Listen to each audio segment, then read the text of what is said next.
No. I mean, that's what I'm saying. We should have just took it off the open. Should have not taken the halt. Not worried about it. Yeah, that's the problem. It's going to halt again right now. It's trying to fake halt right there up $37. But yeah, it's still gone right now. Imagine this had Octo. I mean, we could check out what's going on. I mean, congratulations. I can't believe you missed it. Like, I never heard of WorldCoin. I have to do some more research about what exactly you never heard of WorldCoin? Is going on. No, I heard of WorldCom. Made a lot of money on that. But okay, here it is. Halting again. 37. 23. It's going to fake halt again. There it is. So what we mean by fake halt there, and then it goes back up, is like the minute it's hitting a band, you can hit the bid, but you can't hit the ask. So depending on which way it's going to halt, right? So here it goes. So now it's hitting the band again. So everyone's lining up on the bid, right? And so until this comes out, you can't go long there. So you can only hit this level. So you got to sit on here and hopefully get filled. And I think you probably could have that time. I didn't try it, but I feel like there was a lot of... I don't know if you want it up there.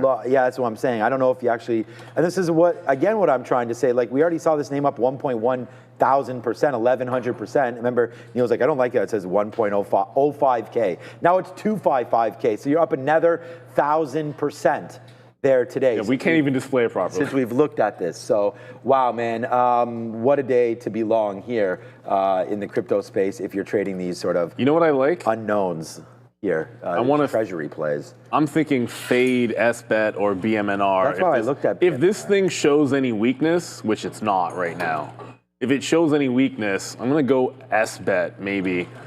We have to pay for locates here.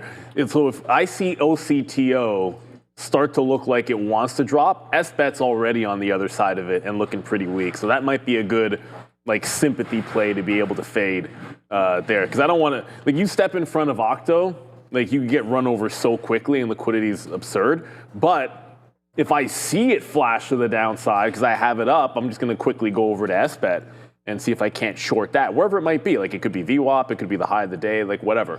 Who cares? The tap is currently flat on OCTO as that stock continues to be ridiculous. Our loop has also halted multiple times.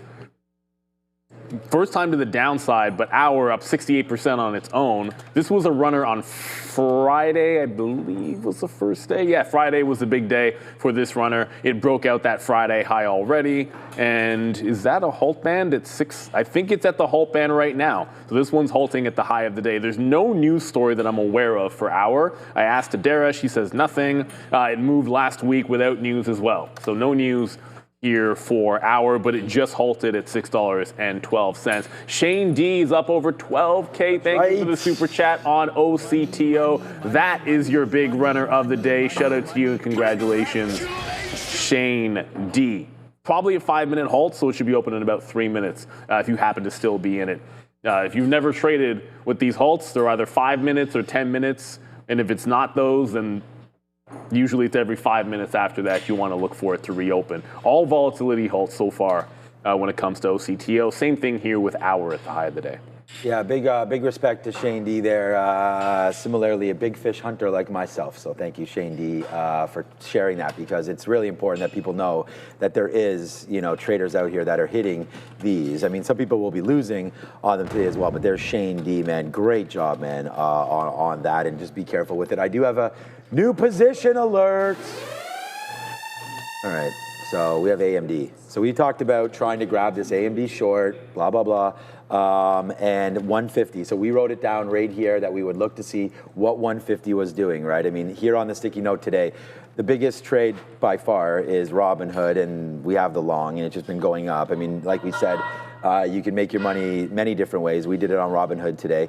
We had lost on Alibaba long 140. Now we're short 140. That's 55 cents in the money. And then we're short right now AMD. So we take the short AMD, we take the long Robinhood, we take the long, and then flip it on Alibaba. So we're going to go, looks like we're going to go 3 for 3. There goes AMD right now. So there's another one for us right there. And there it is right there. So we'll see. Octo's still halted, as we said. Robinhood's pulling back just a little bit. I'm going to get something out here in the 90s, and there it is. We get 94s out there for Robinhood, but AMD is starting to go. So we just got 60, so we're short at 150. What am I short at? Yeah, just above 150. 149.70s is actually what we got. So we'll wait to see if that wants to print again for us. We're almost at the highest spot we've been at. We're not quite, because Alibaba, we were at a little bit higher net when it was ripping up there, and then it's completely stopped. And now we're just we went short, and we're just noticing that it's not getting through right now, this 50 area. So we're gonna have to be careful with this. If it breaks back above 140, like 25 or so, let's get that out. So that's where our stop is right now. We're watching AMD 25 cents, Alibaba 10 cents, Robinhood $3. So far so good on all of those plays as well. You guys want to look at Tesla? Okay. What's up, Ozan? I hope you're doing well. You tried a 350 break on Tesla? Trade idea, 350 clean break on Tesla. Okay. Yeah, I mean, it's there, so I don't mind that, Ozan, if you like that trade. I picked on AMD because it's been weaker for a current short right now in the market, and then Alibaba lost its 140. So, yeah, I think you might be right there on Tesla. If it loses 350, not bad.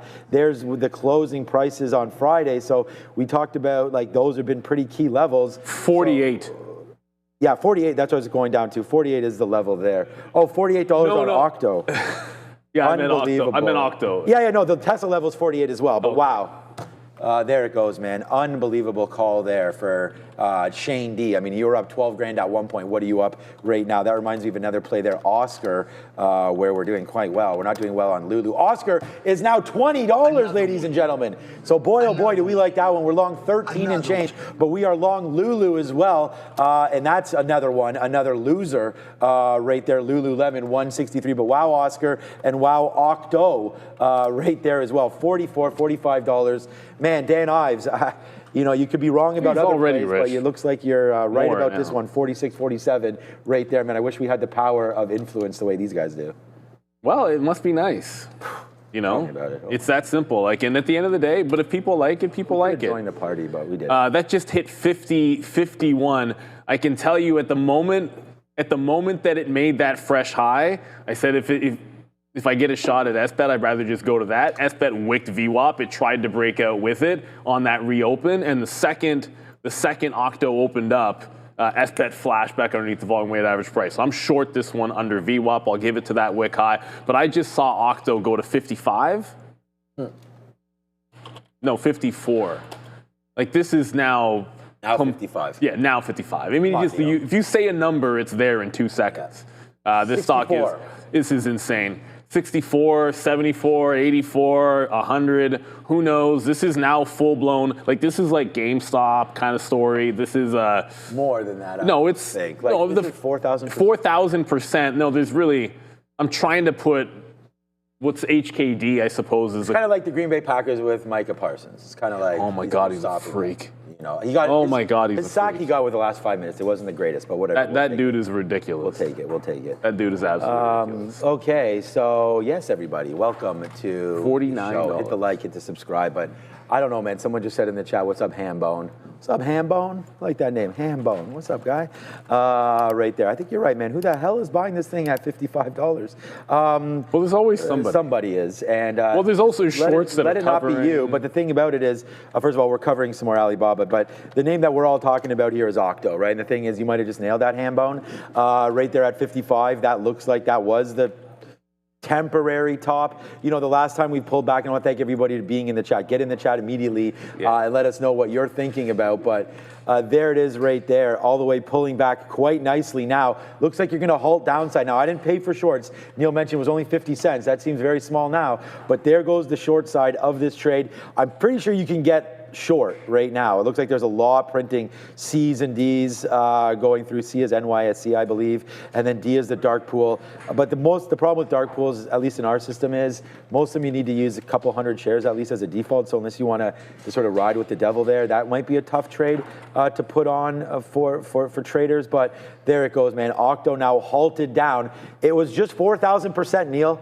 So if you held this, you just lost 1,500% right there back to the downside. So the wildness continues here with OCTO today, everybody. But AMD's not doing too much. Remember, I'm going to get stopped out on AMD. I put my stop order in. If it goes up through 150.50, which is where VWAP is. So that's going to be my next sort of area to go short is 150.25, and then we'll just let it go. And if it takes us out, it takes us out at 150.50 there. So far, so good. We did real good emptying the clip. I actually made a keystroke error there. I thought I was trading Baba short, and instead we bought a little bit more Robinhood there, which is fine. But at the end of the day, it's now coming back in. So we're going to watch out for Robinhood breaking 114. So I'm going to put my stop order there. My stop order is all the way down at 111. So now we can go. That is, I don't want to use the 50 period. So where's my ticker? There it is right there. Yeah. So let's just go clean. 113.89. If it breaks that, we'll max out of our whole position. We only have 3% left of this trade, so it's nothing. But we have a pretty good position still in AMD and Alibaba as we wait for Octo. So it closed at 39, and I have bad news for everybody. 37. Yeah, it's 37 right now is where it's indicating. Now it's 38, so it's getting a little bit better there. So 38 right now is an indicated open. So we've got 3 positions. I've got 3 positions on, and they're all working. I really like that Google long. I think that could be a good one for sure. So yeah, we're ready for everything here as far as Shane D gave us an update here. He did, good. He's out of Octo for a total profit of 16.5. No one ever went broke taking profit, so congratulations on that. Now 38 is the indicated open for them. I want to give a big shout out to BTCC because in 14 years, they got 0 hacks, 0 excuses. BTCC.com delivers when others don't. Trade Bitcoin up to 500x, even Tesla, gold, and Forex. With smart copy trading, you can also not just watch the pros, but trade like them. Regulated in the USA, Canada, and Europe, trusted by 6.8 million traders, and there's a Trader TV live exclusive. I like that. Scan the QR code or click the link in the description box for 15% deposit bonus. Ooh. BTCC.com, where the pros trade, and now so can you. So scan that QR code you see right in front of you. Appreciate them. Diamond Hotline. Hi Neil. How could you get short on OCTO when I'm trying since pre-market and I cannot get a share even? Well, you have to have locates to be able to do that. I would assume this is not an easy to borrow stock anywhere. It certainly isn't for us. Here at Real Trading, we have to pay for locates. Meaning we go into our back system and then put like a request in, then we get quoted a price, and then you can accept or decline that price, and then you have that amount of shares that you paid for that you can now go short. So you have to get borrows first. Almost never would a stock like OCTO be easy to borrow. Almost 100% of the time you're gonna have to pay, or a lot of brokers probably just flat out don't have it. So Octo, $38 is the indicated open, which, considering it was just at 57 bucks, I guess that's not too bad. Like really, it's almost like a flat open, really only $1 down. So 260%, but just remember how far this came back in. I went over to SBET, which we had almost free locates on, and I'm shorted to this wick. We break that wick, and I am out of SBET. Plan being, once I saw any sign of a top on Octo, what's the name of this thing again? What are we called? 8Co Holdings. So 8Co, Octo, said once I saw any kind of a top, I want to take a shot at SBET to the south side. So we jumped into the short there. The overall market, everybody, just if you're tuning in and like, hey, you guys are only talking about the small cap stock, and the NASDAQ is trying to bounce off of VWAP, but that's simultaneous to the stock I'm in trying to hold the volume weighted average price, and that's Google. I want Google to hold. SBET just goes through. I don't want to hold it through halts, because if it goes to the upside, yeah, really, the only reason I'm short this is because of the down halt. So if it's going to go up and I have to hold it through the halt, I can get back in if Octo decides it wants to crunch. But with this market starting to pull in, the long here on Alphabet at VWAP, we got one little scalp trade, but now we're long again at the volume weighted average price. As long as it's above the prior close, I want to play dip buys. But it's VWAP or mean reversion for our good friend Google. And how many time we have about? I love Google. Now. Google's a great friend. We just opened now on OCTO. That didn't take very long. Instantly the buyers, the buyers came in pretty much instantly on OCTO, 38 to 41. If this, hooty hoo. If I see it break that low, I'm going right back over to SBET. All right, guys, let's do this. It's not Weed Batman, but make sure you do hit. It's not a dollar club either. What am I doing? But it is another one right there. And it is kind of a hot dog winner for Alibaba, because here comes Alibaba, and we now will be positive. We'll watch this name. We just got some 20s there on Alibaba. We got some 16s just now as well, as there it goes. And we flipped it up, man. We told you we were flipping the script on Alibaba and going short. We also told you we're flipping the script. Well, we're taking the short on AMD. We got to wait for that one. But it's really Alibaba that right now is flying downside, heading to the downside. We'll have to wait. But the name that's flying is, and as Neil mentioned, we're just going to cover the names that you guys want us to, man. And it looks like all the talk right now is about Octo. And there it goes, upside move for sure on OCTO. And if you just look into here, we're going to go to Adair in a minute, but like all you type into any sort of news feed or anything, here's 8 co-holdings. So you're going to figure out right now what's going on right now. Bitcoin, Octo, circuit breakers all morning. There's BMNR here. The company has announced a $250 million private placement. $250 million, okay? Private placement. That's like a line item on some of these stocks, with additional 20 million strategic investment from Bitmine. So like, what a surprise. This is all starting to go here right now as they're all in together. So I don't know, man, sit in this ocean or this lake or this pond, or I don't know how big it's going to be, but the water seems to be pretty warm on a lot of these treasuries. And I know you took SPET and very wisely got out, because this today, all the focus right here is on Octo, right? And even on Open Door. But right now we're getting into, Neil, there it is again, man. What exactly are we on right these days? There goes Alibaba to the downside. Let's take something out, punch a little bit out there at 94, because now this is 80 cents in the money and really cracking lower and lower and lower. We're at the highs we've been at all day. If you're green, put those hands up there in the chat. We want to see you. Congratulations on the day. It's 10:20. Let's go back over to Adara at the desk. Here's the IWM. This one closed not at day's highs, but with these higher lows patterns happening, we get this nice continuation here to the upside pre-market, but unfortunately dropping a little bit lower here at the open is the Russell 2000. This is going to be on watch today, as we do have a lot of economic data throughout the week. Chiefly the PPI data on Wednesday at 8:30 a.m., then CPI on Thursday at 8:30 a.m. XAI are on watch, Beyond Air. All of these names are going to have floats of less than 5 million shares, so tons of low float movers on the move today. XAIR here, Beyond Air, announcing that Neuronos, one of its subsidiaries, has received an FDA orphan drug designation for its glioblastoma treatment. So good look here for XAIR, with about 4.7 million share float, roughly 9% short float.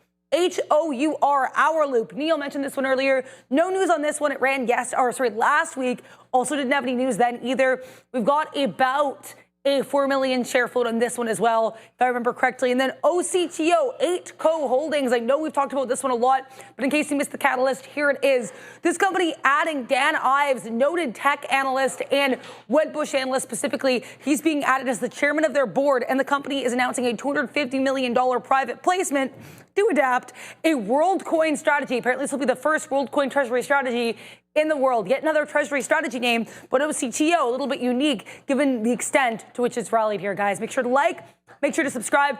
We do have Trump set to deliver remarks at 10 a.m. I have the stream open, just music right now. No appearances from anybody yet. Back to you. Music, thanks, Adara. Yeah, that WorldCoin and Octo. I mean, everyone's talking about that, of course. I'm going to take an opportunity here as the market's bumping a little bit. We just got stopped out of AMD, so that's going to be, where's the fail on that one? We'll finally go, take a trade that we weren't really able to get out of, but I'm going to use this bump up in the market to get out more there of Robinhood. Robinhood just held at 114. I mean, that was the level we were going to get stopped out at. It looks like it would have been a good little area to do some of this in, but we did not. So there it goes. Alibaba continues to go lower here, so I feel like this is a good one. Let me put another bid here at 83, and then we'll put something at 70, and then we'll wait for it to get lower, as we still have a decent size here on Alibaba, so we can continue to watch that one. But other than that, man, it's all good to go. I was thinking about just getting out of this this Robinhood trade, but we still have our 14 marker there. So if that happens, that happens. Too bad about AMD. I like the short, but as the market goes, as the market's not really going, AMD is going quite well there off that 150. So we tried to reverse the short. We talked about liking it. Nvidia now to 170. No, so it's yes.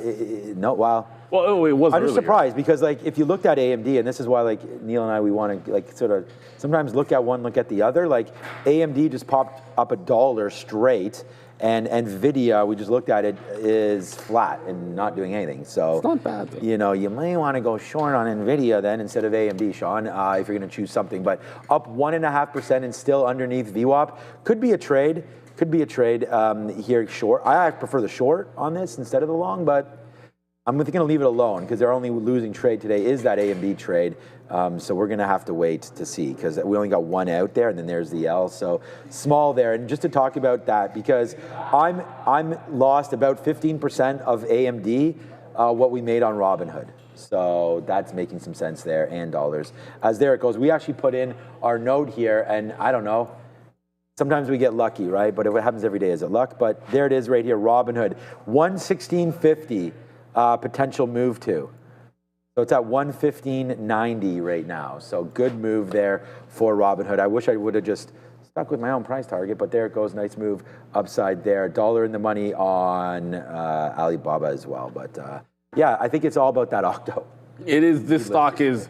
It's absurd. It actually looked like it was going to go into a second down halt very briefly after breaking, let's call it the post-halt low at 30. It was like 39.25. So it broke that and looked like it was going into a down halt, hit about 36 and then came back in. And the same time it happened, I went over to my strategy. I'm going to take every single chance and risk about 5 to 10 cents each time on SBET, at least until SBET breaks out. Like if SBET's underneath $16, then I want to take these shots. It's similar like GameStop, AMC, or things along those lines. Like this has yet to break out its high a second time. So as long as Octo isn't making fresh highs, every heavy down play, I'm going over to SBET to take my shot on the south side instead of paying for shorts on Octo. You know, this treasury plays in a bit of a downturn anyway. So I feel like if this whole thing unwinds, decent bet, pun intended, that this one can get back down into its lows. But I have to watch Octo as I'm doing it because every single entry is essentially based on Octo smoking through a bid. And when it looks like it's a chance to halt down, I'm going to jump into SBET every single time. All right, guys. Here we go. Trade the Pool is built for a trader who wants to grow without putting everything on the line.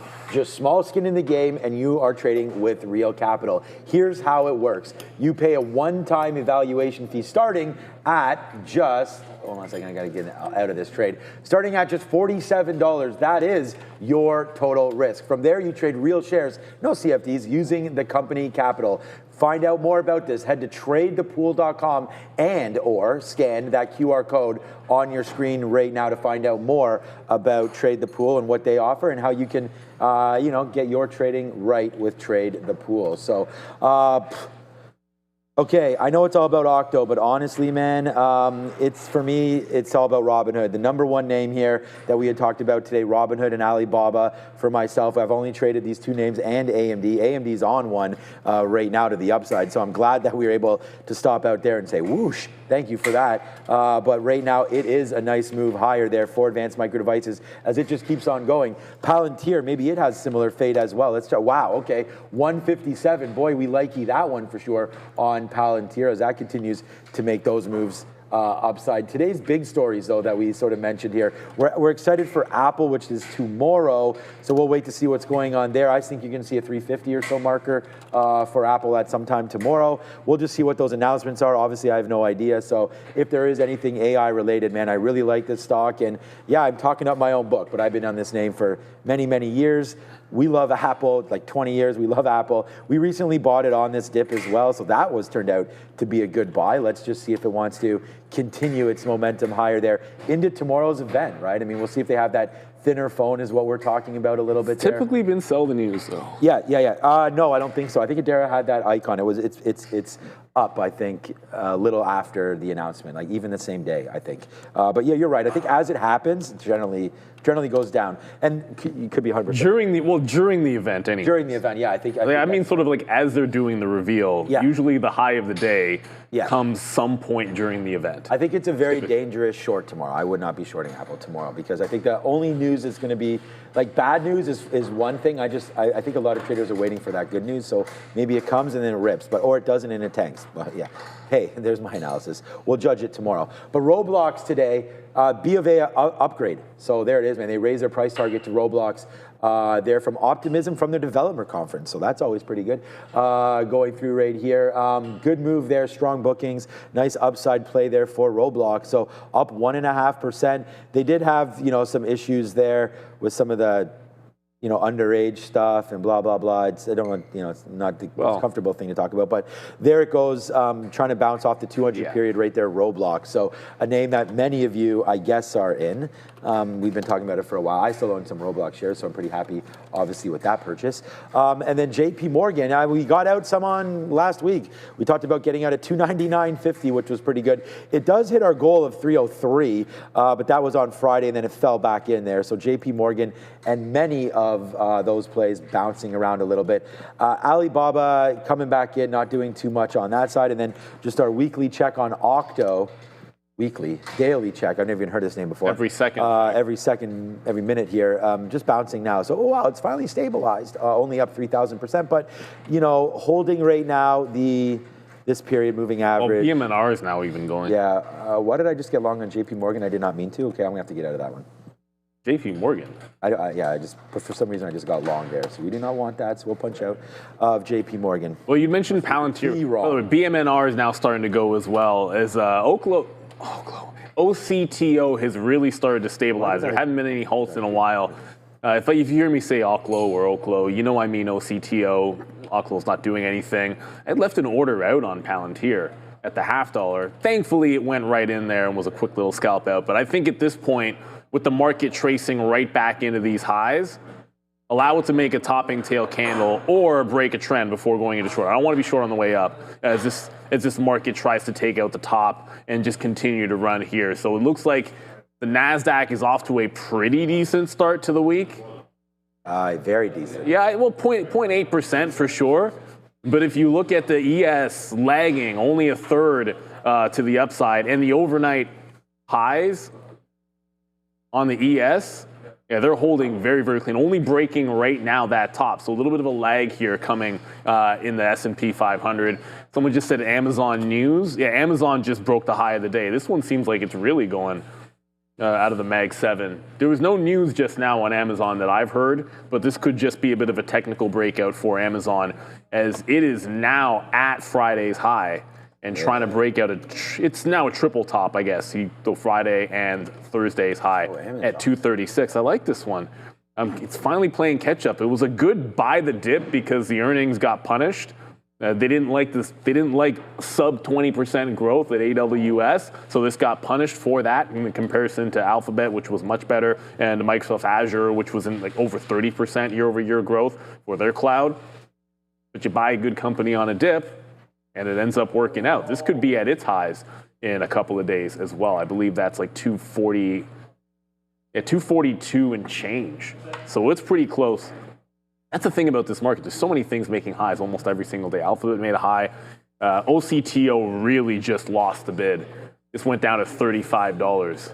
Well, maybe this is it trying to come back in here. But every single time it's looked like that's the case, just seemed to bid it right back up. Yeah, 240, 252. It's ridiculous. Amazon was 240, 252. So yeah, a little bit of work still to go on Amazon. Robinhood and Bob is now $1 officially as it's into the well, it just bounces into the 70s again. We've already been only in here once, right down here into 75. So we'll see if this keeps on going, man. Next Octo is NXTT. All right, Mohammed, let's go see NXTT right now. Next Technologies. So yeah, this is only 16 cents right here. So Yeah, great look. We got to figure out if there is any news on NXTT here. Let me just type it in just to see if there is anything going on. NXTT. Was that what you put in there? NXTT, right, okay, so here, Next Technologies. So yeah, no news about this particular stock at all, but Next Technology holding shares trading lower, 9 million registered direct offering, more offerings. So yeah, nothing specifically right here on NXTT in our news, but yeah, nice move here, up 14%, and you could be right, man. Any of these little ones could eventually go, itty bitty ones. I was gonna say they're breaking through 17. Now we'll wait to see. I was debating taking that Amazon high of the day, and it's trying to go right now. That high from last week is right here, as Neil was mentioning. So there's the break right now, breaking through 136. 236.30s, so there it goes, and there it goes again. So nice little high break there for Amazon. Good catch there on the chat. Good outs there, obviously, on Alibaba as well, but there goes Amazon. Right behind that should be Palantir at some point. Nice move up from that bottom there. Started real early on Palantir and unable to get 153 or 154, so that one's a little heated up right now as well. I don't know if we got Amazon, or is that just what we were talking about there, because it is gone right there, Amazon. I know some. There was no story. It just seemed like right. Yeah. Just seems like it broke out. I almost want that one, and I know you. Not sure if you won or whatever on Google there, but I think that's another one that's ripping. Oh yeah, I guess not. First bounce, yes. Second bounce, no. Okay. It needs to get down at least another $1 to retest 235. Like once it doesn't hold the volume weighted average price, got to look for the 35 level there on Alphabet. Because this is, like, if you look at it, the market's at the highs. If you're under VWAP right now, when the market's testing the highs, then you're relatively weak, right? So you got to think about either getting a good price, waiting for it to get to the next level down, or maybe you revert the trend and follow the market. Like Apple can't seem to follow the market as we speak. A name that seems to usually be a little bit higher on the list. Tesla is now in 4th place, but that's mostly because OCTO and Open. And UNH has been up there the whole time as well in terms of names that you guys are interested in. Tesla can't get off the schneid either.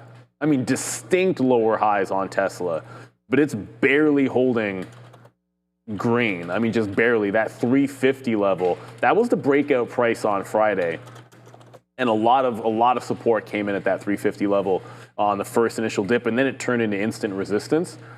If we hold on to 350 and the market can take the highs, I think you might have something at that 350 level for sure. But I just saw, wow, they are chewing it up. Every single time anytime someone flashes an offer on OCTO for any shares, it's almost like they chew right into it. It's like it just goes to whoever priced it. Like someone just flashed a 42, it goes up 50 cents into the 42 level to give it a little bit of a test. But you are starting to see, running into a little bit of these walls. If it breaks this, maybe you get another run back at those highs. But for now, it gets hitting those offers. It's just not breaking through a heck of a lot of them like it was earlier here on OCTO. I believe we are going to Adara. Just be aware here, U.S. President Donald Trump just started speaking at an event. The event is not likely to be market moving, but we know if there is any Q&A, anything can be said that could potentially move the market. So again, Donald Trump, President of the U.S., currently speaking, and back to you. Okay. Interesting. Thank you for that, Adair. And this is what I was saying. Like now that we've got Donald going through, you never know what this market's going to do. Let's take a quick little look though at what the market's been doing. Watch him announce a treasury play. Yeah, he's going to announce that DJT is also invested into WorldCoin, so you might want to get long into that one. All right, so here's NVIDIA right now, 196. Broadcom. I mean, I don't know who that mystery buyer is, but it's another 5% there today. Wow, for AVGO. The best names just keep on getting better, right? We had that thing about Lululemon or Broadcom. Broadcom was actually heading a little lower on that. Well, there was that 4-pack pick, right? And Broadcom seems to be the winner there. Oracle reporting this week, so that's another huge name. And again, a name in my portfolio. I mean, I got a lot of everything. So those two names going in parallel today, Palantir and Oracle, up both 2 3/4 percentage points. So that's been a great little day. What is struggling here in technology services today? Okay, Accenture, Intuit. Okay, so software as service, which is kind of strange when you're seeing Palantir Palantir. Netflix up as well. CRM can't get out of its own way. That's down again today. So this is a little bit of look there in the technology. You know, healthcare, wow, just keeps on getting hit. So this is actually health technology names. We can look at some healthcare names with the UNH. We saw Oscar was absolute hot fire earlier today as well. That was over $20 at one point. Definitely got to have a quick look there. BMY, Bristol Myers, downside Thermo Fisher, AbbVie as well, J&J, Eli Lilly. So maybe some strength in here if the tech sector ever slows down. But as we said already, it's up to a roaring start this week, almost up 1%. And as the NASDAQ goes, we've seen a little turnaround sometimes in utility names. So NEE, Duke here, Constellation, a couple. I want to buy some GE Vernova, so if that starts to go down, I don't see it on here. Maybe it's in a different group, but as that comes back in, that's something that I want to get into. Maybe it's in their producer manufacturing. There's GE. Okay, yeah. So yeah, not up at all, not down at all. Up 2.5% there. So I said if it goes down, I want to get some. Deere up. So this sector not so bad. Caterpillar slightly down. Now as well. Okay, so Robinhood. All my trades are very, very light right now, so we're just taking a quick look at some of these plays there today. So retail, there goes Amazon. Strong play there today, up 2%. Walmart up, Costco flat, Home Depot. A little more interest rate sensitive, I think, Home Depot. Just the fact that a lot of people, you know, making moves in their current houses, potentially not moving. So if interest rates kind of hover where they are, I think Home Depot can do fine there. Target continues to get low, man. One down, another 1.7%. Not good there for Home Depot as well. And CVS, a lot of traders like CVS. I don't know.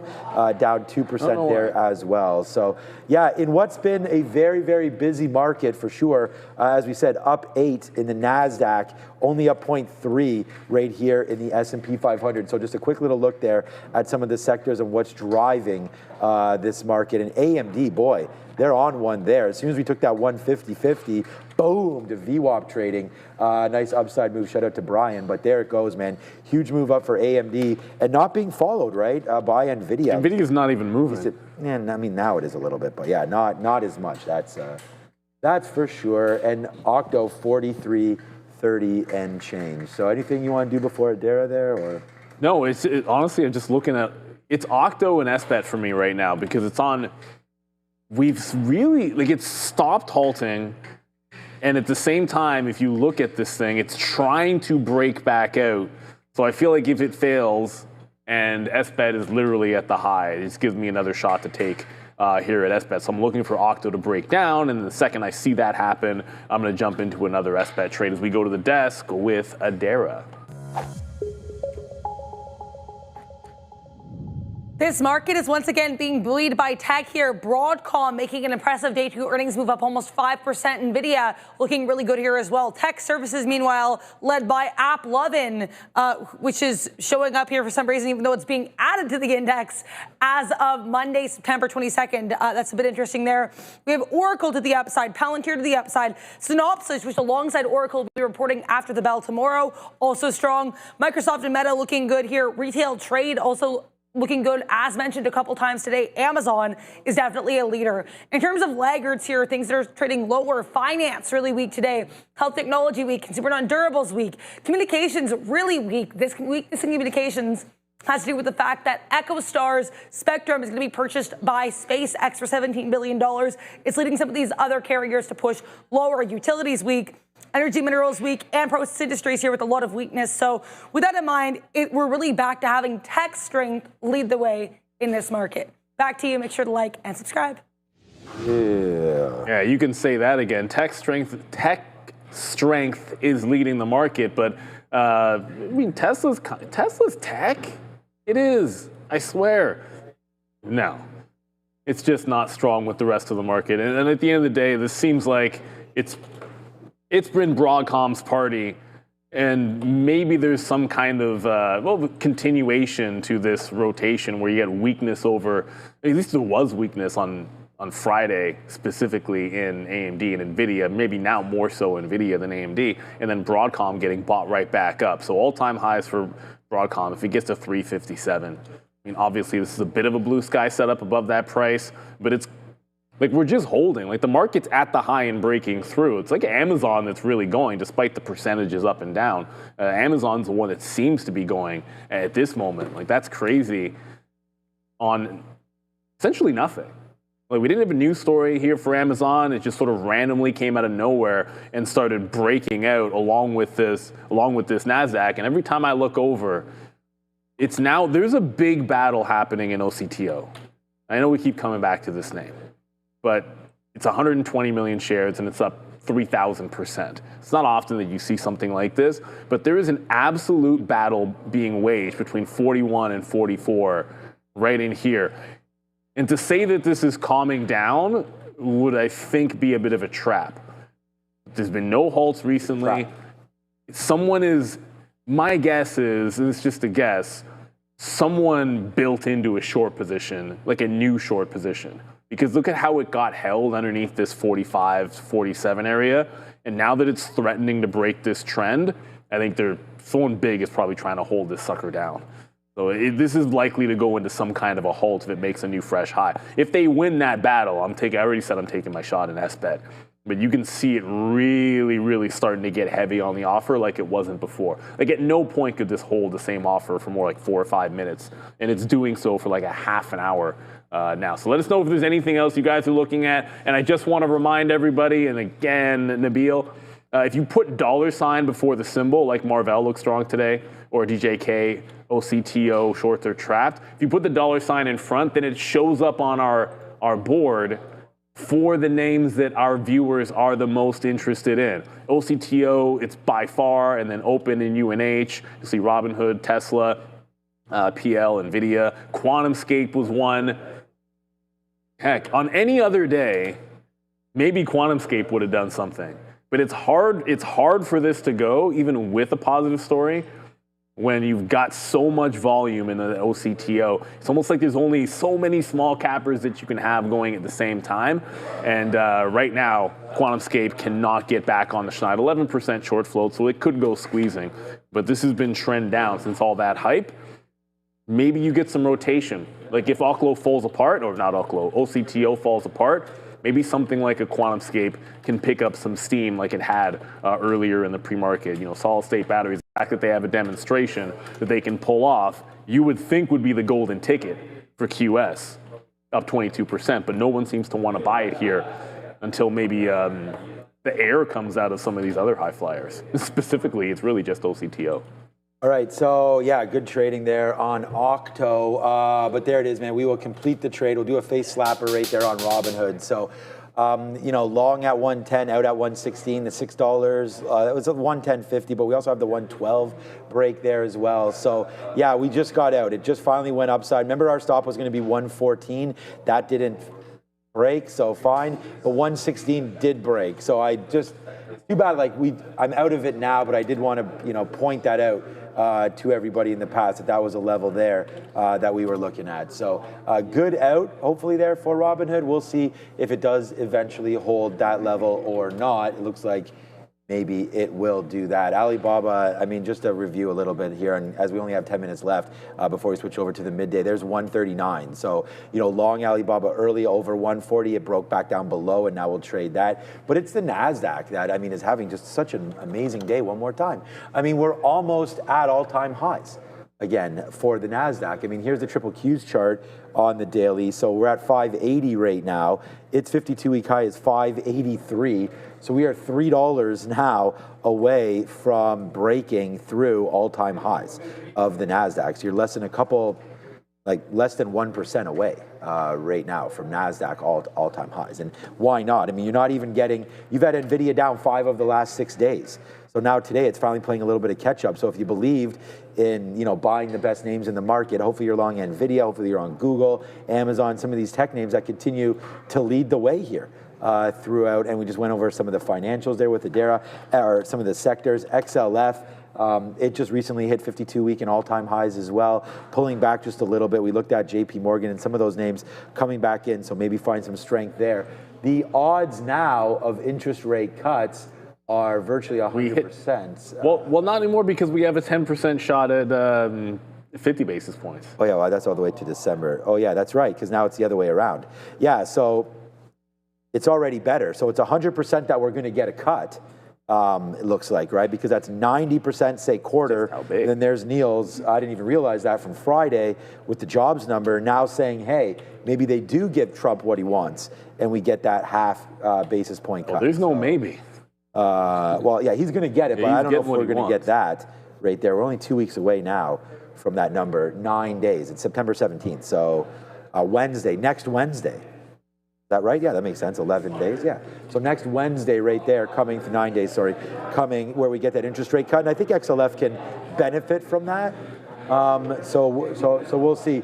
If Along you are, with IWM. Yeah, actually, that's what I want to look at. Oh, man, that's what I want to look at. IWM as well, trying to break out over the last little while. And there it goes, breaking out from that top. It's a weekly base for IWM. You have to go back. But there it is, breaking through 230s. Now we got upside. Still more to go here for the small cap runners. So yeah, we're still talking about NXT. Did NX, hold on, I'm just gonna. That's a penny stock? Normally I don't want to like fly around on these names, but this is also doing 52 million shares. There's been some talk there in the chat. I don't want to like talk about other people's bags or anything like that, but this is a name that has been really crushed, right? Like $2, $3, now finally down into 16. So if you're looking for potential runners, remember, you buy something at 17 and you get out at 15, it's still a decent hit, right? So just because it's 17 cents doesn't necessarily mean that, you know, the risk is any less. You know, if anything, sometimes we get more excited and say, you know, we think we're going to have outs where we want them. We miss those levels. They gap overnight. You know, that's part of the problem with a lot of these trades. Right? Not that anybody would have ever been short Octo or anything like that. I mean, you could barely find shares, but all of a sudden everything is fine and then it's not. Well, somebody's short. So, you know, that's the thing. Like, you don't necessarily want to short any of these names. I'm not sure you want to go long, but you don't want to go short because next thing you know, bang, halted, news pending, and Tom Lee has now a play on Fartcoin or something. So you got to be careful with some of these crazy plays, especially in the market that we see there as well. And then the other play that we've all watched over and over again, Open Door, now taking $7 again right there to the upside. Just blasted through 7 for, I think, the second or third time here today. We've really been bouncing around this level for a bit. So we'll see if it wants to hold it. Open Door, great 2 weeks, man. $4 up to $7. Looks like Open Door doesn't want to slow down at all. So, all right, Adara right now. We're going to go over some, I don't even know what used to be Money Talk, but something right now. Let's go over to Adara. Yes, Money Talks. I want to take a look here at the weekly chart, the DXY, to zoom out. I've talked a lot about how stagnant we've been on the US dollar in terms of this range, and I think this weekly chart really exemplifies it. As you can see here, within the last 3 weeks, we've traded basically the exact same base with slightly lower highs. Well, today looks like it could even break that base. Last week's low, 97.43. Today, trading around 97.6. So let's see if the USD or the DXY here finally cracks out of that trading range. Not a lot of economic data of note today, though. Later this week, we'll have some exciting numbers, including the PPI print on Wednesday and CPI print on Thursday. This is especially key as we get these hopes of a rate cut sooner rather than later. I want to mention as well here, in terms of economic data today, we have some minor prints on watch. 11 a.m., we're getting the NY Fed inflation expectations. I don't even have an estimate for this, so if it does move the market, I'll let you guys know, but I honestly don't have any numbers to compare it to at this point. Then at 3 p.m., we'll get the U.S. consumer credit change. That can sometimes move the markets, and we will be covering that at 3. Let's take a look here at these, rate probabilities here, CME Fed Watch. Sean did just go over this quickly, but again, guys, it's worth noting, right now we have 0% of participants expecting that we're going to hold rates. Everyone is expecting some kind of cut, roughly 90% expecting a 25 basis point cut, and 10% expecting a 50 basis point cut. Let's see what we get at that meeting, which is less than 2 weeks away on September 17th. Back to you. Yeah, it's an absolute lock that we're going to cut. It's just a matter of how big. But you have to. The other thing to factor into that is, if they do a 50 basis point cut, that usually means that you're panicking because you feel like you were too late and the labor market got the best of you. Like, it's not usually a good sign. You want to be out in front. That's just the whole sentiment thing. So, you know, the 50 basis point cut might not be reacted to by the market the way that you want to, or the way that most people want to, I should say. Because it's not like most people want the markets to go up and want the economy to do well, but there's always people that bet in the other direction. OCT, I like that. The little side shot. It's a little different, the side shot. They're building it up. They're building up. Yeah, and you see, like, obviously we're at our new desks, but they're building, you can kind of see Sharif and Joe over there, and they're building it out where their station is going to be, just like it was before next to us. So we got the bigger screens now, looking pretty good. OCTO just, again, it just loses the bid a little bit, so you're still getting these lower highs being put in. There hasn't been any kind of a real true capitulation outside of that 50 to 55 break, and then it halted down. So at this point, you do have a bit of a trend down. Got back into SBET on that fail of a high. The second I saw that last little push, got into SBET. We'll play it back into the volume weighted average price. It's essentially just all of this action that you're seeing in the one treasury name, hopefully moving some of the others at the same time. Boz in the chat, Reddit's at low of the day. I don't know why Reddit was up in the first place. Reddit was gapped up and there wasn't any news outside of I saw a couple of people speculating that, hey, now that Robinhood's in, Reddit could be next. And who knows when the next editions will be. Reddit is near the top of the list. Maybe in the afternoon we'll check back in, give it a day, check Kalshi, because they had some pretty good, decent accuracy as to who they're thinking is going to be next to get the inclusion into the S&P 500. I can see Reddit. Reddit makes sense. A lot of people have been still saying MSTR as well, but we'll see. Reddit low of the day breaking down against the overall market. Can't come up with the reason as to why that would be so weak. Jensen Huang and Tim Cook invited to travel with President Trump over to the UK. Ooh. So not much happening here with NVIDIA, and I'm assuming there's not much going to be happening with Apple. As I just assume Donald Trump's just going to roadshow American companies, it seems like. But okay, so Apple tomorrow, big news coming, obviously, with tomorrow's announcements there for the Up in Air event or whatever it's called. It's the iPhone 17 Air. Is what's going to be happening, and a little bit thinner, than your current model of iPhone is what we're reading, what they do. Hearing. So, generally speaking, when we get those reports, pretty accurate. So that's what we're expecting there. Looks like the first time in, I think they said 7 years or so that they're going to be upping the price. So that kind of makes sense. Everything is a lot more expensive nowadays for sure. But we got to figure out what everyone's having around these joints for lunch before we get out of here right now. I said to Neil, this morning's scrambled eggs tasted a little off to me. So I had to throw mine away eventually too. Chuck those ones out of here. What's up to Chuck Norris? Even Chuck Norris. What did Chuck Norris say to the eggs? I don't know. I don't have a joke there, but Chuck Norris jokes are the best. Okay, so today we have chicken dinner winners in town. Where's chicken? I don't even know where it is, but we'll just face slap that one for the failed Chuck Norris joke. But there it is right here. Chuck Norris, chicken, grilled. Okay, so last week we had grilled Italian chicken. All right, shout out to my Greek friends, because today it looks like it may be grilled Greek chicken. So we'll see there. Hopefully accompanied by some tzatziki, their rice, seasoned vegetables, and of Greek course, salad at least? Greek salad. Okay, good. Good. So a little Greek flair today is what's been cooking up I'm down with that. Here today, and that is what's for lunch Oh, at my Trader goodness. TV Live. This is a bold one, David. What's he saying? See, now you've super chatted and it's going to be read on air, so you almost don't have a choice. There we go. 50-point cut. I'll shave my hair off and streak the quad. Well, maybe do half of that, David. Send us what it looks like bald, but if you want to shave your head, I think that's perfectly fine. Don't pull a Frank. Don't go all the way and pull a Frank the Tank. That's not necessarily worth it. Yeah, don't streak around. Yeah, but you don't have to streak. But 50. So you don't. Clearly, David, one of our longtime viewers, does not believe we're going to get a 50 basis point cut. It is only a 10% chance.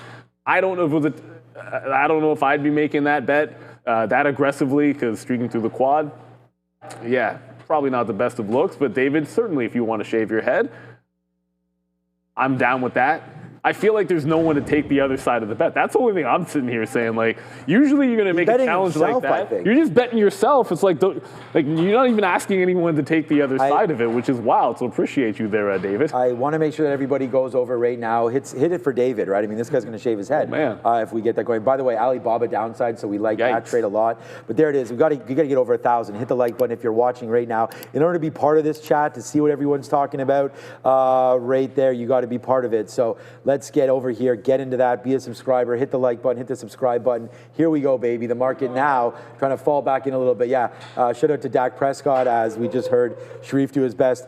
Here you go. What do they call those? Here we go. His cadence. Cadence, yeah. So we'll figure that out right there. I still think that offense is going to be good this year. They don't have a choice but to be good. How could they not be? They're going to throw a lot. As they're going to throw a lot. And you can see right now Washington is locked and loaded, man. That team's going to be hot fire with the acquisition of Deebo Samuel. And then we also have Jaden Daniels is hot there. I think Krosky Merritt falls down after this, but he's got a good start to his 7th round pick.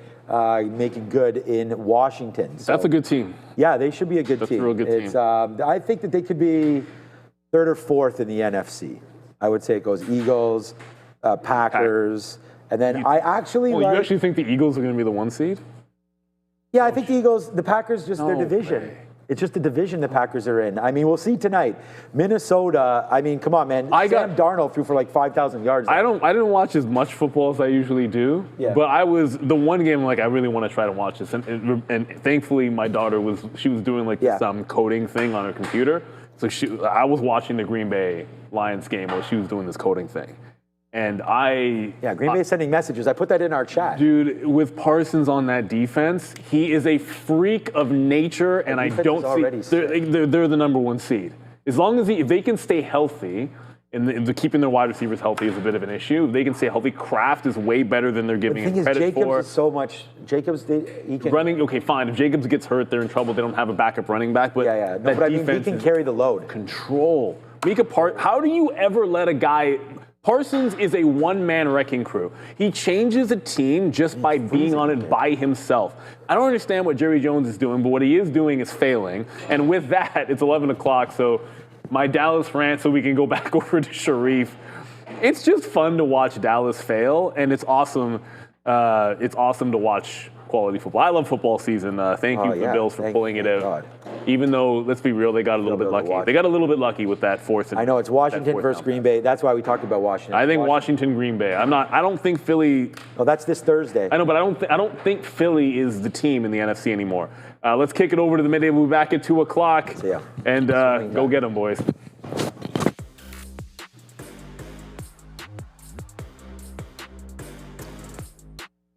Boom.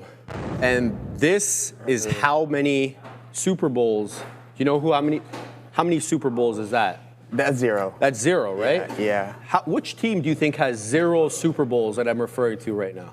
In the past how many years? Ever. Ever? Ever. The Buffalo Bills. No, shout out to my man. We suck. I got it. The Buffalo won yesterday, but we're still better in my eyes, baby. Shout out to others, Inc. Gorev. We got Rats. We got Rex Banner and Ban Joseph. Shout out to Paul Goodson and the beautiful Gate Trip. Evan, Flow Grade, Ronaldo, R&D, Fiddlebeck, Mary. Finally, I can read these names, baby. Dan Gale, and shout out to Bart Simpson. We got Alton. We got 2 New York Cents. Shout out to my man Jacques and Greg Saluzzi. Robert Meyermill, Hangry Wife, and Trendline. Tycoon, shout out to Nick L, just Nick. Shout out to Cowboy Mike, Laura Sanchez, and Mike Adams. Omar, we got Rats, and we got Buffalo Soldier, Soul One Queen, Double Eights. We got Kirk D. How about Rudy? All right, we got Michael Baldwin. We got Yummy Thai Foods. Shout out to Thai Food, one of my faves. And then we got Ben Joseph. And then we also have to take a timeout. Dara's got something at the big desk.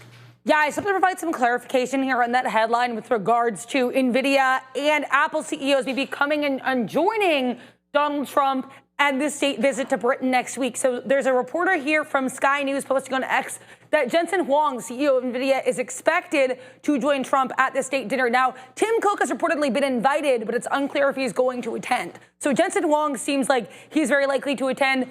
Tim Cook, CEO of Apple, while invited, is not confirmed. We did also get these NY Fed inflation expectations here. Some commentary coming through saying that perceptions of the current financial situation lost ground in August and that the earnings expectation going forward here is mixed. Back to you. For that, Dara. Yeah. Welcome back, brother. Yeah, Good to have you back. Yeah, much appreciated. Always great to be back, man. Always great to be back. What are you looking at today, you know what? Surprisingly, not too much. Not too much, right? So I got my eyes on Apple right now, but as for the morning prep, didn't go exactly how I planned. So what do? We just relax a little bit and wait for something to kind of set up, and then maybe we'll take some opportunities. But obviously, preparation in the morning is extremely, extremely important. If you don't, then size down, right? You can't just roll out of bed, turn on your screen, and then think that you're going to have an uber successful day. I don't think that's necessarily the case. You'll have those one-off sessions where it is, but for the most part, you got to stick to routine. But yeah, there we go, guys. We're in some Apple. We'll see. It hasn't been doing much, right? Like we had the market climbing higher and some of the other bigger names, and then we got Apple just kind of moving southeast here. But there's some indecision prints that we like, so maybe we'll get involved in that. And then obviously, of course, I have my eyes on the crypto space, so we'll see what Ethereum's up to and Bitcoin is, because it's close to that high of the day here. Let's actually pull up some IBIT. And that's the thing, I'm really small here on Apple, so I just want to sit in this trade to see if it can break up nice indecision prints around the lows. But as for IBIT, are we going to go and break through this? Maybe, possibly. I like what we're experiencing right now, and then also with Ethereum starting to grind a little higher. And look at this volume really kick in. Wow. Okay, that's why we want to keep our eye on these things. So this is a genuine breakout. This is something that we extremely, extremely want to keep our eyes on, and is extremely important. So that's something positive there for ETHA. And I was talking to Sharif. I'm like, what do I do? Do I sell a little bit here, wait for that liquidity grab, and then get back in, or do we just hodl? I don't necessarily want to, because it's not, that portfolio is not necessarily meant for that. But let's see what we got going on. Is this a genuine volume print? And there it is. On the lower time frames, we can really start to see it accelerate as we punch through some key resistance zones. So patience, pullback, and then maybe we're going to look to participate to the top side there, Sharif. All right, guys, couple of positions on right now. INHD. This was a hold, or is a holdover from last week, I believe. We're in here at 60s. We've wet the beak up into 80s. Alas, it's trying to hold the $0.50. Let's see if it can work its way above 13. We've got two levels unprinted here, or two profit takers, resting profit takers that are unprinted. One a little bit below 13, one a little bit above. This one, full disclosure, is a little spready. 75 on the bid, 61 on the ask. Let's see if it maintains that way. Sometimes it tightens up the spread. Some other times, not so much. I see Yannick, KR, that is blocked on our system. We will not be able to trade that. But I do have eyes on it, up over 90%. I've tried executing on it a couple of times, getting a negatory response on that. But thank you for pointing it out. Now this one, SkyQ, I'm looking for a volume-weighted average price hold and a hold of this area level over here. So I perceived SkyQ, a sub $1 name, to have some support at 80. It looks like it is losing that right now, down into about 79, 80 pennies. Let's see if it's able to work kind of back up and into that 85 penny area where I'm waiting for a profit taker. It does look like it will lose that level, so we will go negative on this one here. Keeping my eye though on INHD. This is a one that I'm really focused on for continuation back above 3. You're getting a respectable hold off the volume weighted average price, or the 10 EMA. The two levels are awfully close together, separated only by a few pennies on a very volatile name. So anything below 12 ends a trade for me. We've taken one beak wetter here, but not much else to report on at the moment for this one. KR is the one that Yannick was talking about. It's all sorts of strong. 11.11 the high of the day. It's showing you 10.50, 10.40 right now. A textbook hold off that $9 area, which also happened to be the 10 EMA on the 5, and rocketing right back up again.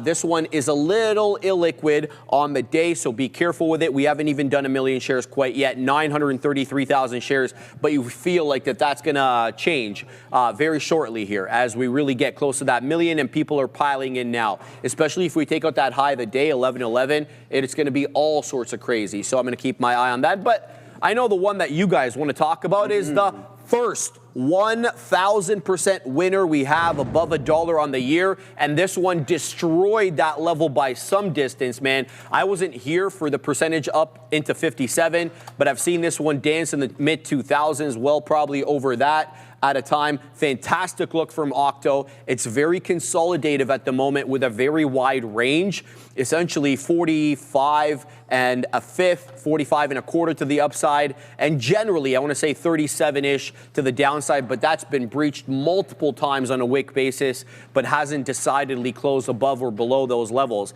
It feels like it's bull flagging. Now, whether you want to take the risk of trying to pick it up at the lower end of the flag component of the bull flag, which I'm talking about, 35, 36, 37. You want to do that in anticipation for the bull flag continuation above 45, 46, and maybe even that 57 high of the day. That's really your prerogative. I could see myself under circumstances doing that, but not at the moment, where you're forced to give this $2 or $3 worth of risk, which is a little bit beyond my appetite at the moment. So I did get stopped out of SkyQ. This one I just don't have a read on. If it breaks back above 85, we'll keep an eye out on that. But I'm really going to focus now on INHT because, Joey, it is losing the 10 EMA, so it does look like a Christmas tree retracement where it has a very strong upside move and an equally strong downside move. Let's see what this one does with 12. Fair enough, fair enough. All right, yeah, I appreciate all the beard comments. I'm thinking about growing it out maybe till my birthday. I don't know. We'll see what we got going on. Yeah, we could do it, but it gets itchy, man. I have the issues with the beard itch, so. All right. So, yeah, I mean, there it is, right? So Apple, you can see that we're long right off of this hammer candle. Volume not there, but as we pushed higher, volume didn't really pick up and accelerate and how we were looking for it to do so. And then now we just get this extremely aggressive pushback. That's never positive as you run into some key resistance zones. Boom, algo's triggered. And then sure enough, you get that move to the downside. And the thing is with Ethereum, we're in this just super small to see if we can get crack-a-lacking on that. Volume supporting it, but then you have this pullback candle that almost has equal as much volume. So that's not always the best case scenario there. But again, we're going to give this plenty of room south of the volume weighted average price. And then if it does go there, we'll get out and then get ourselves a better price because that's what we like to do. Hop out, hop right back in. And that's the name of the game that we like to play. But can Apple start to recover, or is that going to be it for this one? So as soon as we get the crack of 238.80s, then we're going to be gonzo on AAPL. I liked Google as well, too. Here, guys, you can see it has the same, an identical hammer candle right around these lows. We like this, not quite isolated. Volume is there within those two prints, but we're also heading to the south side. So once it fills about 60% of this wick, the majority and the probability ends up in the favor of it continuing to the south side. So just keep that in mind. Ethereum heading right back up. Where's my entry on that? All right, we'll take that. We'll take that one, a couple pennies. Slowly started to cook up there. And yeah, thanks everyone for the wishes being back. It was a fantastic time, beautiful wedding, and we enjoyed all of that. But now it's time to get right back into these markets. Lots to talk about.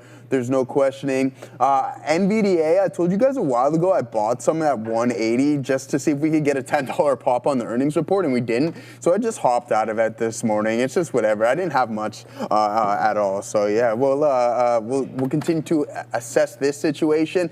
It's September, right? So we know the cyclical effects of the market, but I do like this hammer candle right at the lows. You might get a potential bounce right there, but you want a significantly better average price. I don't want to continuously DCA into this one, considering the bulk of my position is in ETHA there, Sharif. All right, guys, I'm keeping an eye also on TLPH.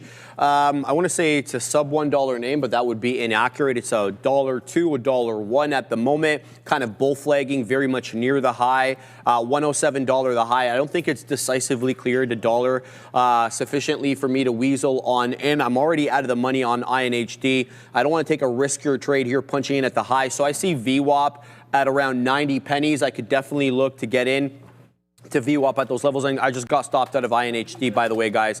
Broke down below 12, so we'll give back a little bit there. We'll start 0 for 2 on the day, but we're definitely going to keep my eye on these small cap gappers as they are in play. So it should be one of those days where you can definitely make up from some earlier losses if these bad boys keep going.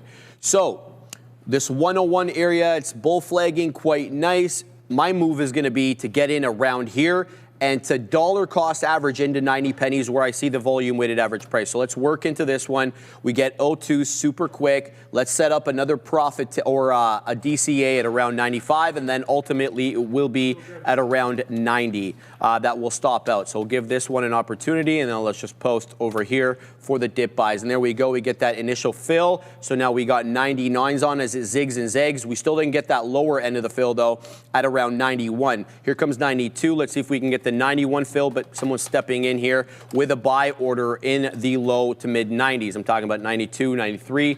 So we're going to wait over here and see if we can get that 91 fill and get a better price average than the one we have right now. I see KR continuing to go, guys. It's breaking out 144% into 1286. We won't be able to deal with that one as it is not tradable on our system, but we'll be able to report on it to you and let you know. KR is the ticker, breaking out aggressively to the high side. So keep continuing to watch here with TLPH as it finds a buyer in and around 92, kind of a random area. Didn't expect 92 to be the buy area. Was waiting for about a 90 print there as a result of VWAP. But you are getting a nice little buy up at this level. Back into 97 we go. So you have a higher low off this candle, but you also have a lower high. So candle of indecision and nothing really for me to execute on other than to continue to build the position, look for that move up. TLPH is the ticker I'm talking about. What else we got here on the top screen? Just looking to see if there are any new ones making their way onto the scene. Not really much going on at the moment for any new ones, but there's plenty of ones that were moving midday that we'll continue to try to trade, guys. So I'll bring in the side chart over here, just let you know this is what I'm looking at. Top left of your screen, TLPH, Octo, bottom left. Then you have LDI, which is setting up in a decent way. It's above the volume weighted average price. It feels like it may have ended this lower high situation that that was basically in all morning, kind of putting a few candles right now to higher lows. LDI, the ticker, that could be an interesting one there. But there goes TLPH back into the high. So we'll wet the beak there at 102, and then we'll set up at 105 as well. But it's got a decisively clear one, right? In order to kind of start using one as that level of support. So we'll keep tabs on that. In the meantime, we'll take off INHD and we'll load out LDI to see what the level 2 looks on that. It's on the New York Stock Exchange, guy, on the NYSE. 3 candle green setup on the 5 with a 403 high. It's south of 390 at the moment. It's above the 10 EMA. I'm going to try into this one right here. A loss of 80 gets me out. So we'll keep a tighter stop onto this one as we are still 0 for 2 on said day. So we'll keep an eye on that one, Joey. Yep. Let's see what we continue to get on. Absolutely, guys. Ethereum's ripping, but don't forget, make sure you put in the $ and the tickers that you guys want to see. So we got Octo right now with 164 sub. Bang, that's fire, man. So good luck there. I voted for my guy Robinhood, obviously. You got to stick with your boys and the individuals that have been treating you well, and that's that right there. So make sure you guys put in that $ and the ticker that you guys want to see us talk about on the rundown, us Sharif, more or less. But yeah, there it is, guys. All right, ETHA working out really nice for us. I didn't take any. I'll take a little bit more off up there. Bang. And there it is, a nice pop. I just got out of AAPL. I was talking about the wick. Once the majority of it gets filled to the downside, the probability of it increasing and continuing to the southeast is there. But that ETHA breakout, just following the volume, essentially is what we're doing. Nothing special with that specific trade. You see that the volume on the 5-minute time frame start to step in, and then sure enough, you just want to follow what's going on there. So the buyers stepping in, buyers getting aggressive, and then now you want to follow through the breakout. So it's the continuation that we're going to be specifically looking for. It may or may not happen, but again, we took some off. We locked in some profits. Not going to complain about that. But we went 0 for 2 on AAPL. Which is, it's all right. So we tried twice. A nice little pop up, but then once it came back in here, I'm like, oh, this is not good, considering how aggressive this selling was in here. So we'll just avoid this from now. And the channel is to the downside, so I don't want to be continuously trying to be buying breakouts when it may not be the case. And if we zoom out and take a look at what's been going on between Apple and Google for the past week or so, it's justifiable for it to slowly start to take a break. And I mean, I'm really surprised that we're still approximately 10% off of the previous all-time highs there on Apple. So yeah, very, very interesting stuff. But I think it's only a matter of time until something comes a positive catalyst, and then sure enough, like Google, it's just gone. And then what's the percentage from this previous all-time high that we're up? So you're up 15%. So again, these guys can do anything at any given time, considering the AI boom that we're in. So yeah, be patient, and be patient once more to see what you got going on. But Google's starting to get aggressive, and this is what I was talking about. about. So even though you do, Gorev, I know you're paying attention to this stuff all the time and Los Pollos,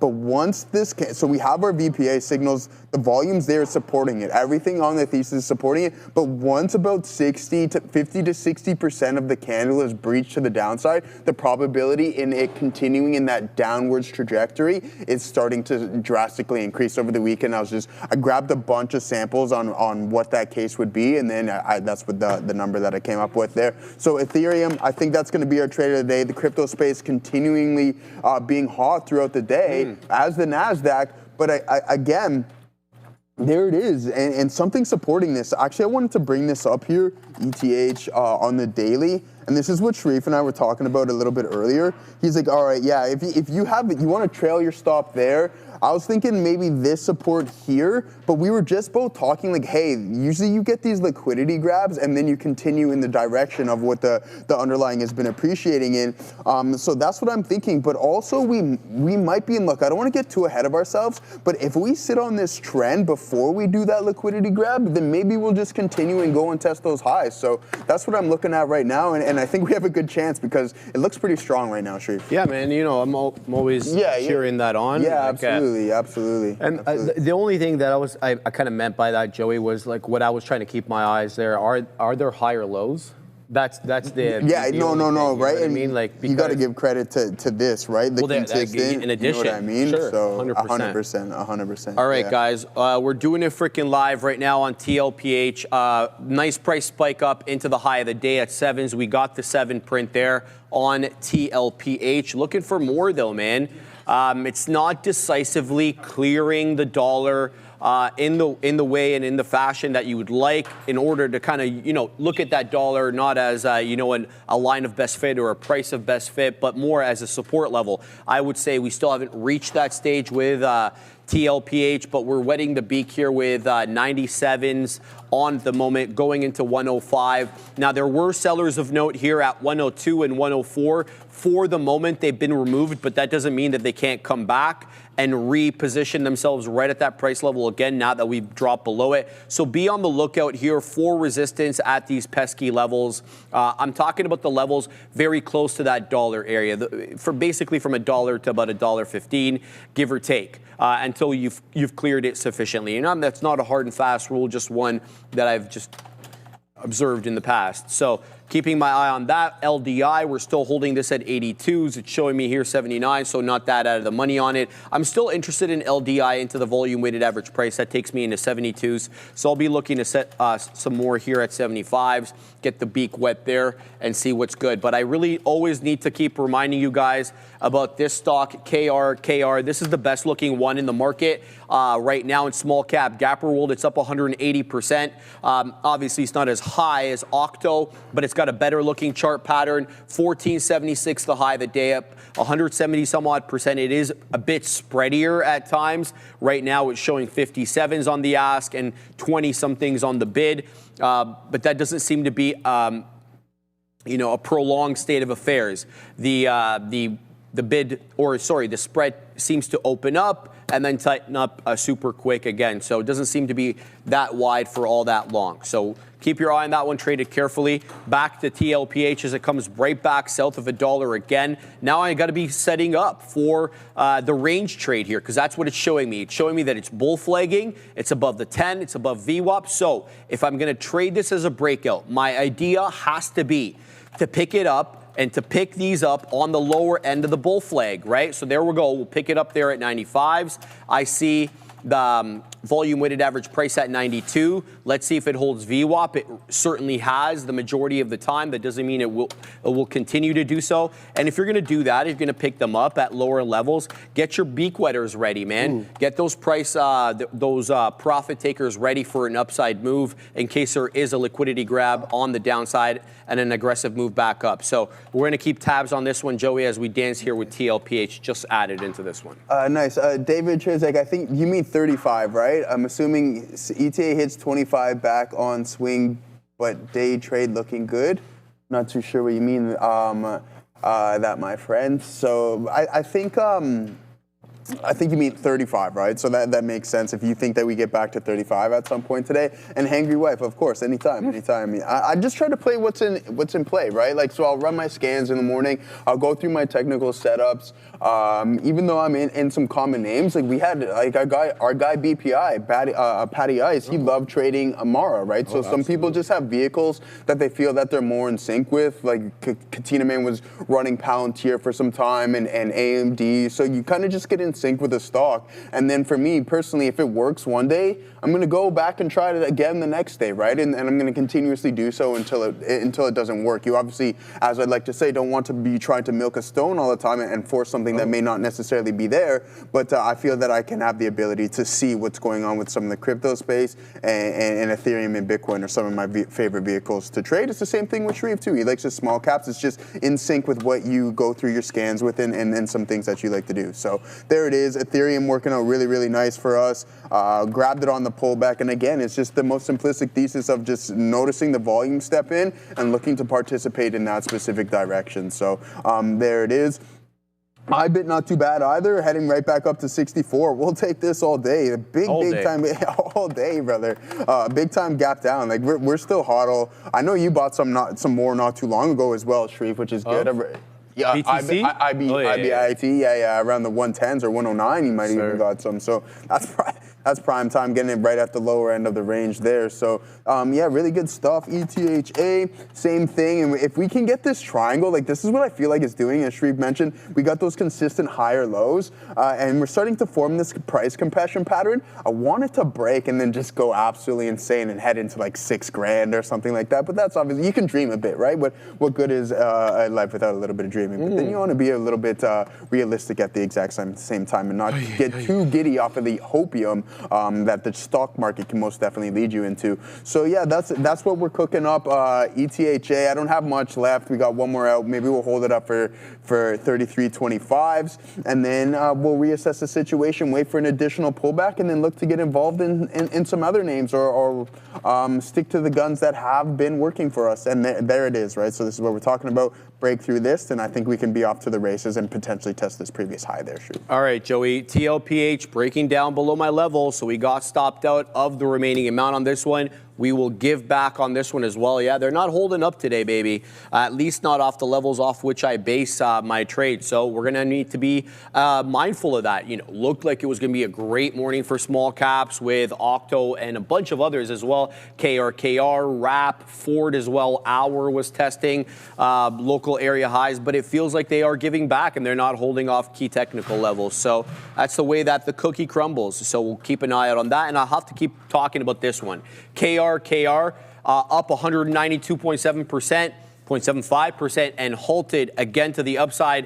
1534 is the halt level. This is a NASDAQ stock, so we'll be able to see the theoretical auction price as we are waiting for this to reopen. Only about 16 pennies. No, a little bit more now. 1566, 1568, the theoretical auction price. So this one is really going. Keep your eye on this one. KRKR up 192% and really giving nothing back at this level. So we'll keep tabs on that. Not sure why this TLPH trade is continuing to trade against me over here. I thought I got out of that one. Let's move back, though, and have a look at this SkyQ trade that we're still involved, or sorry, not SkyQ, LDI, that we're still involved with. This one is coming back into the volume-weighted average price. So they're all giving it up, for the exception of one, and that is KRKR. They're all breaking down. So if you see any new ones, bring it to my attention, because I personally don't see any good ones right now forming on the 1 minute or the 5 minute. Okay, correction, TRON. This one does look like it's breaking out. Let's have a look at this one. TRON. Let's flip to the minute on that. We'll analyze the 5 minute actually first. Okay, so good breakout. A little light on volume. Well, not bad. $3 name, about 6.5 million shares. Not too bad. Good bull flag breakout above 360. You can kind of see the sellers were stepping in there aggressively and then up into 389 to go. So it really feels like maybe this one in KRKR, but the other one we can't trade. So we're going to look at putting this one on the side chart and we'll look to set up. If this one comes into about 370, 365, I don't want to punch in at highs, but I also don't want to not be involved in this one.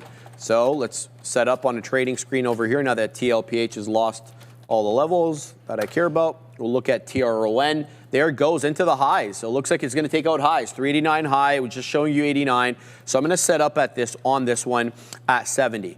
So let's wait at 70 for a possible retracement. I will be looking to add into 60 because I perceive that to be the breakout level. So we'll keep an eye out on that. Otherwise, there's not much else. There's PL as well, but that kind of dead. Shout out to the Premier League, who for whatever reason, Joseph, I don't know why, man, why they do this, but like they start the Premier League and they start like professional soccer in Europe 3 weeks, and then they have to take a break because they do the internationals. Oh, it's like, and then they do it every month until November. So every month there's like a week and a half off. So it felt naked without the Prem, bro. I mean, hey, you got football. We got football. Did you watch any of that yesterday? I watched a little bit of the Ravens Bills when I got back home, but yeah, I was watching. The Bills were losing. Then they found out from your friend Neil this morning that they were winning. So shout out to your boy Neil, because I think if the Bills lost and we came in this morning, I don't think he would be as happy as he is right now. That's for dang certain. I've seen it, baby. It's coming in over there. It's coming in hot. Coming in. He wants to, okay. The issue with that, though, is they didn't lose. Yeah, they won. Yeah. Unlike the Dallas Cowboys, who took, well, you know, at the end of the day, when you lose your best player, things probably aren't going to go well. And I understand. I feel for all the Dallas Cowboys fans out there. It's going to be a relatively long year for them. But as far as I can tell, the Buffalo Bills are still the same team. They got the MVP, and he's unstoppable. Ultimately, I like the defense to play a little bit better, but what can you do? The W is a W.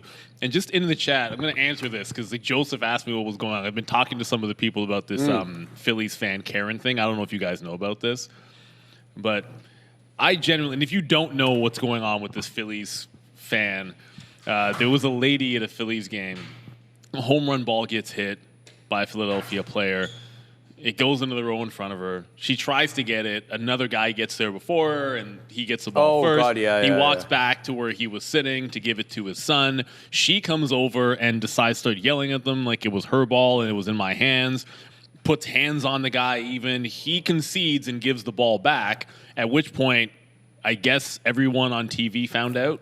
And you know what the team does in that situation? Neil, the team goes that out, gives thing the ball. made the rounds online quicker than she could time. sneeze, baby. My first thing is apparently, like, look, I don't think you should cancel someone over their worst moment. No. I would like to hope that lady feels horrible about she it. better. And everyone should get the benefit of the doubt to a 100% certain agree with extent. that. If she comes back after and is apologizing, then why can't everyone just, let bygones be bygones? Personally, you always give the ball to a kid, man. There's no better feeling in the world than when, you can do something to make somebody else's day. So I don't know why people wouldn't be trying to do that anyway. She didn't even look to see that the fact that the kid had it. She just went right to the man, started chirping it. But, Neil, you bring up a fantastic point. None of us want to be judged on any one moment in time that we've lived in our life. We are so much more than that. But, yeah, it looks really ugly, what she did. You said it well there. And I like the long and ease Joey options. Oh. So get going There there. you go, Joey. And What do you say out of Tron, here? the world, I don't know if that stock's going to make you the world's richest man, but hopefully it goes up like you have a hot hand at a dice game. No, you know what's funny though? The way Neil, 1 second, the way Neil started that off, it sounded like that Kanye West speech when he won whatever award. He's like, I wonder what would have happened if I didn't win this award. Oh, And yeah. then he goes, I guess we'll never know. Yeah, but there's a whole, what's it called, trend that's on that. Right? That people did that on TikTok. I guess we'll never know. Dara, what do you got for us? Get it, Dara. Okay, it's our crypto segment time. Let's talk about OCTO. Here is the stock. This is 8Co Holdings. Now, 8Co Holdings is moving in part because of these two men. Let's talk about it. The man to the left is Tom Lee. The man to the right is Dan Ives of Wedbush. So Tom Lee has already been involved with for at least, I think, over a month now, almost 2 months, maybe more than 2 months. It was, again, end of June, start of July. He's been involved with this Bitmine immersion. They announced at that time that they were going to be starting this Ethereum treasury strategy. Well, now Bitmine immersion is teaming up with this 8Co Holdings for a WorldCoin treasury strategy. Now, Dan Ives is going to become the new chairman of the board for WorldCoin. WorldCoin is going to be getting involved in this first ever WorldCoin treasury.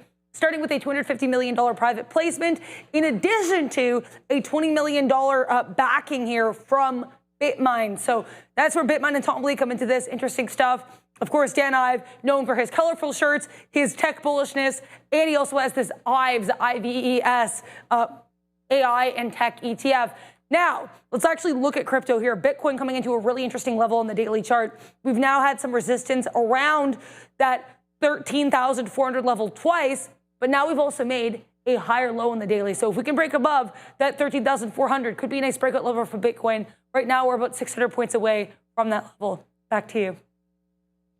Adara, so yeah, same thing here. We got our last out remaining. We're going to wait till 33.25s there on the crypto space, so some good stuff on that front. But now let's take a look at some of the top performing sectors and see what we got going here. The tech sector up 1%, guys, sitting in first place. It's a good thing seeing that. And then we have the consumer discretionary up about 0.6. And then also the industrial sitting in that third place spot, up just under 0.4% there. So, okay, we have the financials relatively flat, and you've seen a big down move on Friday in the financials. And then utilities, the third last, down 0.8. We have the consumer staples down 0.9, and then real estate down 1 1/5 there, guys. So those are your best and worst performing sectors. And there goes Apple. So Gaurav, yeah, this is that's what I'm talking about. Just didn't want to get rocking and rolling here today, so I took a couple of attempts. The indecision prints were there. I just don't think the volume was supporting our thesis. But yeah, I mean, Los Pollos, good work. Also on the bull flag, we were talking about this on NVDA, right at the volume weighted average price,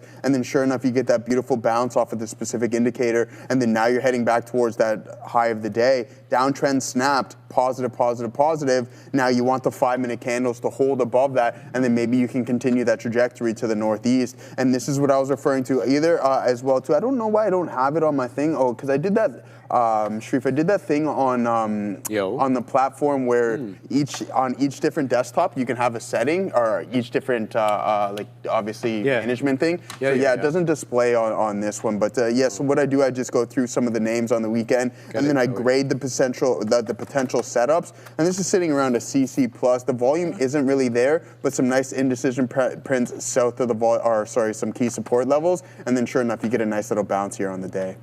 All right, guys. Yeah, man, they're not cooperating. Hopefully, Tron cooperates here. It's finding a nice bounce off the 10 EMA, trying to break above a 78. I'm actually waiting at 78, but the spread is what it is, so we'll have to continue to wait a little bit more for our first print. There's 78s again. There we go. Now we get across. Let's set up at 82s, and then we're going to set up at 88s for the break of the high. So it did pop up there into 82s. The 89 penny level is the high of the day on TRON. But it's really this show over here. It's the KR show. This is insane. It's absolutely flying to the high side. It's halted up again.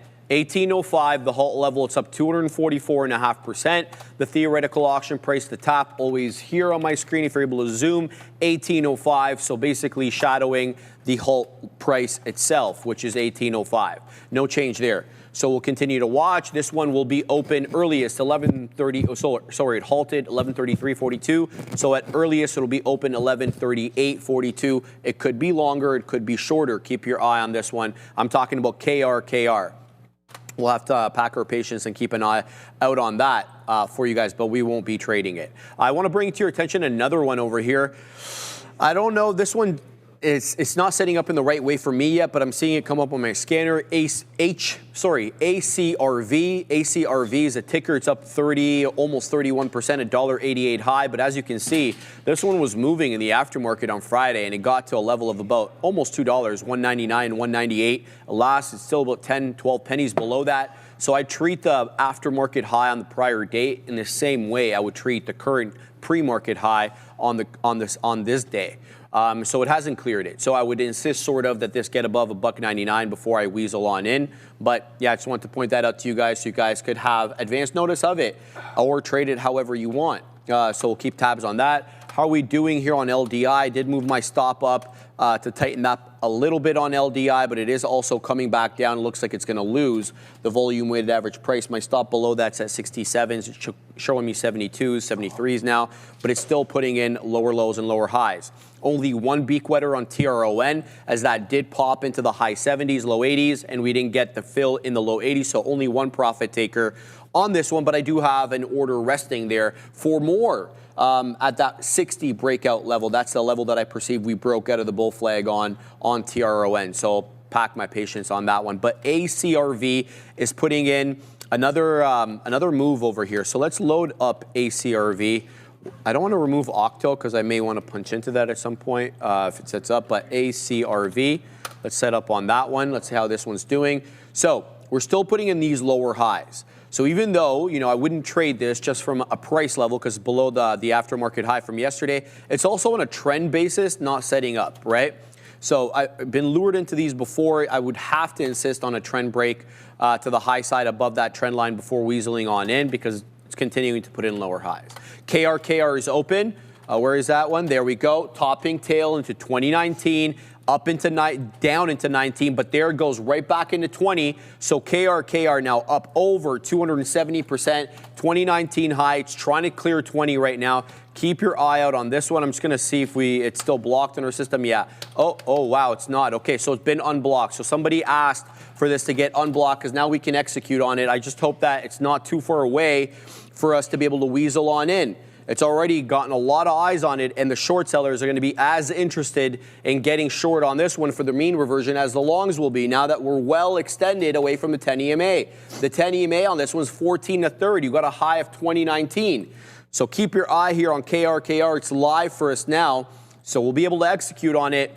But is this the right time? We're super extended here, Joey. So I don't know, man. I don't know. I don't think I'm going to punch in at these levels. Need to see a little bit more. That could be to my detriment, as this one is going to halt up again. Fake halt, false halt into 2136. Look for the continuation now into the second halt level, which is showing as 41 or 30. Oh, 41 on the ask, 36 on the bid. So there you go. It's going to halt up again in a few more seconds. Let's see if we can halt gray out now. We didn't get punched in. I tried to punch in at the last second there for added effect. Ooh, but it didn't work. It didn't work. Yeah, it didn't work. That's all right, man. Not everything, unfortunately, goes as planned, but that's why. Yeah, okay, so there it is. I found some things here, a couple of the names that I was going over. So you can see just the alerts, but one thing that I just want to focus on is just the similarities within, let's hide this right now, within all these potential setups, right? So these are swing trades that I've been looking at. I got to keep my eyes on Ethereum just in case it comes back to my break even there. So we only have a couple more pennies until we do get stopped out. But there's Dash, right? So it's just the similarities within all these patterns. So you can see that we have this volume print. It is holding up relatively well. So that's a nice indecision. And then you're looking for a potential bounce, right? Just a couple point swing. And then Reddit was the one that has been working the best. But you can see the similarities between these two setups is that there it is. You get this hammer candle after you experience about a 15% pullback or so. Yeah, so there it is. And the exact same thing with RDDT. So you get that pullback, and then you get that indecision print, roughly close to the same percentage metric, and this one's working out really, really well. Am I involved in the name? No, this is just things that I'm observing, and the exact same thing with Palantir, right? So you go down 20% plus, and then sure enough, you have this isolated volume signature and the exact same thing. You're holding this consolidation phase. So if you get an open above this 160 range, maybe you get a pop.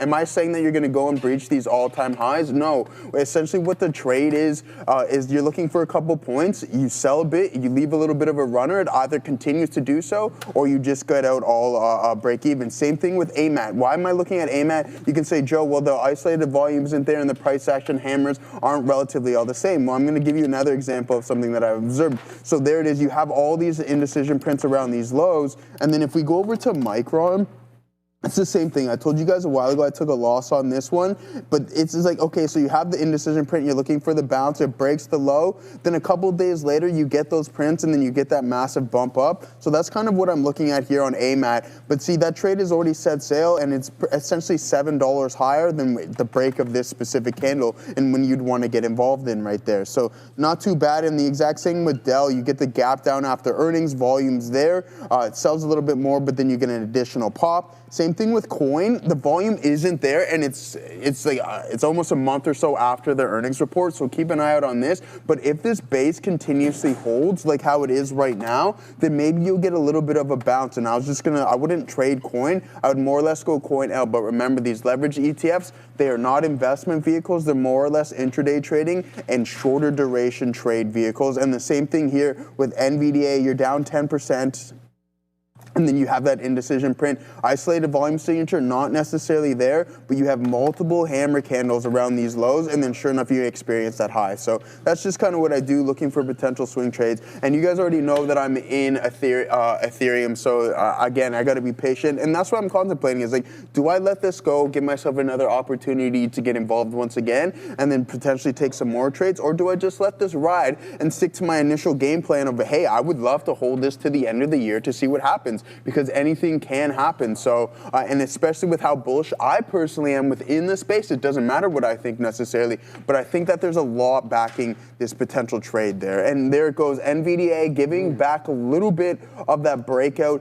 The 5-minute couldn't hold through this downtrend, and now we're heading back into the middle of this range. As long as the volume profile stays relatively cool, then you might be good. Sharif is most definitely going to point this out, those higher lows, there's no questioning that. So until that snaps to the downside, I think this bull flag, you get that price compression, and then the chances are of the continuation to the top side are there, or it might have done its move for today, considering, once again, it is September, guys. Sounds good, Joey. I dealt with Octo a little bit over here. We got in, we got out, a couple of beak wetters, stopped out for the remaining amount. I don't think it's setting up quite yet. It did pop through 40, and then it dropped back down. So the bulls are certainly not in control quite yet as it continues to consolidate. In fact, it still feels like the bears are still in control, or the profits being taken by the longs, because we're still putting incrementally lower highs. So if you were to look at the prior area, generally high was 47.25. Forget about this topping till into 57. So 47.25, and then you kind of get 45.25, and then you get a bit of 45. And here it looks like the best we're doing is 42 on the day, as it comes right back down into those lows. So losing 37. There does seem to be a lot of buying at 35.25. Whether that continues to be the case or what the situation is, be on the lookout for that, right? 35.25, it seems like the buyers are stepping in. Now, you may not get that price if you don't have enough of a variance between your trigger price and your limit price, because it's spready. So when we were moving on up and we were crossing easily here some of the levels that I was putting my resting orders at, and it wasn't getting printed as a result of the spread. So it's going to work both ways, to the upside and the downside. So be on the lookout for that 35.25. Buyers could be stepping up there. Still keeping my position here in TRON, looking for this general 60 penny area to hold, even though it's an 89 high. This was the breakout area from the earlier bull flag. We certainly didn't get a bull flag second time around, as we've given up almost 2/3 of the breakout. From that 50 penny area, now holding at 60 generally. Be on the lookout for that. KR finally halted down for the first, well, I don't know if it's the first time or not, but this thing was all sorts of strong to the upside. 21.36 high. That was the halt level. It opens up at 20.11, below the halt level by over $1, and now it's halted down at 18.10. It will be open at earliest 12.50. 47, as this one did halt 11:45.47. So be on the lookout for that. But I'm seeing Octo starting to curl back again for another opportunity here. So now you've got four candles that have closed green on the 5, but really no decisive move above that $40 area. It seems to be finding generally some support here at the 20. But yeah, this isn't the trade for me. I'm going to have to continue to deal with the consolidation. I'll just rather get the breakout and then look for a micro pullback on the breakout, and then we'll just ride that wave. PL, another one that I mentioned earlier on, which is hanging out near the highs, but not doing a whole lot other than that. This is trading on the NYSE. 1 penny spread on PL. It's done about 36.5 million shares on the day. 898 high, showing me 88's generally been respectful of the 10 EMA at the 5.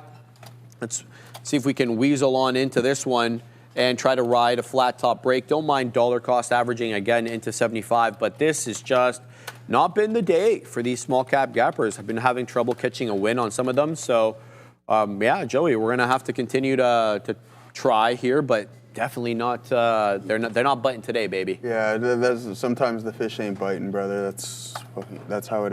That's how it is. Yeah, man. That's part of the nature of the game for sure. Yeah, but again, like anything can happen, right? Like you seen the one today went up 2,400% at some point today. Anything can pop off at any given moment. So there goes Nvidia breaking down, and there comes Ethereum. So we were long right here, and then you get that move all the way up into 33.18. So we'll see if that continues to break down. Hey, for all my options traders, answer this question for me. Are you running risk reversals right now? I'm curious to think. Because considering if you're long some calls, you can sell some puts as well too. So I know Pug Life. Where's Pug Life been? I haven't seen this guy in the chat. I gotta tag him. And I know Havana. I haven't seen Pug Life. So yeah, let me ask: are you guys trading risk reversals, or now is not currently the environment to do so? Because they're obviously extremely directional to that aspect. So yeah. I'm curious because I was reading over some stuff and some individuals saying, yeah, they like risk reversals currently right now, which I found pretty interesting. Curious to what you guys think. Obviously, the more ears and the more opinions, the better. But with that being said, let's take a look. There we go, a smile on your boy's face. Let's take a look at the good old options chain and see what we got cooking up. 240. 240, yes, the options chain can always put a smile on your face for whatever reason that may be. 240, oh my days, and there it is. There it is.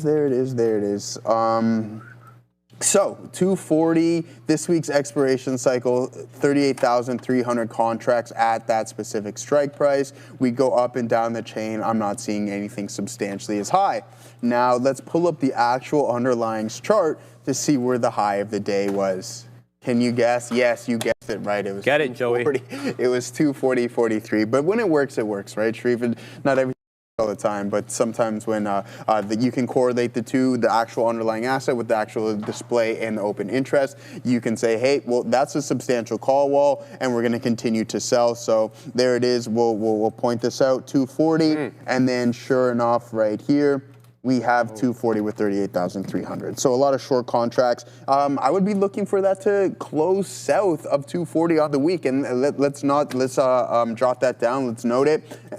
Excuse me, and see if that comes into fruition. So NVDA, we're going to take a look at this options chain to see what we got going on with that. Are we going to be able to continue to climb, or are there substantial call or put walls? So as I'm looking here, 175, we might run into some overhead resistance, but hey, you may get that magnet effect as well too on that, and you get the price attraction to that specific level, and then the market makers dump it and they sell shares against it to push price back lower down south of 175. So that is substantial. And I mean, when we were looking at their earnings report a couple of weeks ago, we didn't even see that size. It was more or less at the 185 to 195 strikes, and it wasn't as substantial. It was in the 80s, 60s, 70s, whatever it may be. But then sure enough, after that, you're seeing price being held south of 175. Now, what's important is to take at the overall market and see what we got cooking up on the Qs. At the money IV, relatively low, which is positive. So you're not going to be paying 16%. That's crazy. But that's on today's. So we don't want that necessarily.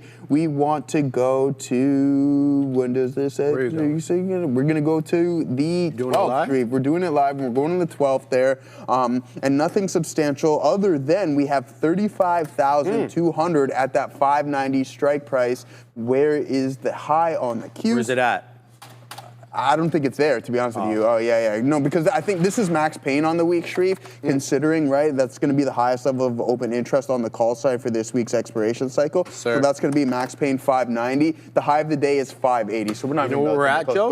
Go ahead. 1, 2. There you go. There you go. You were waiting for that. Let's go, bro. We're 3 now. Let's go. Let's freaking go. We were 3 a second ago, there Joey. Go. We're not long 39.10. We just printed 42.10 on this Octo business. So let's see if we can get continuing here. 45 generally has been the resistance level. Let's get up to 45. Here we go, Joseph options. 42 and a quarter. We're showing 43 and a third right now. 42 and a third, excuse me. Let's keep an eye out on this one. Looking for continuation here on Octo. Here comes 42.5. Seller at 49. Can't shake the 49 seller. Zigging and zagging. Can we get continuation? OCTO. It's back in business, but there is a seller at the $0.50 that we got to shake. Can't shake him. So we're selling into the $0.50, in the 30s, in the 40s. We're not passing the 50s, though. So keep your eye on this one as it drops back down and drops below that $42 area for the first time in a little bit. Do we get, that move up into 45? That's kind of what I'm waiting for there. I don't want to wet the beak a little bit early. Let's see if we can take it out into that $45 area. This is the resistance level that I'm seeing. We did wick into 43.25 super quick, but it didn't really have any continuation. Here's 42 again, moving into the $0.50 again. There's a seller at the $0.50 there, and he just got decimated. Absolutely. We're going to take it out there, Joey, into the top. Very happy with this trade. Made some money back. All it takes is one trade. Oh, my goodness. One trade, brother. All right, there we go, Joseph Options. Now you know what I'm going to complain about? Not enough shares. Hey, that's my guy. What kind of a friend would he be if he didn't know that was going to complain about something? Exactly. No, but it looked good, bro. You got $3 on that one. Take a chunk out of the losses. And we talk about it, like when we try to make our winning trades bigger than our losers, it's not always the case, right? You're going to have some of them just slip away, and the opportunities aren't going to arise. Because you guys know, for me personally, when I'm in something, it's like, okay, yeah, take a couple of losses, and then when I finally get a trade to work out for me, I'm trying to push, but it's not always the case, right? You can't always do that as much as you would like to. It's just not the reality of what we got going on with trading. Now, what was I going to do? Strategy builder. I want to take actually a look at the Qs daily to see what we got going. Oh, okay, actually, no, wait, never mind all that noise. I'm going to add here. I'm going to add just because, why not? I'm feeling it's like Rich Homie Quan today. All right, so there it is. So bang, we're involved in that.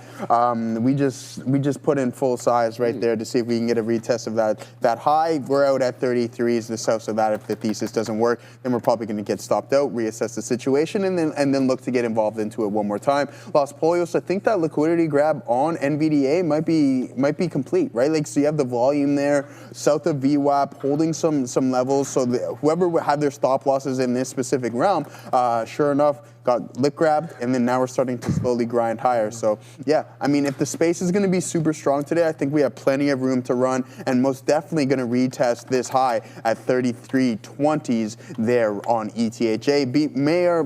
Probably will be more of a grind, right? Like we're out of the momentum phase of the session. It is almost noon.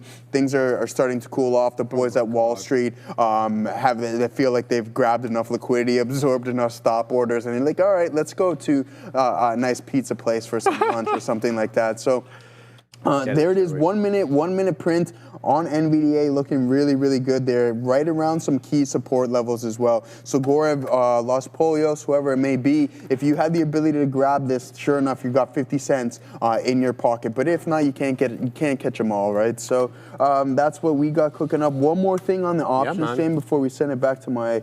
Oh yeah, this is what I want to do. Sorry, I got sidetracked. My brain's like all over the place. So. Did anybody answer my question on the risk reversals here? GV Joe Options, talk to us. Let's go. Oh, Zinc, yeah. I'm only playing credit spreads, says Jason Colony. Okay, that's cool. Let me know a little bit more on what specific spreads you're trading. I'm really intrigued on what you guys have got cooking up. I was looking at some. Oh, I had one more name. I'm going to show you guys one more momentarily. So yeah, so credit spreads. It looks like no directional options trades for me. I'm okay. Jason Colony, directionally blind. Fair enough. So nothing directional. I like it. So more or less, you're a condor type guy. You like selling credit, so you don't necessarily need a specific direction in order to become profitable. Fair enough. I'm curious on your risk measures as well on that one, Jason Coigny. I'm very, very much intrigued with that. Now, this is what CrowdStrike here. Speaking of credit, oh, there it goes. My days. All right, so here it is. So I was going to pull up CrowdStrike. Why? Gorev, Los Polios, my guy Mike P. DeRider, all my BPA traders in here. This is what I was looking at. Like, you take a hefty pullback on CrowdStrike, 22%, that's bear market territory. I was looking to sell some premium on this thing right around the lows. So I was looking at like the 390, 385 bull put spread just to collect some premium. I could care less if it went up, down, as long as it didn't close south of that 390 strike price. And let's take a look how much we were going to collect on that specific setup. So we're going to pop up, we're going to open up our strategy builder here. We're going to get this going. We'll go verticals, and then we're going to pull up my guy crowd, and see what the actual premium is on that now. You were collecting a bit, but again, didn't have any market data, so it's a little bit harder to determine exactly what you're going to receive on that. Oh, no, and that, an expiration cycle was 25 days, so we're going a little bit later because for all the veteran credit spread traders, as you get closer to expiration, gamma starts to accelerate, and sure enough, theta as well too, but you're selling credit, so you want that to specifically come into your favor. Oops. Now, where did you go? Embarrassing. It's so super embarrassing, but that's okay, Sharif. We figure it out. There you go. Where did you go, my friend? Okay, so there it is. You asked nicely. That's why it showed. Yeah, exactly. So that's what when you do ask nicely, things tend to work out sometimes for you. But if you don't ask nicely, then they're like, yeah, get out of here. We're gonna embarrass you. So here's the profile on this one, on something that I was specifically looking at. Can I drag this over here? No, I cannot. Great stuff. Love how user-friendly this is. There it is.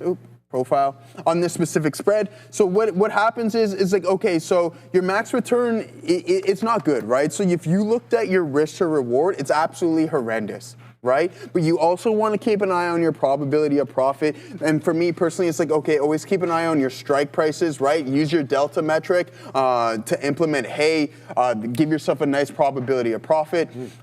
And there it is. So it's like, okay, Joe, why would I risk $400? Why would I risk $400 to make $50? I don't know. Well, it doesn't make much sense, does it? Right? But if I were to tell you, Sharif, you have an 85% chance that it's going to work out, but you're not going to lose your 400. You can obviously put a stop loss in. Okay. Would you take that trade? So I say, let me put it to you this way. If you were risking $150 to make $50, but your probability was 85% of that trade working out, are you taking it? Yeah. Right. Absolutely. So the probability is in your favor, and that's what we look for, and that's when we use our delta metric as well too. So for me personally, that was a trade that I was looking at.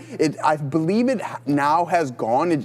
That ship has sailed, but there's going to be plenty of more opportunities to take advantage of. And if you're looking to put on these styles of trades, use your delta, and it can help put probability in your favor. But now, go ahead. We got to cover this first. Octo's breaking out, Joey. Oh, here we go. Eh? Yeah, we're flying here. Shout out to my man Bovin. I've been going back and forth with Bovin in the chat. My bias was 45. There's been a wall of selling. Bovin feels 47. I'm more inclined to agree with Bovin here as opposed to my earlier assessment, because it does feel like 47 is where the wicks were rejecting. The closing prints, on the other hand, more like the mid-40s. This thing's over 3,000% now. It's breaking out. The volume is coming back here on Octo. Watch out for that 47 break and take, and then as quickly as this thing breaks above 47, as quickly as you will find it at 50. That is just the nature of these ones. Here comes 48. We're above 47 right now. It's all gas, no brakes right now on Octo, but for goodness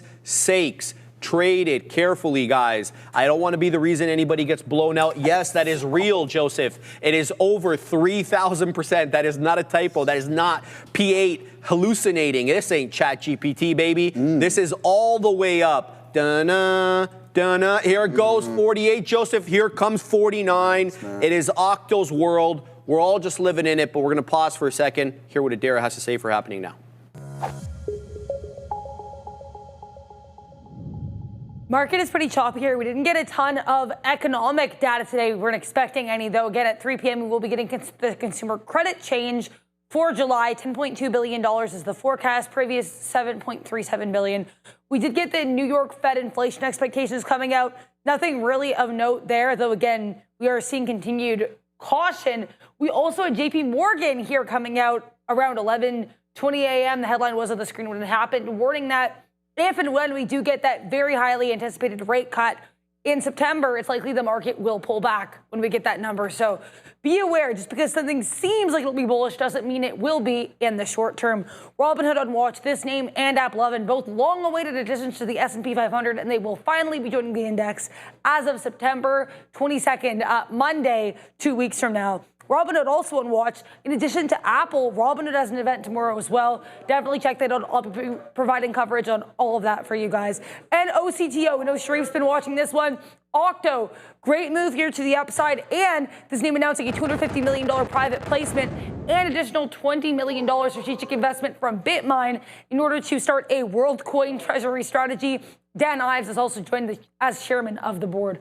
Over to Neil. Make sure to like, make sure to subscribe, and make sure to listen to Neil and his lesson of the day. Back to you.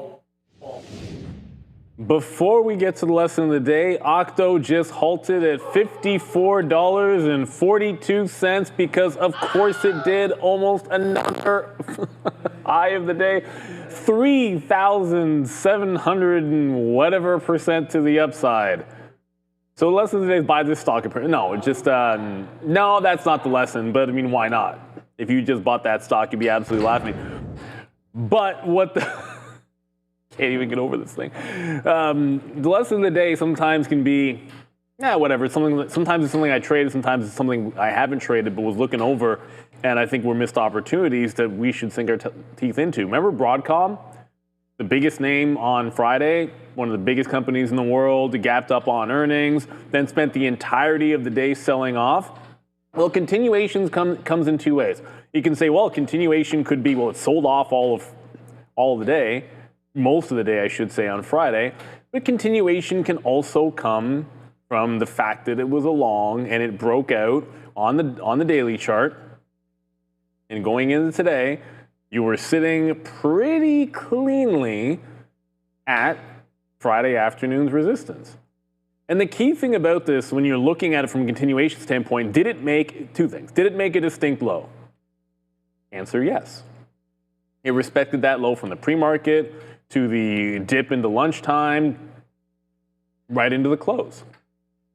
Does it have an obvious level with which to look for a breakout if you're not going to get along off that low? Yeah, it did, right here at 341. And then what happened right off of the open? An opportunity to just go into a continuation long. And this isn't even the one that I think was a missed opportunity so much as Lululemon, because that's the other side of the proverbial coin.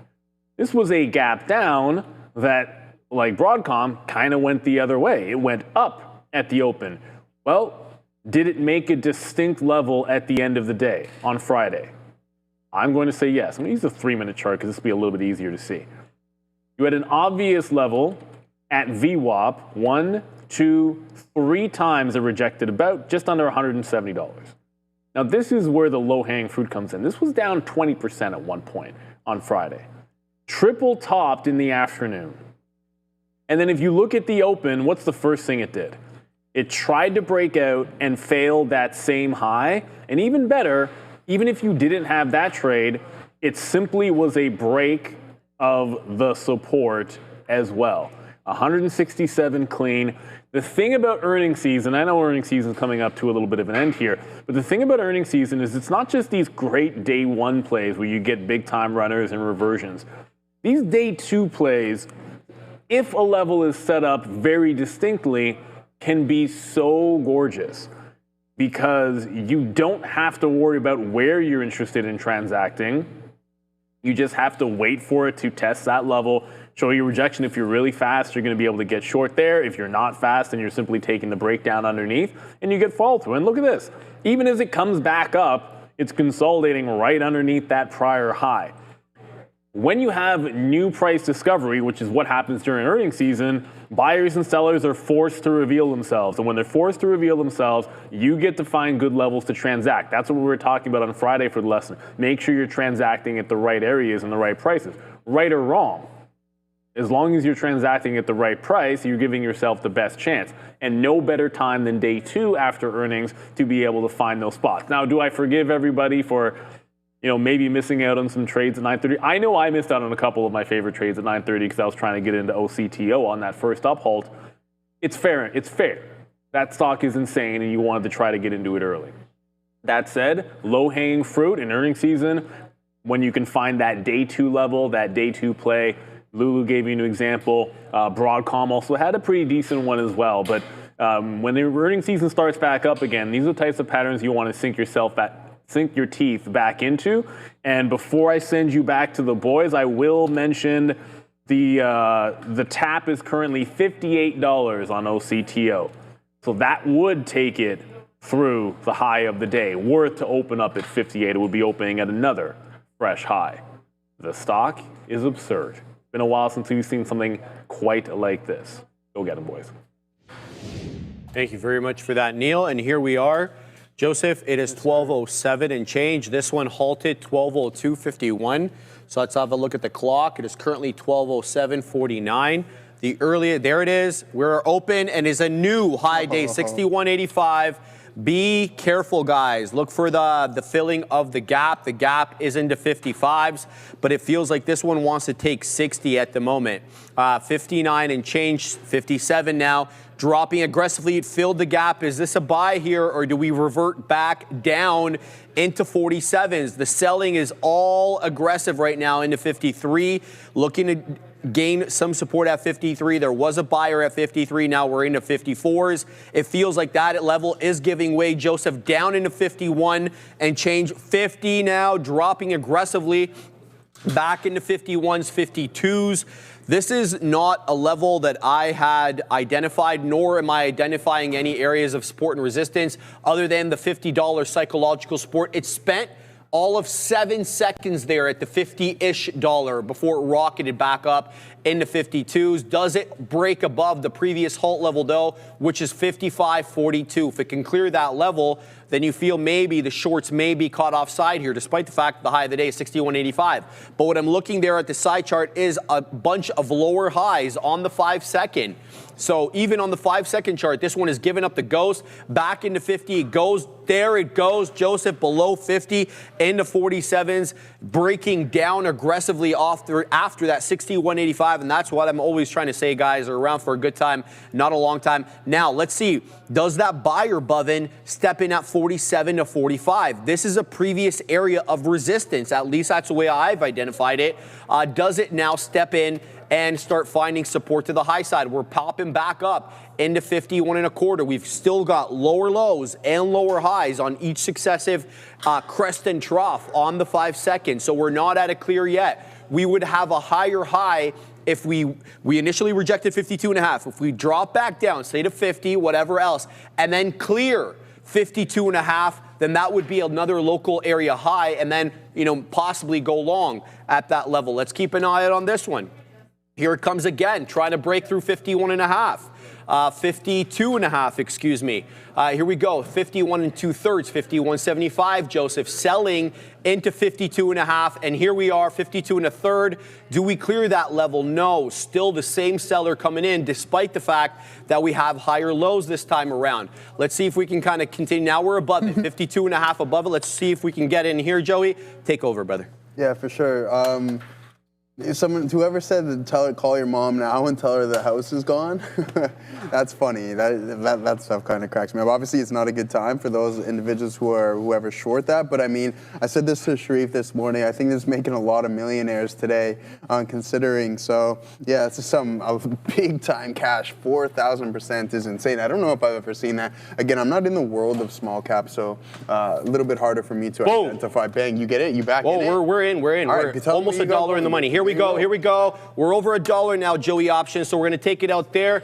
Boom. Nice. All right, finally positive on this piece of crap. So happy with that trade. Not the best. Let's get set up again. We just took $2, quick as you like, on Octo, but that's bupkis. Let's just be real about it. Let's speak real here. This thing's giving you $10 at a time, so $2 ain't you know what, all right? So let's keep an eye out on this. Seller at 55. There's been selling at 55, Joseph options. Let's see if this one can clear 55, make its way back to 60. It's still well above the 10 exponential, well above VWAP, and most notably, I don't know how you feel about this, Bhavin Patel, but I love this retest of the 47 area, the exact level, Bhavin, that you said we needed to get above in order to clear it as a long, and that's exactly where we tested as support level, so builds on your thesis that was the resistance level. Shout out to the OG Bovin in the chat. Keeping my eye on this one, Joseph Options, looking for a move above 55 and into 60 again. Yeah, nice trade there, man. This thing's going crazy here. You can see it. So, some nice stuff. So Sharif was covering this there, so we won't stay on it too long. 61.74. That's insane.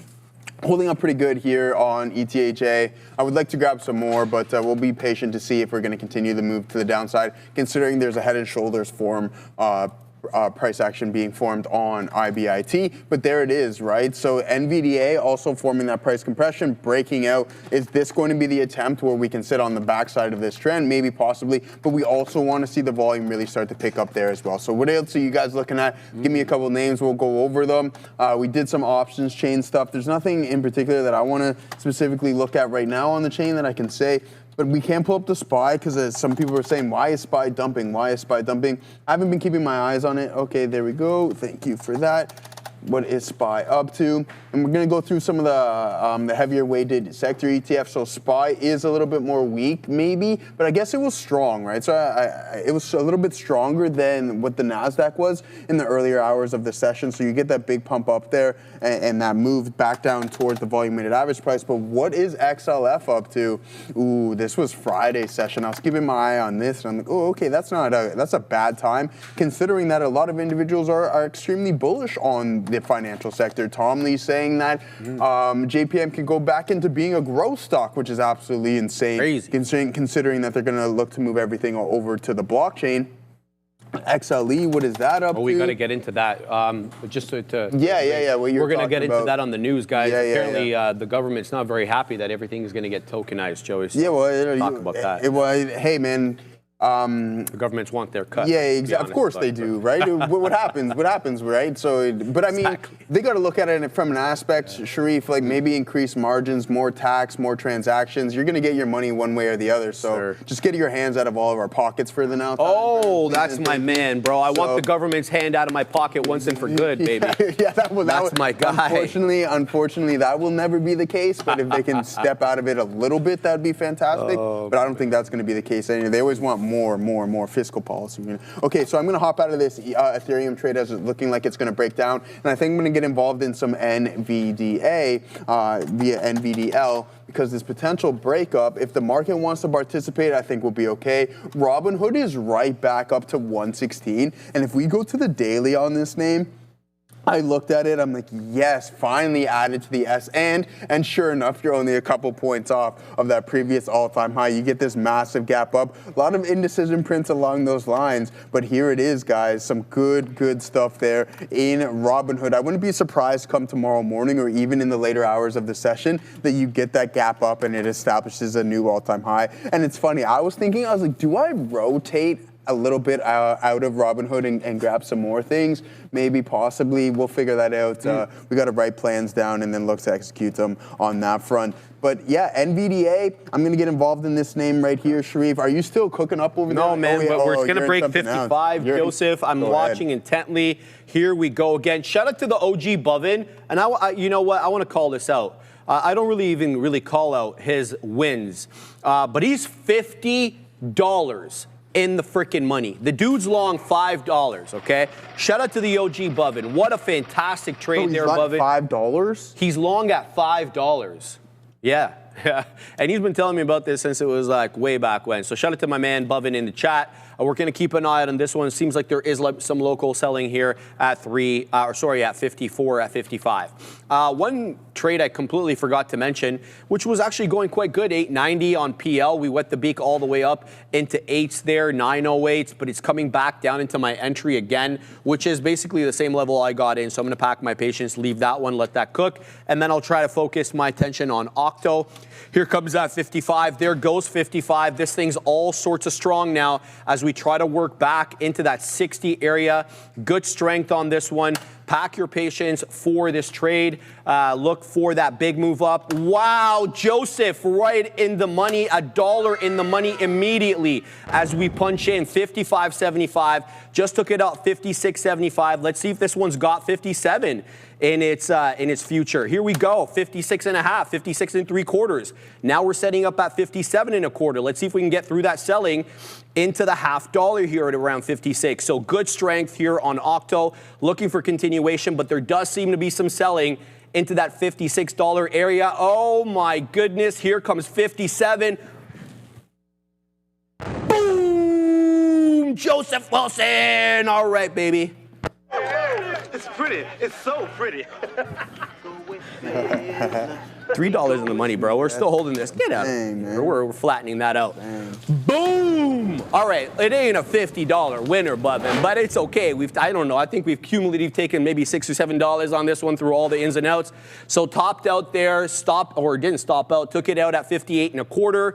So good continuation on this one. Definitely looking for more. We're 4,000% or thereabouts, almost 3,800.5%. And here comes 58 again. Joseph, this one has got it all.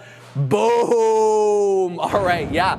Davol, you're not wrong, brother. It could easily move that after hours. Tell everyone, though, why, Davol. I think I'm saying your name right. No volatility halt parameter in the after hours or in the pre-market. That's why everyone loves these in the after hours or the pre-market, myself included. Here we go. We're clearing 58, baby. Looks like going to take out 59%. Hopefully, we'll see. The only 4,000% winner this year, Joseph? Ooh, only, yeah. Beta Pro by Global X is bringing back its annual biggest winner simulated ETF trading competition. All right, now we're talking. Now with over $40,000 in cash prizes, including a $20,000 grand prize, all risk-free. It's free to enter and open to all Canadians. Trade with $100,000 in fantasy cash on the Webull platform. Whether you're an experienced trader or just getting started, it's a chance to test strategies, build skill, and climb the leaderboard. So you think you have what it takes to be the next biggest winner? Sign up today at betapro.ca, guys. Good stuff there. Wow, that's some fun stuff. Get involved in that, man. I know a lot of the guys around here were doing that. And I mean, to trade paper money and then you could potentially win real money, I think that's a pretty good handoff in my trade-off, in my opinion there, Sharif. But Octo, enough of that. Let's get into some interesting stuff. There it is, man. What a monstrous move that we're experiencing. What's the short float on this thing is my number one. Octo? But yeah. Probably zero now, bro. Everyone's been stopped out. Everyone's been forced out. Everyone's been liquidated. Yeah, I guess so. No, and the Katina man said it this morning. He was very clear. I think, and he doesn't trade small caps often, but he's got incredible market wisdom. And he's like, this is a dangerous short. And, I don't pretend like this strategy that I'm employing is my own. And the person off which I learned says the exact same thing. Yes, you have fantastic possible returns shorting these ones at the highs. But you can also get blown out to no end. I mean, but see, the thing is, though, Sharif, I agree with you on that front, because what if you look at it and you're like, oh, the stock's up 1,000%. Well, it goes another 3,000% after that. Even so, if it's like, okay, the stock's at, it's up 2,000%, it has to fade. Goes up another 2,000%. That's insane. It's another high of the day, Joseph. Yeah. So there it is. Now you're up over 4,000%. There's $60. Buvin, my friend. If you're not pulling up in a Lambo or anything in the coming days, if you're not posting or tagging Sharif, then you weren't long at 5, Bubba. I need to see a Lambo in order to know that you were long at 5. You know what I mean? And just go to the bank, because I know in America you could probably get as much cash as you would like. Unlike here, take it out, send us a pic, and be like, yeah, this is exactly what I did on this Octo stock, which is absolutely insane. $100, I think, is 100% in the works for the same, considering you're trading at $63. $64 now, and if it wants to continue to squeeze, you're going to be up. You're up way over 4,000% already on the intraday session. So that's some fantastic stuff. And again, short it at your own risk. Me personally, I would just eliminate that thought from your brain and just look to go to the top side, because now it's at $70. Bro, 68.83, Joseph. It's gonna go 5,000. It's gonna go 5,000. 69.49. You can stop here. You can stop here. 70.82, bro. 4,750%. Sorry, and now people are just getting squeezed to no end. A lot of people are in trouble here. Oh, for goodness What is the sake, largest bro. gainer you've ever seen? This is it. This is it I right think here? so. Yeah, Neil, I've Kodak, never seen was anything. Kodak above this back in 2020? I know Kodak had an outsized 4-digit day. There was HKD as well back in 2022. Go ahead, Adara. In fall of 2023. Say that again. TPST, I believe, almost hit 5 digits, but I'm not sure. That was in, would have been September, October of 23. Of what? 2023, September, 2023. October, TPST. 5 digits? Yeah, well, I believe that. Adara's got an eidetic memory. I can get behind that. I'm not discrediting what she has to say, but 5 digits is insane. It's like just in one day. In one day, you're done. If you were in that, obviously we're speaking hypothetically, because at the end of the day, it is wishful thinking, because it's like, it's so hard to catch that. I didn't even know of this ticker until these guys started screaming about it this morning. Well, this one was very obvious from the get-go, Joseph, because as soon as I sat down in the morning, Neil was like, OCTO, it was knocking on the door of 1,000%. It was like 700 something. So you knew if this one continued after the bell, it would be the first quadruple digit winner. And oh, baby, did this one not disappoint? Joseph, it is a 71.27 high of day assassino. Have you seen anything as good as this? I mean, rhetorical, obviously. And here comes $70 again as we zig and zag with 69. But I don't really care how annoying I sound. Please trade this carefully, okay? You see the way it moves up. It has the propensity to move equally as aggressively to the downside, and all of a sudden, you're caught in a 10-minute halt, and then the tap is like $10 below the halt level, which is already $10 below your entry. Who needs that kind of crap, right? Bro, who cares how annoying you sound? Yeah, Imagine I'm just gonna keep saying it. I don't care. Seriously, keep saying it throughout the duration of us trading it through the day, because people who are just tuning in or who haven't been listening look at this thing and it's like, oh, hey, yeah, guess what? I want to short it. Well, yeah, good. I don't think that's the best idea to short a stock that's up 4,500% on a day. Like, for me, if you're thinking short, just put it somewhere else. Just don't even look at it, because that's just a recipe for disaster. Yeah, I get it. Like, people look at this and they're like, yo, this mean reversion is going to be insane. And they're probably right. Just, can you catch it, or can you hold on long enough? If you've got a cash account and you're not taking any margin, you can keep DCAing until you don't have any more money left. That's entirely possible. Or if you're on a margin account, you're just going to get, your position is going to get liquidated immediately, and you have no control over that, obviously, because the exchange does it. So that's really what I wanted to say there, guys. You know, just because I'm trading them, it doesn't mean they're good investments either. Joey, tell them what's up. Yeah, what's going on? Every trader knows that if you want to grow, you have to risk more. At least that's how it used to be. Trade the Pool is changing that. It's the new revolution in stock trading. You don't need a large deposit. Trade the Pool is built for any trader who wants to grow without putting everything on the line. Just a small skin in the game, and you're trading with real capital. Here's how it works. You pay a one-time evaluation fee starting at just $47. That's your total risk. From there, you trade real shares, no CFDs, using company capital. Head to tradethepool.com or scan the QR code on the screen there, folks. So go check that one out there. Yeah, like that. I'm not even gonna speak about that. Just don't blow up your account is all I'm gonna say. It's continuing to climb. I'm not gonna be surprised if it punches through the high of the day here. Octo just going absolutely nuts. We're involved in some Bitcoin. You can see that. I like the crypto space on today. Nice hammer at the volume weighted average price, so we're getting involved there once again. We had a trade on Ethereum that worked out for us. We went 0 for 2 on Apple, but yeah, there we go. Now we're long some Bitcoin, and we're starting to climb higher. Surprised that it didn't break through this, but the trajectory that this thing is on, I wouldn't be surprised if it does momentarily. This is I've never seen anything personally like this. 4,500%. It's beautiful, bro. It is absolutely insane. That's just on the day. That doesn't even make sense to me. Apparently, your friend RC only made 30K on this. Only, eh? Only, eh? Yeah, it's a light day for him. Yeah, too bad, man. It's such a shame that he only made 30K. Unfortunately, but hey, it is what it is. This guy's speaking fluent sarcasm now. I love that. I love that. I mean, it's part of my language as well too. But hey, man, that sucks when you only make 30K a day and you can make substantially more. Just like I'm gonna make that on IBIT right here. Obviously, there's a sarcasm kicking in. 5-minute hammer right at the volume weighted average price. Gorev, Los Polios, Mike P. DeRider, David, Pug Life, my guy ADL, O Zinc. That's my guy, and no sense. These are the hammers that we're looking for, Shree. Yes, all right. All right, Joey, the deal is we didn't add. We tried. I tried to add into PL. When it came into my technical area of support, I'm talking about that mid 70s. I should have been waiting in the mid 80s, mid to low 80s, because this one tested the 20, and here we go. I want to see if this one wants to break out above 9. But Amir, I'm so sorry, brother. You've been asking for a hot minute for me to look at our. I'm sorry, brother, but I just really had to focus on Octo. But here's how I feel, Amir. This is our. I initially had our up on the side charts to start the show, and then I took it off because it was doing bupkis, Amir. It was a little bit below VWAP, a little bit above. This thing doesn't know what it wants to be.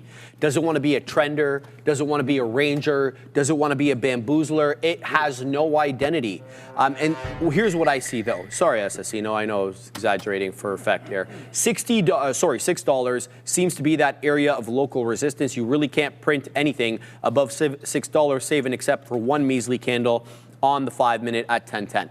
And then all the way back down it goes. Now, it does have a buyer below that $6 area. It's around 5, I want to say mid-teens. At the low end, it looks like 5.10. But, the money fills to make sure you get printed, I would say 5 1/4, 5 1/5. Okay? That's where you pick it up on either a range trade or the bottom end of the range for a breakout trade above 6. Now, is there anything that we can see here that would lead us to believe that this is going to break out from its range? Oh my God, Octo's breaking out again above $74, Joseph. I can't even concentrate on hour because this thing's moving dollars at a time. Unbelievable. But here's what I mean, Amir. Pick it up in the low fives. Look for a move above 6 on a volume spike or a liquidity move because it really is trading like a range stock. I mean, it's up 53%. Fantastic. When you look at it on a wider time frame, there's the 5-minute and multi-day runner on hour, all the prior days area, which is fantastic from a swing trading investing perspective. But from an intraday trading perspective, you need to be picking this up at around 5.20 with a stop below 5. That would be my move. But it really is all about OCTO, Joseph Wilson. This thing is up 5,200%, 5,230%. The shorts are getting decimated. There's absolutely decimated. It's got to have like a 0.000001% short float. Run for your life. But there's going to be a point when this is all going to end. Let's just, tell everybody who is a newer trader that hasn't seen this whole experience before, this will end and it will reverse and it will be as ugly, if not uglier, or as aggressive. Maybe it's not ugly to you because you're a short bias trader and it's fantastic. Show them the old IPOs there, Sharif. Going on. Just show them Figma. Yeah. Show them Bull. Show them whatever else, bullish as well. Same nonsense. Keep an eye out so it is, Katina, man. You need to load up Octo and look right now, Katina. It's insane, Katina, man. 78.95. We're up 5,250 freaking percent. We're gonna keep covering this, and maybe you will even execute on it. But it's just getting so extended. I don't have a good read here, other than to just follow trend on the 5-second. Now I saw Neil astutely point out in the chat that this Octo was respecting the 50 moving average on the 5-second chart, and more accurate he could not be. Let's take a gander.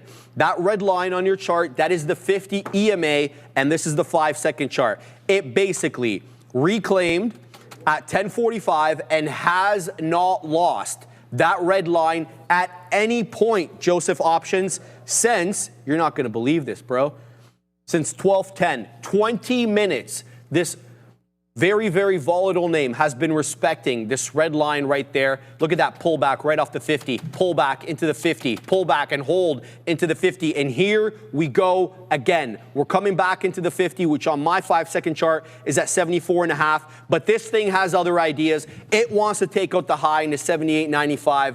Let's keep an eye out on this one. Look for another high day break. Shout out to Octo. Joseph. Yeah, good stuff. Yeah, I figured you. It's going to $100. I mean, what is it? What is the percentage now? 5,000. Yeah. Crazy. 79.80. Here comes 80, Joey. There goes 80, Joey. Yeah. Oh my God. It's going to $100. It's going there, right?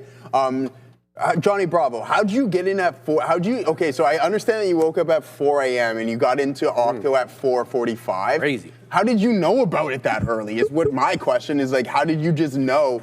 It's like wake up. Scanner, Joey. Scanner, baby. I guess early in the morning. Yeah, you 4 run your a.m. Joey, they start populating. You're gonna populate. Yeah, you 4 a.m. But I mean.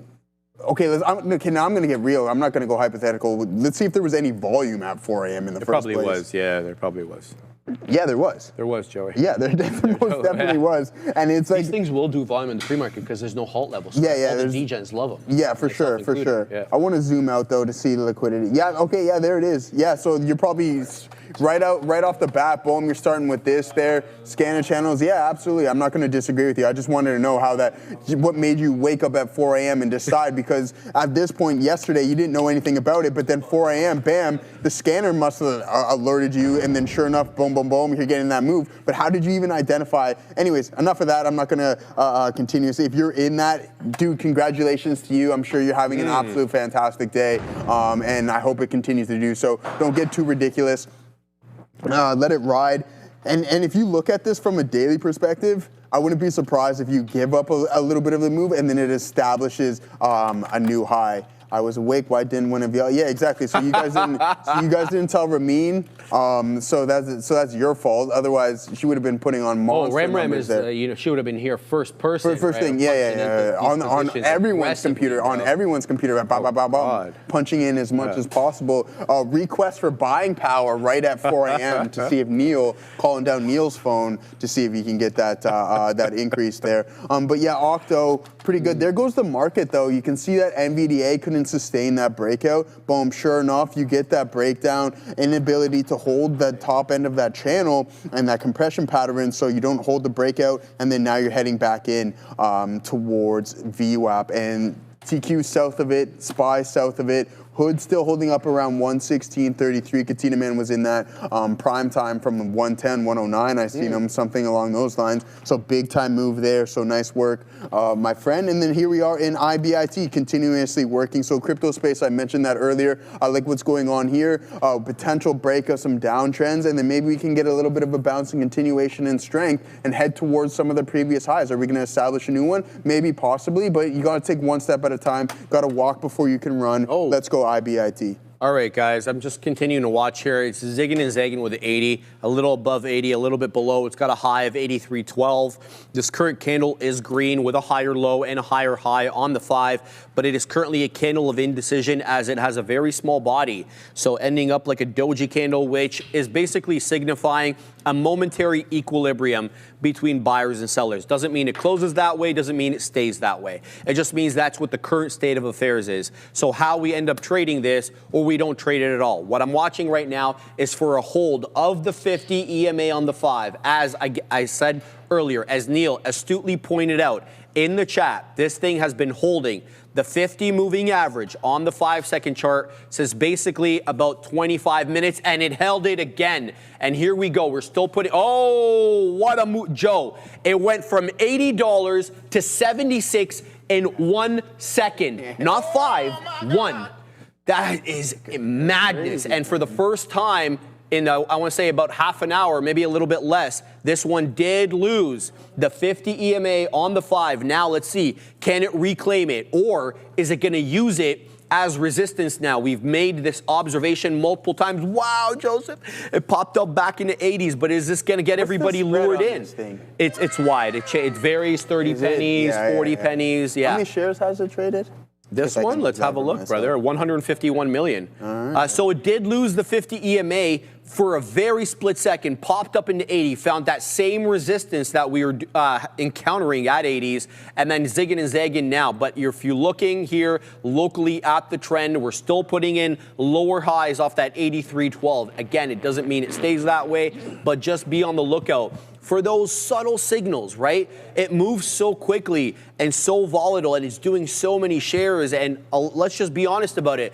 The emotions really start kicking in when you have something as volatile as this. So try to identify local areas of support and resistance and overall trend. We're still rejecting this upper trend line right now on the 5. Can we get above it and stay above it? No, it seems like it is putting in lower highs, Joseph. So whatever algo or trader is executing on this right now. They are kind of looking at the same thing we're looking at right now, that lower high. And here we go again. Let's see if we lose 76. That's the prior area low, 76 on the dot. Now we're dropping back down into 77.5. Now we're no longer respecting the 50 moving average on the 5-second chart. It is now a line of best fit, meaning that it fits best between the price action from the high side to the low side. So be on the lookout for that and do not use it if it's not showing you itself as an area of support or resistance, right? Just a line there, and we have to make the assessment as to whether or not it should be used at any one moment. Healing pain naturally. Joseph, Sharif, look at RAPP and the setup there for a breakout. I think I did have this on my side chart momentarily earlier. Let's load that bad boy back up. In fact, I do. It's trading 116%. Let's put RAP, R-A-P-P, Joseph Options. Let's see what we got over here. Yeah, brother, look, it's still a good percentage winner on the day in the sense that it's still up 116%. But I have two rules for these small cap gappers. They got to be above the pre-market high and they got to be above VWAP. This one fails both. The pre-market high is right there at 8:40 a.m. We weaseled on up to 47 and change. And then the volume weighted average price is $35. And this one's trading at $30.91. So this doesn't work in either event for me. It's still very good on the day and could be good tomorrow. I'm just speaking about intraday. Intraday right now, it doesn't meet my qualifications for a setup, but I do want to point out that, Joey, this one started moving in the aftermarket on Friday, right around 4:05. So it had a move. It had a decent move. It closed out at 14.36, and by the time all was said and done in the aftermarket on Friday, we had moved up almost $4 into 18.25. That obviously looks like a very small move relative to today's move up into 47 and change. That, again, is in the pre-market, though. So I just wanted to point that out. Thank you, Healing Pain Naturally, for that. I saw you take a shot at Canada earlier. I didn't want to say anything, Healing Pain Naturally. Healing Pain? Yeah, he took a shot at Canada. But see, the thing is, though, with Healing Pain, he lives in Canada. Does he actually? Yeah. That's my guy. Crazy. Yeah, he's crazy, man. But Hold he's on, not why are you Canadian. taking shots at us? Oh, but he's not Canadian. He lives in Canada. Yeah, but he doesn't have the passport. No, I don't know if he has the passport. Okay, that's fine. Yeah, I don't know. But yeah, my guy that's okay. resides over in the coast. I'm not going to say which one, but yeah, he gives a little job here and there at the old at the Canuck boy. I can't say. I'm not going to really remember. Let me guess. Yeah, the Arctic. You got to bang. Exactly, man. We got three coasts, we baby. Got everything, brother. We got all the oceans. We got the Pacific. Yep. We got the Atlantic. We got the Atlantic. And now you got that Northwestern Passage, baby. We're going to cash out on that. Cash out Your boy on that, Carbon Tax is going to take a whole bunch of money from there. You guys want to pass through the Arctic?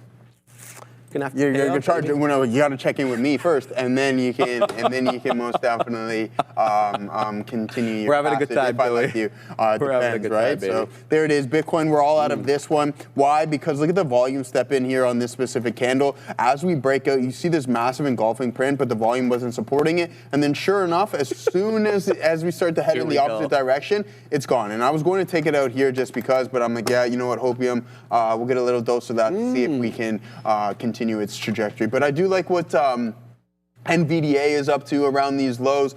Right back into this price compression pattern. This bull flag has been going on for quite some time, and it's just a matter of if and when it's going to break, or you just continue to move eastward throughout the day, right? Okay. It's a complete direction, but there it is, boom, multiple tests, multiple ebbs and flows through that specific zone there, and sure enough, you're bouncing off that level one more time. So let's do it. Why not? Shout out to the individual in the chat whose name is Why Not. Okay, whoa, something big just happened here. So look at the tape. Look at the strength on the tape there, guys. So that's some positive stuff that we like. Great. Volume starting to kick in. So there it is. Bitcoin right back up north of the volume weighted average price. Do we take another stab at it, considering I want to see the volume start to increase a little bit more, and the same with the likes of NVDA. Now I want to see on my scanner if Octo is started to pop up. Ooh, TQ's there. Gorev, look at this there. Maybe we get a bounce in the TQs.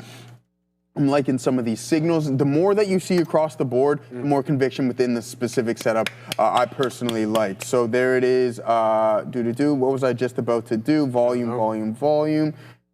Stock scanner. Yeah, Octo is way up there, 174 million shares traded. And then the next closest one within that price range, right? Anything higher than $15 is going to be NVDA with 90 million shares traded on the session. I'm looking at IBIT now to see if I can get in. I don't see it, to be honest with you. Look at Ethereum go. It traded higher up 319, and then now there's no indecision prints right there. So a name in the same asset class or sector kind of is not displaying any forms of those prints. So there it is. Hold that level. Maybe you can get involved there. Look at the strength continuously pop in, guys. This is crazy, really.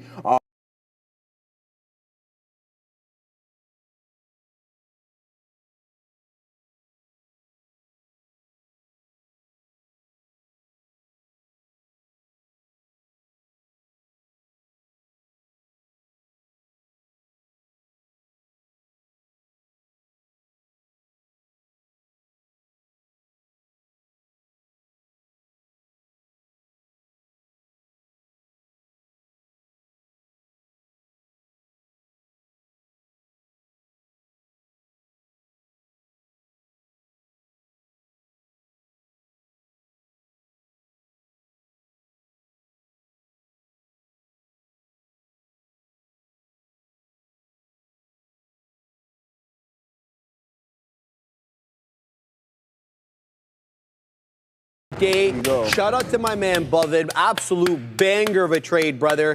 That is definitely one for the books there, and you definitely deserve your flowers for that because it takes a whole bunch of guts to hold it that long when you're that much in the money. Shout out to you, my man. That's a hell of a trade, and you definitely deserve shouting out for that. Is that Robinhood? Mm-hmm, of course. Like it, yeah. Shout out to Robinhood getting into the S&P 500. I used to make fun of my brother-in-law for having a Robinhood account. Now who's laughing? It's not so funny right? now, is it? It's not so funny, is it now? Yeah. Absolutely fantastic trade, Bovin. Really proud of you. Really happy for you too, dude, because you're busting your chops every day in these small cap gappers, and more sympathetic to that kind of trade I could not be. So shout out to you, my man.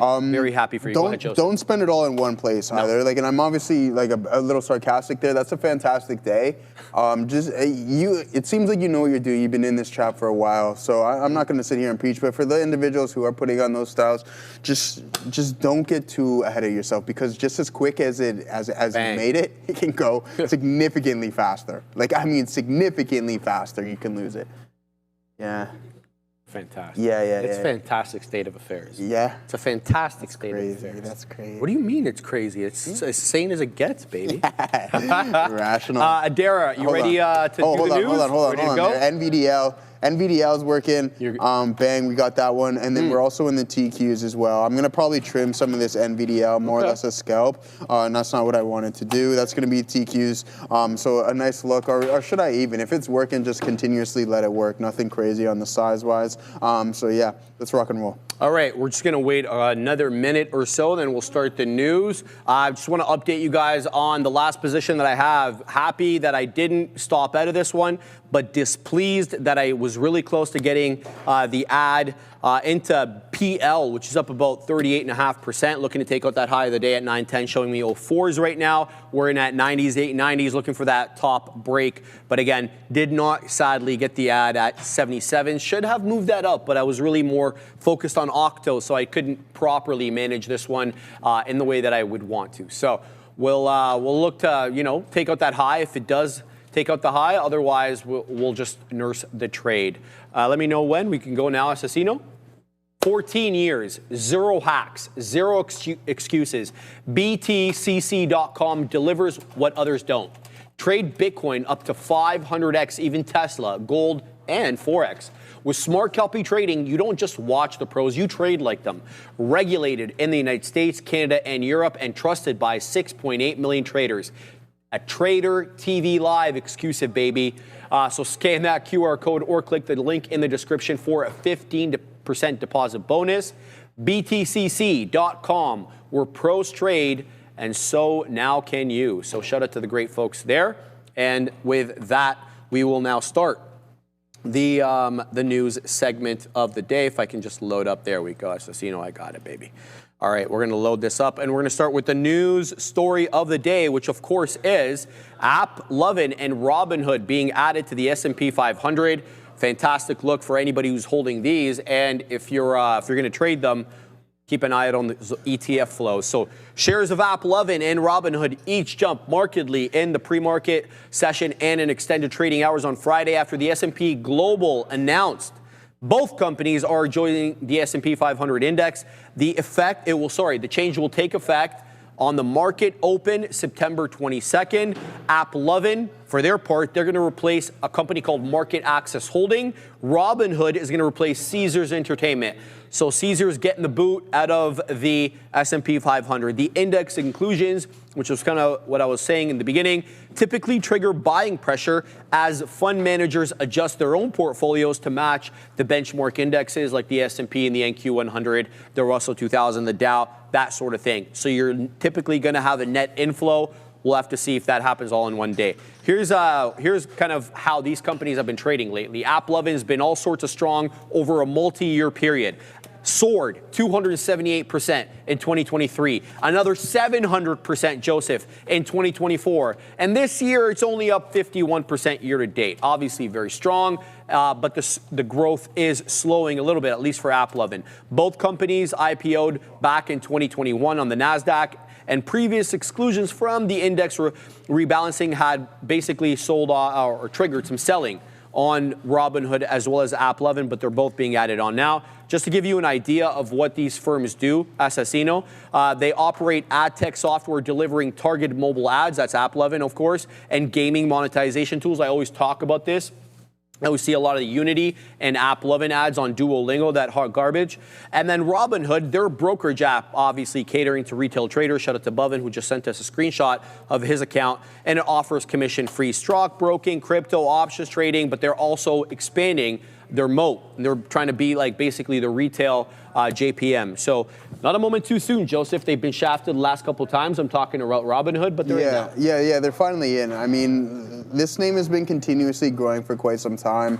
They did receive the snub a couple of times, as Sharif mentioned, but now it's then there, and they're there, right? And you can see that reflected in some of the price. This is obviously AAPL, so this name is another one that I think is pretty popular, right? So up 167%, and you're going to see some similarities within Robinhood, but we can just go down the line, right? Within their earnings report, it's like, okay, you get 100% increase in options activity, margin accounts are increasing, you have the gold membership increasing as well too, so people paying fees on that front, and they're just looking to continuously grow. So they're starting to put the agentic platform within, obviously, Robinhood, and then also crypto transactions up hundreds of percent over the previous past couple quarters. You're having 167% growth. You're having 200%. At one point, it was like 700% growth in crypto transactions alone on Robinhood, which is absolutely substantial, and that can justify why, from those April lows, you go on a 288% run from $25 to roughly $116. So that's some phenomenal stuff, and I think that the space is going to continuously, maybe not at the pace that it's currently at, but it's going to continue to grow, especially, even though we're going to touch on it later, if the SEC does approve tokenization of equities, watch out for this name. Absolutely. I just want to, before we go to Adara and hear her opinion on this whole thing, SNTG, shout out to Bovin again, breaking out to the high side. It is now halted at $6.53. It's up 223.25%. It's done a lot of volume, good volume, 16 million shares, $6.50 name. SNTG halted to the upside at 6.53. Adara, not a moment too soon that Robinhood gets added, but they're not alone. They're also an AAPL, a name that you trade. Well, I was going to say AAPL, I actually think is the one we've been waiting longer for. I know we started hearing about Robinhood earlier this year, but AAPL, we've been waiting for it to be added to the index since last year. In fact, of course, this is on the XTTV research. We had this nice gap up when they were added to the NASDAQ 100, but then when they missed that S&P edition, they actually gapped down like 14%. That's going back to December, right? So AAPL, I think, has maybe been anticipated for a bit longer, and this name, while it's performed well, has been incredibly volatile. Like, I have to talk about what we did over a 2-week period in February. We gapped new all-time highs on earnings, then we get a push lower on a short report, then it gets 2 short reports in one day, and it gaps down, and has the only intraday halt I've ever seen on an over $300 ticker at the time. So this thing is really volatile. I do always urge caution when trading. But yeah, I think AAPL is honestly, in my opinion, that's kind of the one we were waiting for, this and Robinhood. But because we've been waiting for them for so long, I'm not going to lie, I was kind of expecting that they might sell off a bit. The fact that they're both still very much green on the day, though I think Apple Evan's given up more of the move than Robinhood, that's a good sign. We'll have to see how this continues, because we know what Datadog did. Gaps up the first day and then withers the closer it gets to that decision. We'll get more into the tokenization. I think you probably saw it there at the end. A bill making its way through the Senate Adara. They're looking at kind of slowing down the tokenization of some of these equities, which may put, at least for the moment, the kibosh on one of their expansionary moats, which is the tokenization. So we'll get to that in a minute. Thank you, Adara, for pointing that out. Let's talk about Tesla. Market share, hitting 8-year lows. That's in the United States. We already saw the drop in most other jurisdictions. So Tesla's EV market share fell to 38% in August, its lowest level since October of 2017, according to Cox Automotive. This marks, Joey, the first time Tesla drops below 40% market share for the United States market, down sharply from its former dominance of 80%. That's a bad number to look at, but at no point in time was I ever of the opinion that they were going to grow their market share above 80%. You felt it was only going to be a lower high every time as other participants started coming in to the space. So we'll have to see how low that number gets. But you got the legacy automakers like your Hyundai, Kia, Honda, Toyota. They're all boosting their EV sales between 60 and 120% just in the month of July by offering more attractive incentives. You also have the Volkswagen ID4, which was sponsoring the event at Liberty Grand, which I sat in a whole bunch of. Oh, yeah? It's like a $125,000 car, which makes no sense to me. But anyway. Hyundai? Volkswagen ID4, sorry. This article says it's a direct Model Y competitor, which I disagree with entirely. It's far more expensive. But that, despite the fact of being expensive, saw its sales grow 450% month over month, helped by obviously some promotions. And I think they were offering fast free charging as well as 0% interest, which obviously is a needle mover for some consumers. Tesla, in contrast, saw their U.S. sales in August grow only 3.1%. But compare that to the industry growth in that month, which was 14. So growing at like 5 times or almost 5 times less than the average market growth there. So they've also been forced to cut some of the prices of their vehicles repeatedly to move the needle. Rivals are offering lower upfront costs, Joseph, like zero down financing, better deals. Analysts warn that Tesla does face tough choices. Either boost sales with those incentives that hurt your profitability, or protect your margins and concede market share to some of your competitors. It's a catch-22 that a lot of people have to make. And last but not least, some people have been making the argument that it's their vehicle lineup, the fact that it's been stagnant, really without any major redesigns for a while now. Their last new model was a Cybertruck in late 23. The Model Y refresh didn't really move the needle, and they delayed their, obviously, Model 2 or Model Q, whatever you want to call it, Joey. Now? It's delayed. We still haven't seen it. So. I don't know. Just like the stock, the volatility comes within the CEO himself as well. So again, I don't know if I'm going to say that its supremacy in the obviously dominating the EV space is over for good, but right now you can most definitely start to see it cool down as you got some of these Chinese EV makers starting to make way in Europe and across the globe and just grabbing market share from Tesla left, right, and center. Can they go back to complete total dominance? I don't know. They're going to have to come out with something more competitive, as Sharif mentioned. I don't know if it's just the models being its primary issue. There's obviously a lot more going on, whether it be Elon Musk battling with Donald Trump, joining Doge, doing something that's just kind of frustrating the shareholders and everyone else around them. But yeah, there's been brand damage. Have we fully recovered from that? I don't think so. But again, I mentioned it time and time again. With this name, you want to be forward-looking. It's autonomy and robotics. So if he gets that right, he's positioned relatively well. He can produce this en masse more efficiently than what Google can. It costs them $230K to make a vehicle. Costs Tesla probably about $30-40K to make their autonomous vehicles. So, I mean, obviously with FSD, I'm referring to robotaxi in itself. So just be patient on this. I don't think the Model 2 is going to completely save it. It's probably going to be a lower margin vehicle. But again, autonomy FSD, and robotics. Joey, we're over $1 in the money on SNTG. We're long 39s. It's breaking out through 50. Man, shout out to Bovin again, man. How many times are we going to shout Bovin in one freaking day? Now we're setting up here at 7 2/3 Joey options. I don't want to take too much of the new segment, but I want to point out that we're breaking out here on SNTG and we're doing it freaking live. Over $1 in the money and looking for more. Adara. Nice.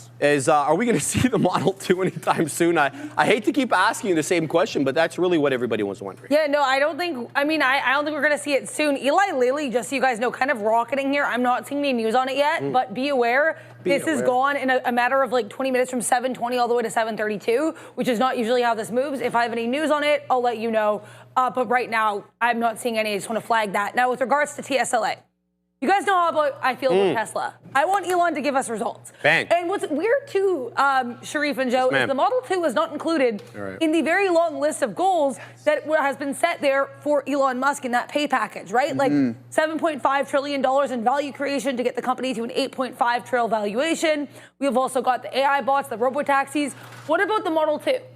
So I don't know. I think that's a little odd. I think it's very clear that regardless of how we view Tesla at this point as an AI company, as a robotics company, as a car company, I think there really is value in this shareholder proposal the payment plan. And I say that because if we can get Elon Musk focused and working towards value creation of any kind and meeting deadlines and not saying we're going to get cars starting production in 6 months when that doesn't happen, I think that's the goal. And yeah, we're going to have to wait and see if that comes to fruition. But I actually think that November 6th, when we'll get the vote in the pay package, that should be really exciting. And I'm all for it. All right, I'm going to put this question to you and Joseph. I'd like to get your take on this. Do you think there is this thinking that's unspoken by Elon at this point that he kind of wants to look past the car business to an extent as a real big margin generator? Because we all know vehicle margins are super tight. We've seen that in the past. Is he now looking at Adara at, the next wave for Tesla, the software with FSD, the robo-taxi, obviously as a software as a service that's going to bring in revenue? Is that the thinking for Elon, or is still the car business the focus in his mind? What's your opinion on that? Honestly, can any of us really say we know what Elon Musk is thinking? Well, I'm not asking you to tell me what Elon's thinking. What are you speculating? Well, I honestly, that's my answer. You really can't speculate right now because I think he has been so all over the place, especially as of late. He keeps promising these new cars. Then we have the robo-taxi. Then he's saying, 80% of the business is going to be robots soon. Like, I think he kind of needs to, I don't even care what lane he picks. If a lane is picked and if shareholders back that, which I think, given the fact that Tesla bulls are mostly Elon bulls, I think they probably will back whatever he goes with. But I think at this point, just one lane needs to be picked, one or two. What's your opinion on that? Do you think, can you infer anything from his actions? Well, I'm going to start off with this. So the pay package, when I was reading up on it, a little article, it's to keep Elon motivated, which I found very, very interesting. Why do I have to keep you motivated? This is your job. This is your business. This is your baby. So that was one thing that I found very interesting. But as for the car business, I think it's extremely important because if he's going to dominate Waymo, he needs to start producing the robo-taxi, and he obviously needs to get out the software for FSD and get it en masse. So for me, I think it's equally as important. So if he really wants to focus on autonomy, I think they go hand in hand with each other. Okay. But I just found it very interesting that they need to create this pay package and structure it to keep him motivated. I just found that very, very intriguing. Why do we need to keep? Why do you need to be motivated? Right? Shouldn't you want to already beat your competitors? You're going neck to neck with Sam Altman. That's motivation. But your foundry business is your vehicle business. Would you not want to become the best of the best at that once again? I agree in an ideal world, but we saw what he did last time when he was offered a pay package. Nobody thought he could get there, which is kind of why it was voided, right? Fair. It was so insanely lucrative that nobody thought it was achievable. Then he achieved it. Right, so I don't know. Maybe he works off that. Maybe he's the type of personality who needs that. Yeah, maybe for sure. But for me, it's not a good look to say to keep him motivated, in my opinion. That's fair. I mean, like the wording here probably does make a difference. All right, guys. OGen. Each year, 3.8 million concussions are reported in the United States, yet there is still no FDA-approved treatment. New York Stock Exchange listed Oragenics under ticker OGEN is changing that with its first-in-class intranasal drug designed for rapid brain access. With the concussion treatment market projected to reach $8.9 billion by 2027, Oragenics is uniquely positioned to lead the way. Learn more and schedule a meeting today. Shout out to the good folks at Oragenics. All right, let's go on to the next topic, baby. What do we got here? Apple getting pumped down today, down over 1%. Upcoming iPhone event tomorrow. Make sure to stay with us. I think that goes live at around 10 o'clock Pacific time. We will be here on the midday covering all of that for you. So, Apple is expected to unveil a new, slimmer iPhone dubbed the iPhone Air. A lot of this has been leaked online. Really unsure if a lot of these pictures are the real deal or they're, just kind of bupkis. This iPhone Air is kind of positioned in between the base iPhone 17 and the Pro model, so it's going to be an intermediary in terms of price, not performance. It's going to be downgraded with respect to performance. And it's believed the slimmer device could drive a significant upgrade cycle as it would represent a major design shift in years. The thinner build may also pave the way for what analysts are saying are going to be future foldable phones. So they're trying to get their feet wet with respect to slimmer bodies, and then maybe we'll see a foldable next year or the year after that. They are facing strong competitions, though, from rivals like Samsung, which are already on the 7th generation of foldables, though adoption does remain very low, below 2% of all smartphone sales. So still hasn't really penetrated the market en masse. Analysts suggest Apple could justify price hikes by offering a larger storage capacity as an entry level rather than raising prices outright. And historically, in fact, they've avoided direct price hikes. So even though we are expecting a $50 or $100 bump on some of the more expensive models, they're likely going to justify that as the prices increase because we're giving you more storage. We'll have to see how they end up kind of pitching that. The planned AI-powered Siri upgrades are obviously delayed into next year due to engineering issues. We'll have to see if they say anything about that tomorrow. Google's Gemini Gemini AI will play a role, as will ChatGPT, as Apple kind of scrambles to make their own large language model, if they're even making one. And then last but not least here, Joey, analysts argue Apple's strength lies in integrating AI at the chip level via Apple Silicon, as opposed to maybe having their own LLM to speak of. Fair enough. We all know what's going on with Apple here. Coming tomorrow, I think Sharif gets to order his new iPhone in a couple of days, which is going to be pretty good. But at the end of the day, it's positive, right? Considering the Google news, everything along those lines, they're going to be able to keep that cash as in the service revenue. So we'll pull up AAPL. And once it broke that downtrend, then sure enough, I knew that we were off to the races, and that's what this name has been. So it set the bar really low.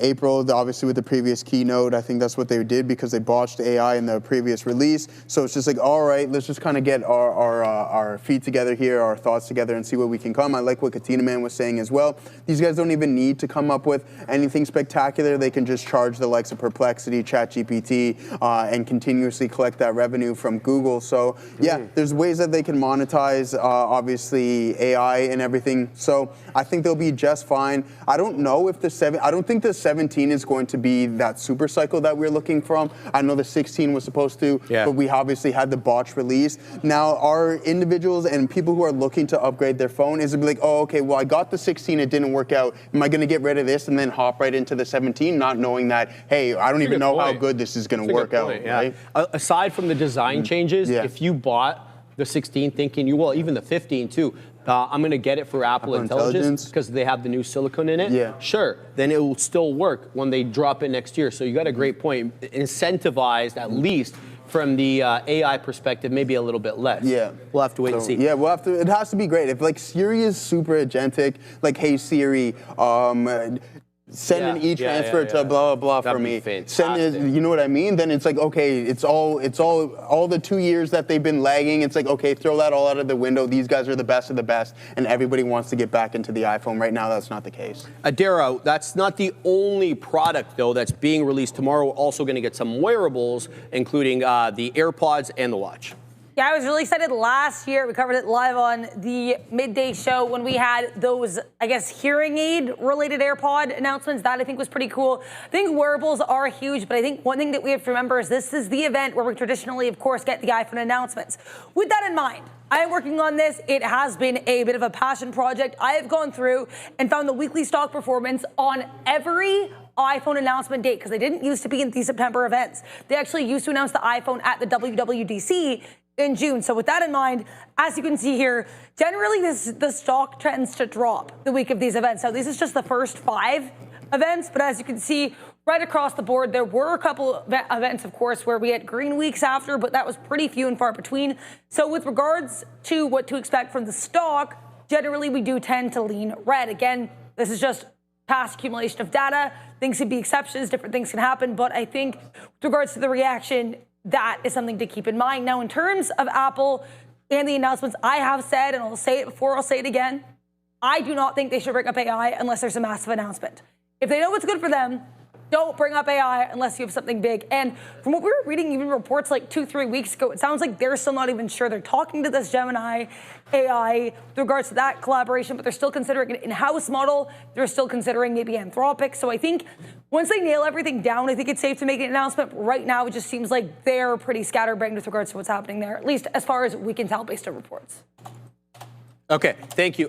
In addition to that, I just also wanted to mention that the headphones are going to have a heartbeat monitor in them this time. It's not just for the hearing impaired. There's going to be a whole launch of new healthcare-related products. They're going to be on the wearables for Apple, and that's kind of the direction we were seeing going. Thank you for that, Adair. Let's go on to the next topic over here. Alibaba leads $100 million funding round in humanoid robot startup X Square is the name of the company. It's a Shenzhen-based humanoid robotics company, and they got about $100 million from Alibaba in the 8th funding round for the company. The deal brings a total investment into this X Square robot at about 2 billion yuan, which is about $280 million since launching back in 23. It's Baba's first push into robotics, and obviously not a moment too soon, as a lot of rivals are jumping into the Square as well. So they unveiled what they're calling Wall OSS, the world's first open source foundation model for embodied AI. In other words, hardware that and software that goes on to robotics. The company aims to push robotics beyond basic functions like, grasping towards more autonomous, complex task execution. We've seen this sort of with Tesla's Optimus, where Optimus is given a one-line command about what to do, and then it's able to problem solve on its own. So we need to see more advanced software going with the hardware. That's what they're trying to co-develop. The CEO expects humanoid robots to evolve towards a robotic butlers within 5 years. I'm sure Brenda will be pumped about that. That's not the only headline coming out of Baba. They're launching Quantana X2, which is, that's another humanoid robot featuring a mop head, which basically for 360-degree cleaning. It's gonna also have hands that detect subtle pressure changes, and their pricing is kind of ridiculous. So $80,000 per unit, but rival Unitree has a $16,000 one. Endless note though, mass consumer adoption likely require more or a price closer to more to that $10,000 level, as opposed to the $16,000 or $80,000 look here. So good luck for Baba. Joey, I don't know if they're still up on the day. They were up in the pre-market. Where are they at right now? It's still up. Yeah, up three and a fifth. Not a bad look. Yeah, no, not a bad look. But we all know with these, this is the race that we're going through, right? So now it's like, okay, robotics, everything was AI, who can have the best LLM? And then now, sure enough, you're starting to see Alibaba start, and we're starting to see more robotics talk in the likes of Tesla, Rich Tech, and then obviously here we got this thing that we're talking about. But you just got to be careful with these names, right? Considering you're at the mercy of the overnight risk when you're trading some of these ADRs, and sure enough, you do get this massive gap up. But what happens preceding that? It's like most of these gaps do get filled to the downside. So, but I mean, it's a really good look off of those April lows. Sorry, Alibaba, not too bad. And I mean, they were doing some training on the Huawei chips for a while as well, but that didn't work out as planned. So, dependent on the Americans. All right, Adaro, how cheap do these things have to get for you to get one to clean the place there? I don't know. I mean, I'll just clean or not clean my own room, truthfully. I'm not that interested in the whole robotic thing. I'm not a part of the Jetsons family. And honestly, I find it kind of creepy. Exciting. Pardon? Exciting. Yeah, I mean, I think like to each their own for people, but I'm like, I don't really want to deal with that. I like horror movies, and I'm always worried one will just like, get mad with me one day. I think maybe the more interesting story of here for the Alibaba too is the Quen launch that we talked about today as well.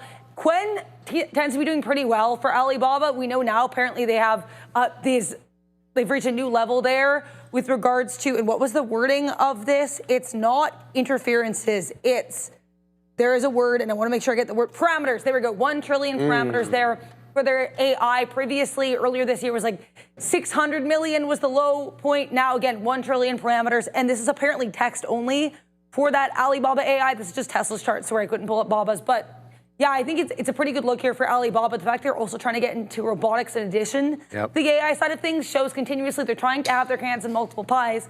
And as of right now, it does seem to be going well for them in terms of, I guess, the way the company has been growing and expanding. Absolutely. Good call there, Dare. Thank you.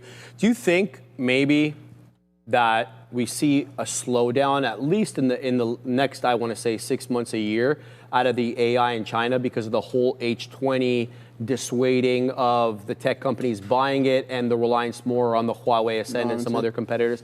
Because if you hear what DeepSeek was saying, they were saying, look, we wanted to release the R3, and we couldn't release R3 because we couldn't train it properly on the Huawei Ascend. So you're saying, do you think we see talks slow down between the States and China in some of these? Possibly as a result, but that's not what I mean. In general. Yeah, I mean, like, we got DeepSeek kind of a curveball, came out of nowhere almost. Absolutely, right? but do you see a slowdown of that possibly? Do you think China can afford to slow down?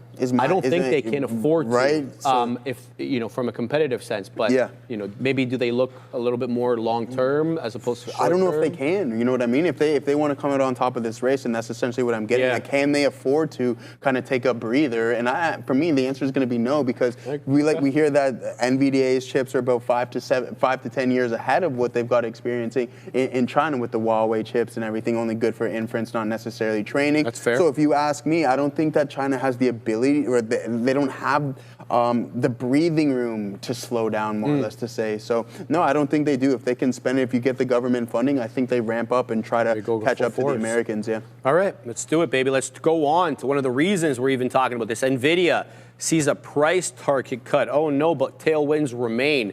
NVIDIA up 1 3/4 on the day, but it was a bit of a tough week. In fact, the stock is down, I should say, over 8% in the past month, really pressured by their earnings report and the subsequent weakness tied to the Broadcom's deal that they struck with OpenAI. So some of the money funneling in there, and you can see that plenty. Broadcom on the verge of taking out 350. Citi analyst Atif Malik lowered the price target from 210 down to 200, but maintained that buy rating, citing strong AI demand and longer-term demand, obviously, despite the near-term headwinds. Broadcom, for their part, they surged 9.4% after guiding that clients would increasingly adopt its AI hardware over NVIDIA's GPUs. And they also, don't forget, they make custom silicon, which NVIDIA doesn't, right? Malik estimated the shift could cost NVIDIA about $12 billion in potential sales. That's his opinion, or his estimate there. Citigroup, where he works, emphasized that NVIDIA's upside remains if GPU shipments to China resume, which are currently, again, restricted by U.S. policy for certain models. Obviously, the H20 got the go-ahead and has a license to be exported from the Commerce Department, but that current, at least undeveloped as of yet, B30A, new China-specific chip that's supposed to be based on the Blackwell architecture, still hasn't been approved, nor have we even seen it. According to reports from NVIDIA, that should have been, or samples of said B30A should have been sent to China by this month. We'll have to see if that happens. And we already know your friend Zuckerberg there at the White House meet and greet with the tech CEOs, and Chamath was there right beside David Sachs, as we were talking about that last week. He suggested the company could invest over $600 billion in U.S. AI infrastructure through 2028. And we were doing a little calculation there. That's 1/3 of the market cap of Meta. And then you had to have loved the interaction. I don't know if you got to watch it with Zuck and Donald Trump, who was sitting right next to him. And he's like, when he said that 600 number, he was tripping a little bit after, because then he went back to Donald. He's like, I wasn't really prepared to make that statement. I don't know what number you want me to go in. I was like, oh my goodness, why are we talking about that? Why don't you have your own numbers when you sit there? You just pledged a random number to AI build. I don't know. Maybe you could look at it that way. Or the other one was like, maybe they were planning on making that release or a statement later, and he kind of just came with it at the time because he didn't know whether to say it or not. Anyway, it was a little odd. Make a long story short, NVIDIA not downgraded, but price target cut from Citi. Again, they can do all that price target cutting that they want, Sharif. And I've said this before, and I'll say it again. As long as these hyperscalers maintain their CapEx, is it going to be sustained through the previous quarters? No, but we know what they're going to spend already in 26. We know what they're going to spend for the rest of the year. Until you start to see the likes of Zuckerberg, Amazon, and some of these other names, Microsoft really start to cool off on their AI build-out, I don't understand how you would look to downgrade NVIDIA. And especially if they do sort out this thing in China, Sharif, what is that going to do to the name? If they can fully unlock the true potential of what they can sell in China, never mind the H20, you're starting to sell the GBs now. I don't know. I think it's too tough to give this name a downgrade. It's just for me. Well, he took price target cut. Well, I mean, at the end of the day, it's like, still, exactly. It's like, are you sure about that? I don't know. And the answer to me it's happened before, and it hasn't looked good. Yeah, it hasn't looked good. So for me, it's like, I don't know. One of the hottest names and one of the most important companies in what we're experiencing right now. I don't know. You can't cut that price target. Adara, how awkward was that, Zuck? It was weird. It was really weird. They went in a circle, and then you could tell they kind of felt pressure to say whatever numbers, because you had, obviously, Tim Cook and Mark Zuckerberg with these huge numbers, and then Satya and Sundar Pichai not really with the same numbers, right? Their metrics were a bit different, too, because I know Microsoft said they're going to be spending 70 to 80 billion this year alone. Sundar Pichai saying about 250 million over the next 2 years and not necessarily the next 4. But yeah, either way, it was awkward. I don't know why it needed to happen, but it did, and now we have that moment forever in history. Did you see where, like, Donald said to him, like, this is the beginning of your political career, and Zuck, like, emphatically said no because he didn't want anybody to run with that headline? Like, maybe something's up there. Is Zuck thinking of something? He's like, no, I'm not running for politics. I don't know. I mean, who knows what? This is a man that did a rap song with T-Pain for his wife's anniversary, baby. So, like, it is what it is. Again, I'm not going to try to pretend I know how billionaires think. With regards to NVIDIA, though, I kind of understand this note to an extent. You know, they're worried Broadcom is guiding really heavily, and so there are concerns, I guess, about competition with NVIDIA. But I do think it's, there's lots of different competitors in the space, right? So at least they didn't downgrade them. I think the $10 price target decrease is more than fair for what this analyst believes the issue is. Now, what I think is interesting, too, is that we have reports from Sky News that NVIDIA CEO Jensen Huang is going to be joining Trump at his state banquet dinner there in the UK next week. We have to wait and see what happens there. We know that Jensen was very active with regards to the Middle East, and we know because there have been some issues in China, I really want to see NVIDIA and other companies, especially NVIDIA, though, with the China issues, get active in other regions of the world. I think it's a good look. Yeah, and one thing I just wanted to point out as well is one thing we need to keep an eye on when we're talking about Broadcom and the comparisons with NVIDIA is that Broadcom makes custom silicon for these hyperscalers. So when they design things internally so that they're vertically integrated and they're trying to save costs, Broadcom is the company they go to. They don't go to AMD. They don't go to NVIDIA. So that's one very good strength that Broadcom has over all the other players is their ability to make custom silicon. Obviously, Intel could be one of those ones as well, but we're definitely still waiting on that recovery. So I'd love to see how many of the hyperscalers, as AI progresses and matures, go far or try to lessen their reliance on the higher margins, higher priced NVIDIA flagship devices and design their own internal chips and just have Broadcom make them. So I'd love to see how that kind of trade manifests. And here Broadcom up 3 1/3 and now $1.625 trillion market cap. That's a fantastic move. We were just, I think, above $1 trillion maybe 6, 7, maybe 8 months ago. So great look here for Broadcom as it knocks on the door of $2 trillion. Let's go on to the next. Do you have anything about that? Yeah, I mean, you've seen OpenAI teaming up with Broadcom as well. And that's going to happen. Right? So, I mean, I like what OpenAI is doing. It's kind of diversifying itself, not being so stuck with Microsoft. So you're seeing them teaming up with Oracle as well, too. So cloud provider. So I like what they're doing. All right, let's go on to the next topic over here. I didn't get a chance to load this car up. Maybe I should, Joey. Load it up. I'll do it while your analysis is going on. So XPeng here, launching the new P7 in Europe. So launching a nice sports sedan. Oh, where's the Randy?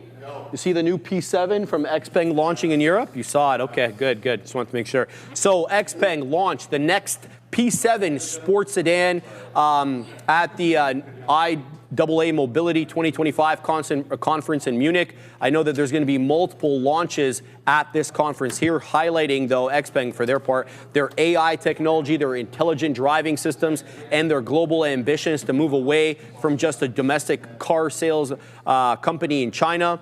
The car delivers 593 PS. I don't know what that is. It accelerates from 0 to 100 kilometers in 3.7 seconds and reaches a top speed of 230 kilometers an hour. And it also set an EV endurance record, driving a little bit less than 4,000 kilometers in 24 hours, obviously with charging.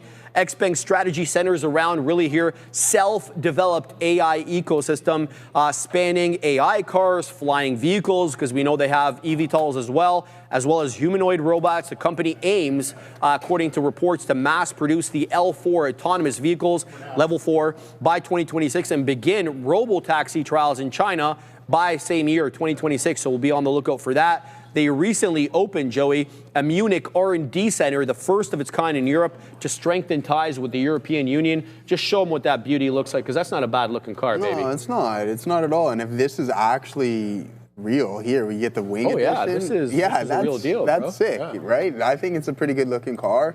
Looks a little like a Tesla, maybe as well too. But there it is. Can I tell you why? Yeah.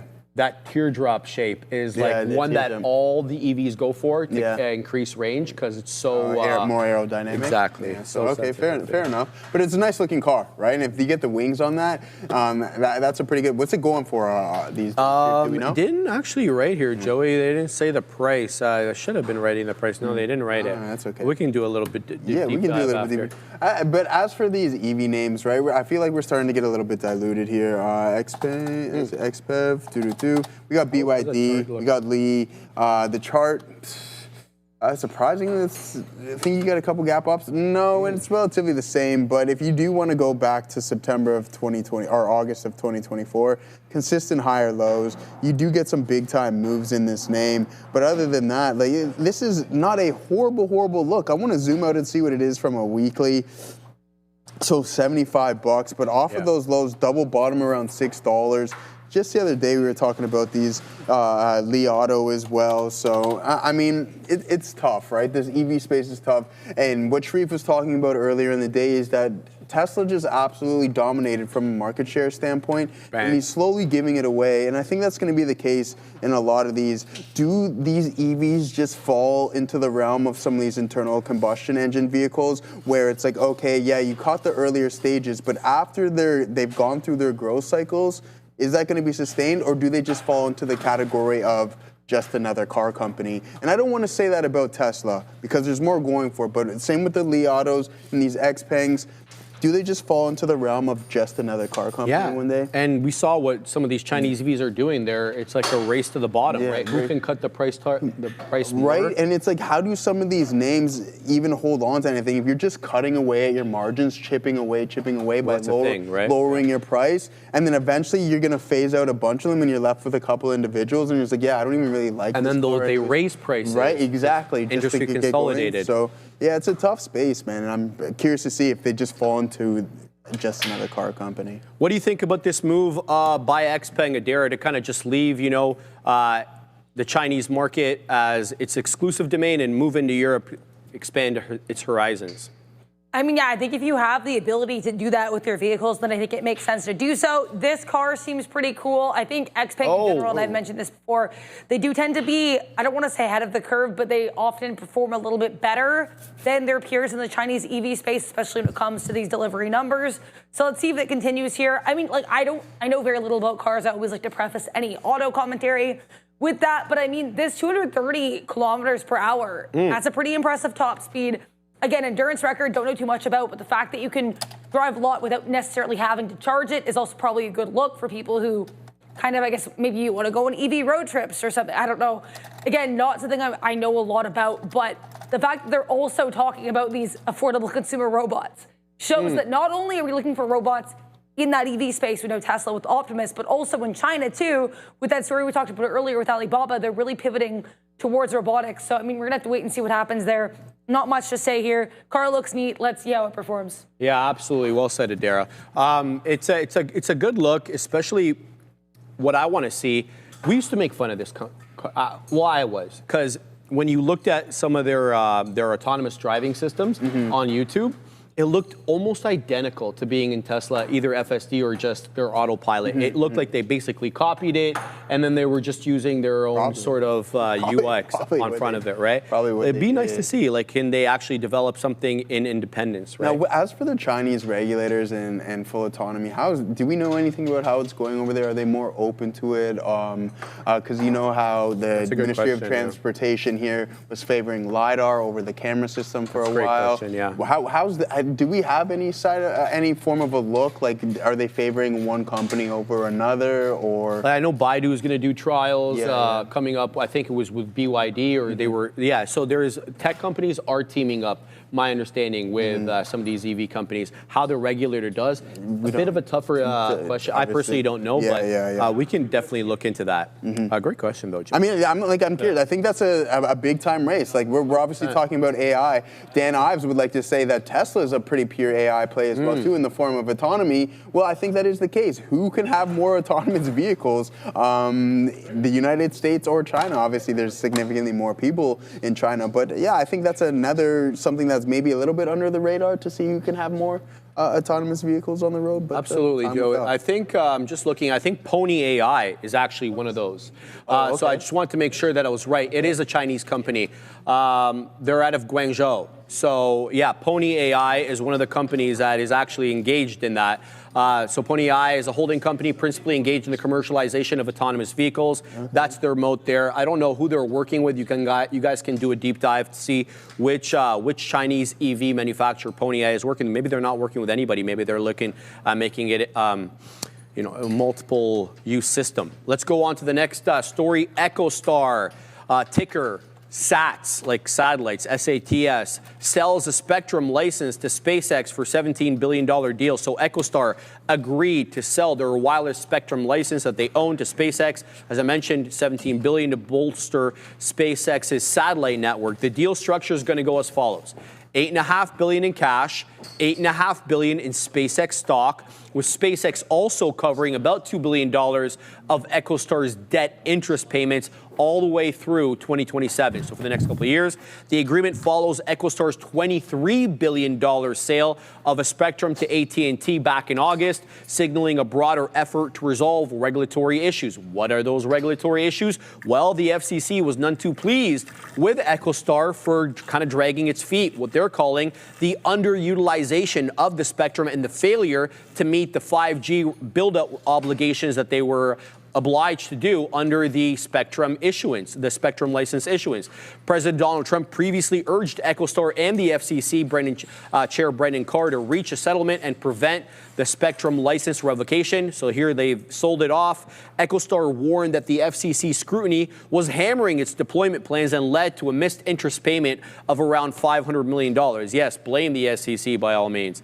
The deal includes a commercial partnership allowing Boost Mobile subscribers to connect directly to Starlink's direct-to-cell service, expanding the coverage. So if you're on Boost Mobile, all of a sudden, you've got direct connection there to Starlink, at least for certain things. SpaceX gains, obviously, valuable wireless spectrum resources, I should say, strengthening their ambition to compete with terrestrial telecom providers.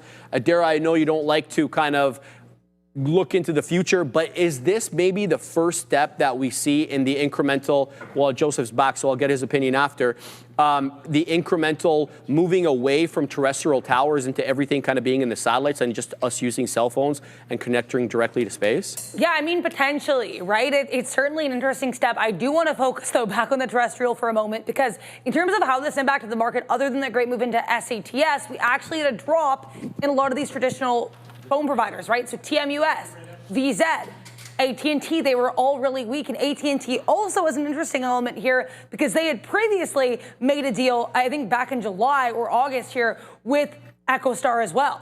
Yeah, so a bit of an interesting look here with regards to how some of these traditional plays might, I guess, lose out with regards to this deal. Now, of course, things will change, times will change. I'm not saying, we have to stay left behind, but it's an interesting element. And I think one thing, at least market related, worth looking at here, some of these communications names, especially again, AT&T getting hit super hard. Yeah, well said, Adair. So I don't know if you want to comment on this? Yeah, I heard your question. So do you think that we go from the traditional cell phone towers to more of a satellite-based? Yeah, so like Boost Mobile, now you're getting, you're able to connect directly to Starlink direct cell service. Yeah, I'm going to just put it on the grand scheme of things, right? Baby. Like in the likes of AI, you got to adapt. You got to continuously be innovating. And if you're stuck within the same loop, then sure enough, you're not going to grow as a society or as a race. I think eventually you do remove yourself from the traditional cell phone towers and head into some satellite stuff. I think that's going to be fantastic. Starlink is only going to gain ground. And as for Elon, like how much more stuff does this guy need to give back? Sorry to go back into it. It's like Starlink. You got the Boring Company. You have the chip company Neuralink. You have Tesla. You have SpaceX. There's a lot going on. I think he's going to be just fine. He's obviously a fantastic engineer, but I think the world does eventually transition. Yeah, I like to see this incremental move. We never get typically an overnight change in technology. No. From terrestrial towers to satellite. But you got to think about the bigger picture. Like if you're holding AMAT, for example, which is American Tower, it's a tower REIT basically. They you rent spaces to put up these towers. So basically that's what that is. They invest in these spaces to put up cell phone towers. Like, is that something that you start looking to short in the next 2-3 years? That's what I mean to say when we talk about these future moves. I'm not talking about a technical intraday trade. No. I'm talking about understanding where the wind is blowing and trying to make educated guesses. A structural shift. Exactly. A structural shift. Right. And I think that's the importance, right? Like just to lead it into the likes of stable coins, tokenization of everything. It's a structural shift. And I wouldn't be surprised if you see it in the likes of this as well. I just want to mention, Joey, there's another small cap gapper breaking to the high side. It's MGIH. It's up 87.5%. It's halted to the upside at $2.98, just a little bit below 3. Trade it carefully. Adara has news. Yeah, keep an eye here on Meta, Microsoft, and maybe even Palantir here. This came out about an hour ago, and Bloomberg is just circulating through social media now. But apparently the U.S. Army has awarded some new combat goggle contracts. One team here is Anduril and Meta. They've also given Rivet Industries apparently a contract. Anduril's contract with Meta valued at $159 million. This actually is building off of Microsoft goggles, the AVAS goggles. So keep an eye on MSFT, META, maybe Palantir with this story in mind. Again, came out about an hour ago, seeing it circulate in social media now. Back to you. Preparing for its long-awaited IPO. $14 billion is the price they're targeting, or the cap they're targeting. So let's look at this one. So Klarna preparing for its long-awaited IPO with shares expected to be priced between $35 and $37, valuing the firm at up to $14 billion. The valuation is a recovery from the $6.7 billion valuation that they got pegged with in 2022, but far, far lower than their 2021 valuation, which was $45.6 billion. So they're not even close to being recovered. That was actually during SoftBank's funding round. So SoftBank substantially underwater there. The IPO will be a critical test of investor confidence in Klarna's shift, which we'll get to in a moment, from an exclusively buy now, pay later service into more of a neobank, like a broader neobank, like a SoFi, or even a Robinhood or PayPal. to be fair. Klarna is rebranding itself beyond the buy now, pay later, aiming to be seen as a PayPal-style digital wallet and retail bank. It already holds a banking license in Sweden back from 2017, and it offers bank accounts as well in Germany, but doesn't have a license. Don't know how they're doing that. They recently also rolled out debit cards, deposit accounts, and they expanded their banking products across Europe and the United States. So good luck for them. Here's the deal, though. We don't know what their financials are as rigorously as we would know if they were a publicly traded company, but here's what we're looking at. Andre, are you able to put on the screen, or is it not working at the moment? Okay, no problem. So the Q2 net loss for Klarna widened to about $53 million. That's tripling from where it was a year prior of around $18 million net loss. So we know that typically is the case for companies that are growing. Their Q2 revenue grew about 20% year over year, and they're bringing in still less than $1 billion a quarter. $823 million is what they're bringing, with their annual revenue in 2024 being about $2.81 billion. Investors are expected to scrutinize their filings closely, weighing its losses against the long-term growth potential.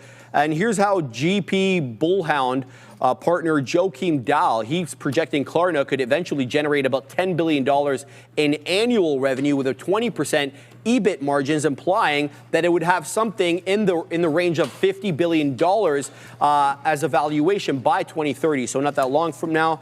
Expansion into advertising as well as merchant services, Joey, could add more onto that value above $50 billion. Yeah, I mean, digital ad, obviously, revenue is something positive. I'm looking at just kind of, they're looking to move towards more of a PayPal-style digital wallet, obviously, with the tokenization of everything. That's going to be positive as well, too. And kind of swaying away from the buy now, pay later stuff. We know that our society is essentially built off of credit and debt. So interesting on that fact. But for me personally, come the IPO, it's what are we looking at on the top? Is it oversubscribed? From an intraday standpoint, are we going to continuously be climbing on the theoretical auction price? And that's what I'm going to be keeping my eye out for on that name. All right, so before we get to Adara, it's apparently... this could be wrong, but this is the information that I'm seeing. September 10th, the launch date, on the NYSE, under ticker KLAR. It's going to offer approximately 34.3 million shares, and the price is going to be between $35 to $37. We'll have to see if that ends up being the case. The underwriters are going to be Goldman, JP, and Morgan. Why am I not surprised about that? So Klarna, likely September 10th. No confirmation yet. Adara, what do you make of this whole thing? That's basically what I saw, too. I know I'm seeing Wednesday. I was also seeing earlier a report from Bloomberg suggesting that they're looking to price this IPO even above that range. They're looking either at the higher end of that previously mentioned $35 to $37 range, or they actually want it to surpass that. So we're going to have to wait and see what the pricing is. But there is one thing I do want to flag. It looks like we're going to be oversubscribed. Now, we also, again, valuation below that $45.6 billion peak valuation. Now, why do I mention that? Because Bullish, when they had their IPO recently, we know initially really well received, then it pushed significantly lower even that day. Well, Bullish was valued much, much higher back in 2021 than it was when we did this IPO. So with Klarna, do we get a pop and drop? I'm almost leaning that way again, just to kind of look at these recent IPOs. We know that there has been, I guess, a little bit of a dialing down in investor interest when it comes to IPOs compared to the multi-day strength. We had names like CoreWeave, Circle, and then basically after that they started petering out. So we'll have to wait and see what happens.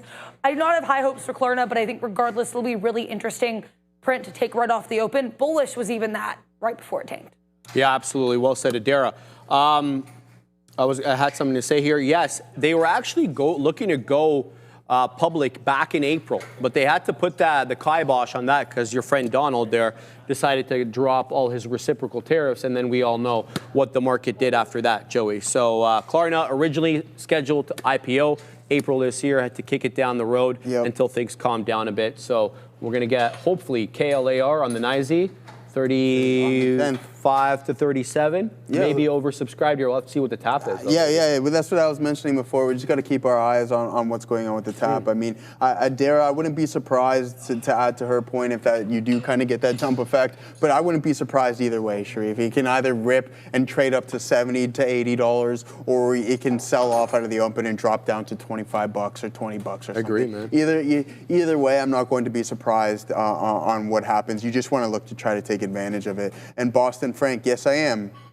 And I will remain long NVDA otherwise. Until otherwise. All right, let's talk about Scott Bessent, Treasury Secretary, warning of massive tariff refund risks if the Supreme Court invalidates the Trump tariffs. So let's get a little bit more about it and or talk about what to expect in terms of timing. So, as I mentioned, Treasury Secretary Scott Bessent said he is confident President Donald Trump's tariffs will prevail at the Supreme Court despite an appeals level court invalidating most of the tariffs, causing them illegal. We know that they did temporarily suspend that ruling and gave time, obviously, for appeal, which is all the way up to the 14th. It gives the administration time to go to the Supreme Court. Trump has asked the Supreme Court, in fact, for an expedited ruling, seeking arguments to start in November and then a decision soon after. Normally, that could have taken until summer of 2026, specifically June, when the Supreme Court starts releasing a lot of its decisions. Looks like Donald is going to try to have the Supreme Court expedite that decision, given its importance. We'll have to see if the court, number one, accepts that, and number two, whether they act upon it. So if the tariffs are struck down, the Treasury, according to this article, would be forced to refund around half of the collective tariffs. Bessent estimated the unwinding the tariffs could mean $750 billion to $1 trillion in refunds, which would be a massive windfall for businesses that paid them. He warned, though, that such a scenario would be terrible for Treasury and highly disruptive to trade and fiscal policy, as the Treasury would likely have to issue new treasuries in order to fund that, which obviously has a very, very bad effect on the fiscal balance, because then you'd be in more of a deficit than you currently are and paying more than $1 trillion in interest than you currently are. Before the court action, Trump's tariffs were set to impact about 70%, give or take, of U.S. goods import. If struck down, though, the scope would shrink that to about 16%. So not all the tariffs would be invalidated, but the large majority of them would be. Here's the legal backdrop.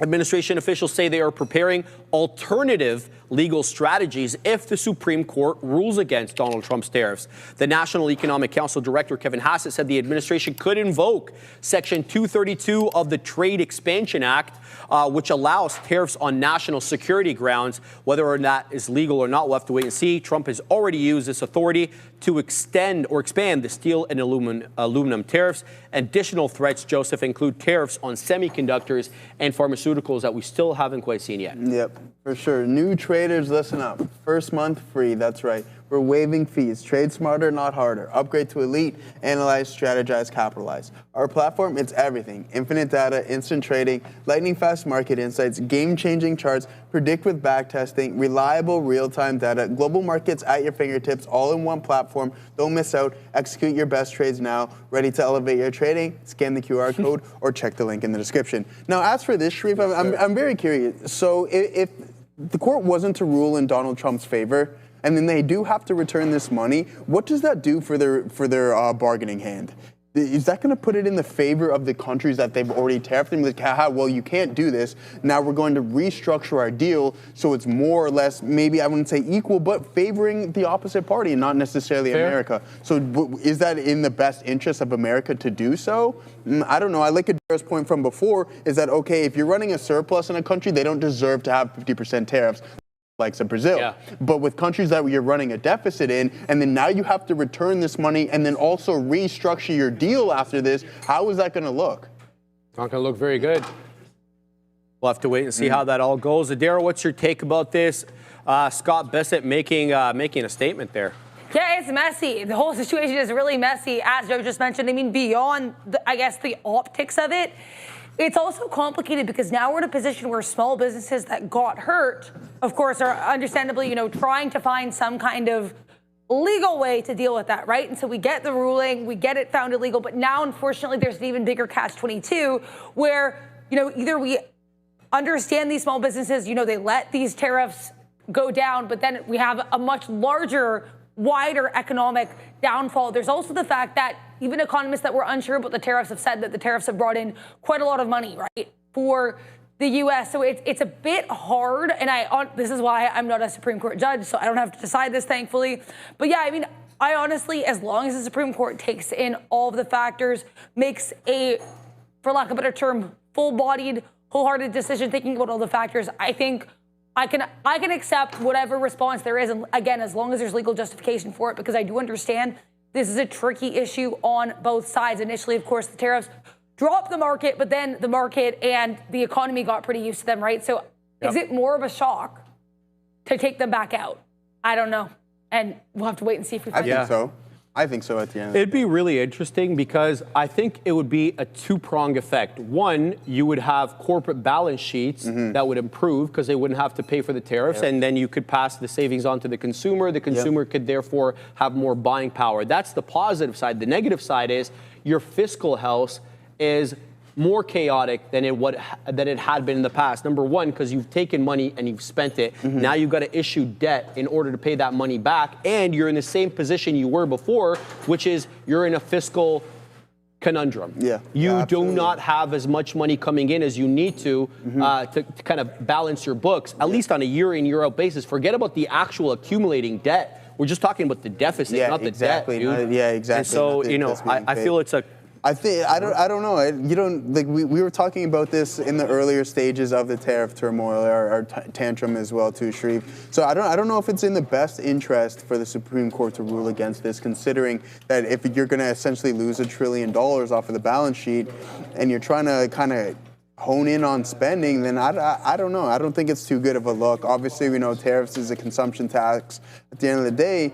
And someone in the chat said, and I've been saying it for some time, is that we can't continue these 2020 levels of spending. And sure enough, that's why you rack up these massive deficits. All right, let's go on to the next one. Senate advances work on crypto market structure bill. So the updated draft of the Responsible Financial Innovation Act includes new provisions clarifying what tokenized stocks and other securities will not be treated, or clarifying that tokenized stocks and other securities will not be treated as commodities when issued as digital assets. That's really important there because it differentiates which governing body is in charge. The distinction is aimed at preventing regulatory overlap and ensuring clear rules between what the SEC does, the Securities and Exchange Commission, and the Commodity Futures Trading Commission, CFTC.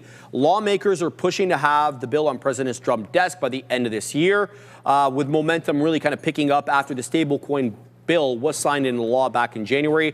The House, for their part, they've already passed their version of the law marking of the market structure bill that was back in July. The Senate continues to work on their own. It still has to go through the Senate Banking Committee, which is supposed to be voted on this month on the SEC-related provisions, while the Senate Agricultural Committee is set to review the CFTC-related sections in October. So we've got one Banking Committee at the end of this month chiming in, and then we have the Agricultural Committee, which oversees the CFTC because of commodities session in October. So we probably won't have anything out of the Senate until the Agricultural Committee is done. A full Senate floor vote could occur as early as November, and then possibly have it weasel on to the president's desk by the end of the year, maybe December.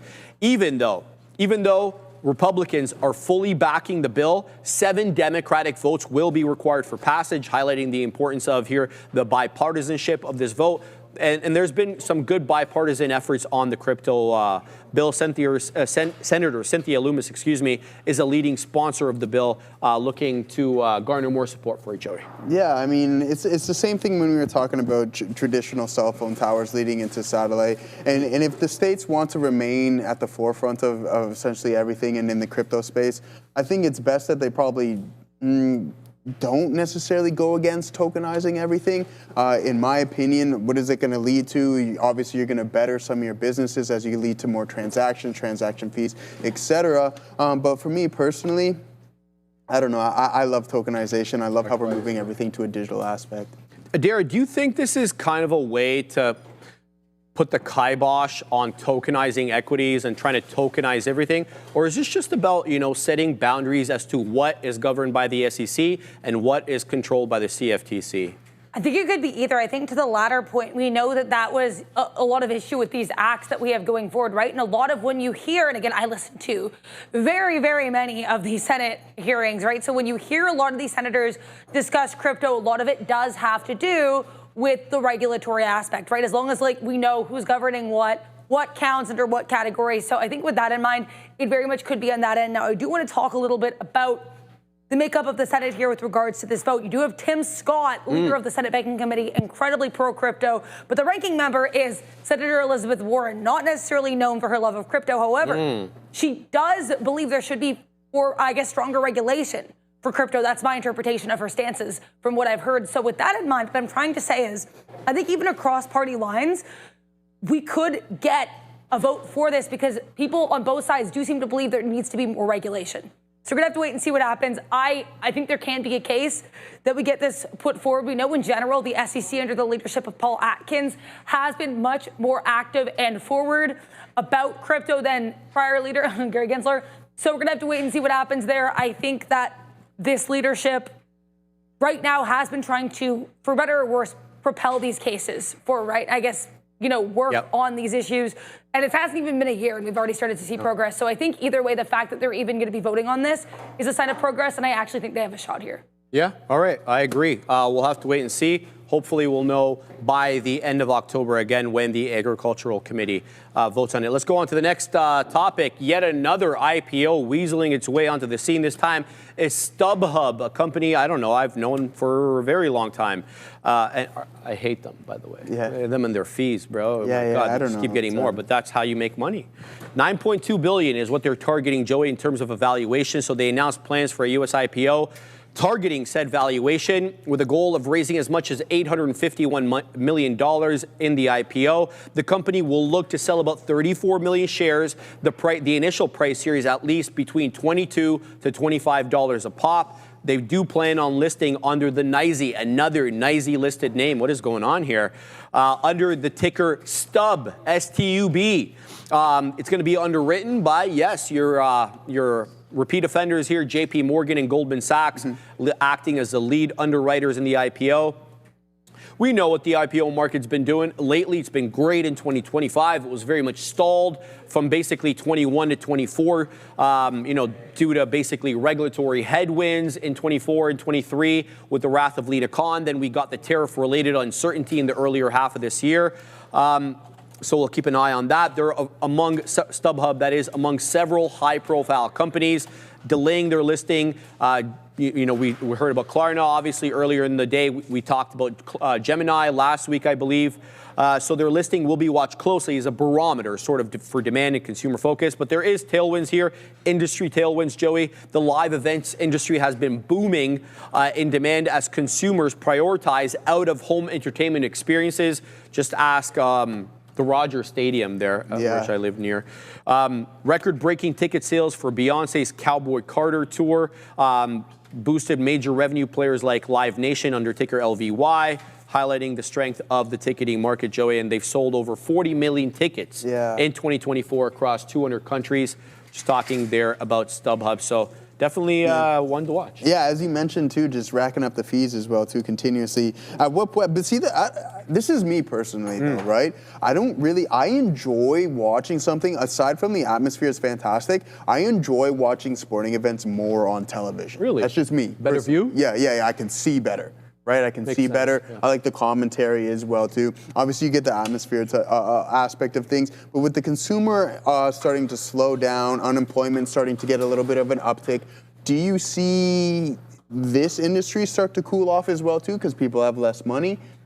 I think it's going to be a consumer thing. Right? Well said. Yeah. Right? So you got to definitely keep an ear on the consumer strength or lack thereof when you're talking about a ticker like this. So I mean, hey, is it going to come in as hot as some of the other ones, or is it going to be looking at something as I just mentioned from a consumer-based product, which I believe it is. So what do you think about this IPO, Adara? Is this one of those ones that you think fades just because it's not really AI or crypto or any of these hot sectors? I will say with regards to the consumer, it's funny you say that because I just saw a quote earlier today from the CFO of Barclays saying they don't actually see any stress in the U.S. consumer, apparently. So with that in mind, we could continue to see an uptick in these types of plays. One thing I will definitely be watching when this IPO happens is Live Nation, of course, Ticketmaster and StubHub, not necessarily in the exact same business, but compatible field. So I'm going to be maybe watching that to see how it goes. It's a little bit tricky, right? I think, honestly, one of the best IPOs that we had through this whole, I guess, last couple months of resurgence was Figma, which was not actually in that, crypto space either, right? So we're gonna have to wait and see what happens. Like I said, I don't like to make predictions or get too ahead of myself. I like to let the market tell me what's important and what matters. So we're gonna have to wait and see here. I think, I'm kind of same thoughts as Klarna. We'll see what happens. Lately, even though we are in a hotter, quote unquote, IPO season, it has shown some signs of cooling. Will it cool further? I think we have to see Klarna first to figure out what StubHub's going to give us. But in general, it's very clear that the M&A culture is back, and in general, just I guess the growth of the market is back. Feels like that. It definitely feels like that, Adair. All right, let's go on to QuantumScape. Last little one here before we talk about Robinhood momentarily. So QuantumScape and QuantumScape and Volkswagen Power Company unveiled their first live demonstration of solid-state lithium metal batteries powering an electric vehicle at the IAA Mobility Conference in Munich. We've mentioned that one again today. Also, a Ducati motorcycle was involved in this, Joey, equipped with a QSE 5 battery cells and designed in collaboration with VW Group, obviously owned Audi, was one of the debuts there. The demo represented a major milestone, moving solid-state batteries from a lab experiment within, the confines of a laboratory into real-world applications. QuantumScape emphasized its focus on addressing the EV industry in 5 key battery needs: energy density, charging speed, safety, lifespan, and cost effectiveness. They're trying to address all 5 of those with this latest product. The CEO said the company has crossed from possibility to reality with this breakthrough. Obviously, is a vested interest in the company doing well, and QS and Volkswagen have expanded their July 2024 collaboration to accelerate the commercialization of this QSE5 platform. The updated deal, Joey, increases funding and boosts manufacturing rights. So good exposure for the company. Let's see if they can build off this. Yeah, for sure. I think so. I agree with you on that one, guys. Market is really, really starting to sell off. So what I'm looking at the Qs here, just keep an eye out on this. This is a nice print. It doesn't close completely as a hammer, but nothing horrible. Maybe we get somewhat of a bounce as long as we don't crack through some of these lows. All right. So yeah, now guys, we're going to talk a little bit about some Robinhood. I think it's a lot to talk about with this name, Sharif, considering we know back in 2021 there was the meme craze with GameStop and the likes of AMC, and there was a bad rap around this name. But it doesn't necessarily seem to be the case right now, does it? No, and the company was only founded in 2023, Joey. Yeah. I mean, it democratizes finance by putting it in the hands of, people without huge $1 million accounts. Yeah. It was a pandemic boomer. At least I always joke around about my brother-in-law, me teasing my brother-in-law there. But they do have a massive Gen Z, as well as millennial adoption. So good strength from them on here, and they look to build upon that. Absolutely. No, I totally agree with you. And one thing that I think is extremely smart about these companies is they're taking advantage of the gamification of stocks now. And as you mentioned, just the whole grouping of the Gen Zers who love to play on the video games, who are consistently glued to their phone. I like what Robinhood is doing by taking advantage of it. And then now they're looking to adopt a 24-hour trading. I think there's so much room for this company to grow, and specifically. Neil, Sean, whoever wants to take this, do you feel like the pivot into crypto here is that kind of secular tailwind that moves the needle for this company? I think so, but it's not just that. This is everything. People want to go to Robinhood so they can use crypto, my retirement account, whether it's like sports gambling, event gambling. They just want their money in one place and all their assets in one place so they can move it around and so they can bet on this and trade in that all in one spot. And now that they're past some of the SEC investigation settlements this year, the crypto investigation closed earlier this year without any enforcement. So they're past some of these roadblocks. And as you mentioned, that 24-hour trading coming in, I think is just another tailwind. So yeah, there's a lot going forward. It makes a lot of sense why they're getting that growth, and this is why everyone sort of thought that it was going to get added to the S&P 500. Still probably a little bit frothy, but in terms of the shift that we're seeing, it's about convenience, and it's about having access to all your assets in one spot and being able to trade them at will. Yeah, I think the only bear case for Robinhood is the same thing that was sort of around it at the beginning, is this whole pay for order flow. Like if the regulators come in and say, sort of put a stop to, you know, the main source of their business. I mean, we get a lot of millennials in here trading names like Open Door and all this, going crazy. If that sort of stops and they have to change the way they route their orders or pay for order flow and they gather some of their revenues, then I could see Robinhood coming to the downside. But right now, they're in the right space, right? They've got the right people involved, millennials there opening up accounts. And the funny thing about these brokerage accounts, I know maybe for all four of us, once you open one, it's hard, you know, you get your money in there, you're happy with it. You don't necessarily leave. And so if a lot of these customers that they have under the age of 30, they're still hanging out there, Joe and Sharif, Neil. So I don't think they're, going to lose a lot of these deposits that they currently have. No, I totally agree with that. And as Neil mentioned as well, too, just and Sharif, it's just the growing in the crypto space. We've seen from the previous reports is that the increase in crypto transactions year over year is growing. And you have triple-digit growth across the platform. I think that the tokenization of equities as well, too, is only going to add more of a tailwind. And to be honest with you, do many of these Gen Zers and the individuals trading off of their phone really know about some of these routing errors that may not occur? And the thing I love too, guys, is we talked about tokenization, but what we also forgot to talk about is the private markets, about being able to own some or a piece of these companies like SpaceX and some others that are in the private market, at least for a moment. They were trying to give you access to that, whether or not the regulator kind of puts the kibosh on that. I happen to love it because there's this whole institutional investor accreditation that you have to go through, which is kind of, I don't know, I just feel it's BS, guys. Well, people are done with the whole hand-holding thing. Like, this is all about it's all empowerment, right? You want the ability to decide where your money goes and what you are able to take shots on.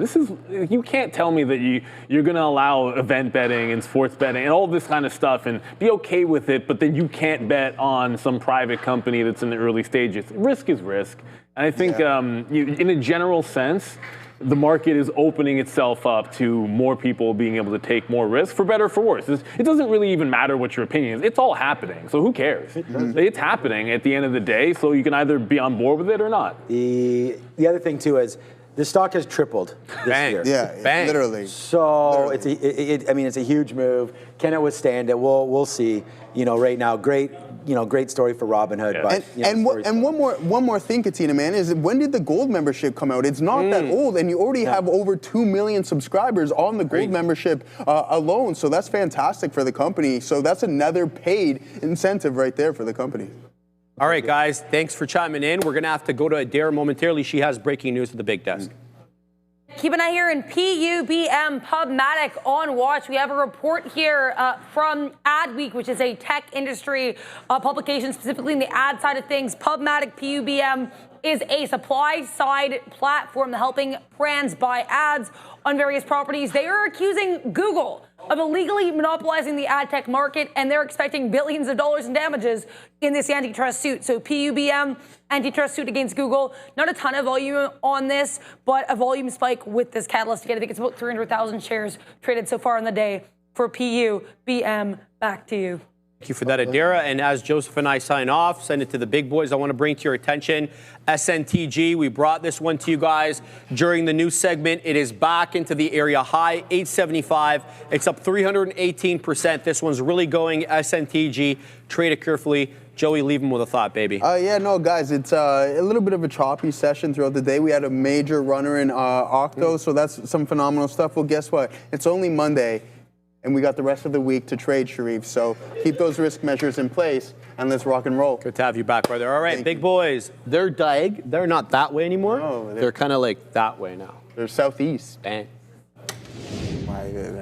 So, are we southeast? yeah, we are southeast of where they are. Ish. I mean, we're about 10 feet away, but southeast is accurate there. Yeah, look, I mean, I know as they were just saying there, maybe I'm not sure negative or positive on the midday, but the idea at the end of the day is, as Joe mentioned, early days. I mean, right now, beginning of the week, the NASDAQ has pulled back just a little bit right there. And we were just talking a little bit about Robinhood. We've cleared out of that trade. This OCTO continues to go. Shout out to everybody that's right here with us right now. We got to be a big shout out to Bobby Axelrod here, showing #1 right here. And I put it here, first one there. Lucky 7 is here. Bobby Axelrod's here. Neil's here. So get into the chat immediately. What's up, video news? First? Nah, you almost first. You almost first. But everyone is here. Is it live? Yeah, we live. We live right now. So get ready for that. Hopefully it's is it live now or is it turned over or not? Shoot, not people have no stream right now. Guys, I have no stream. I'm not seeing it.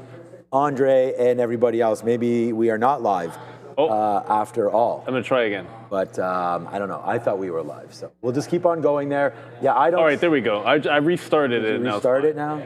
Try if it's not live, just try restarting and go back out and jump back in. Did. It looks like I see myself. Oh, do you do? Okay, good.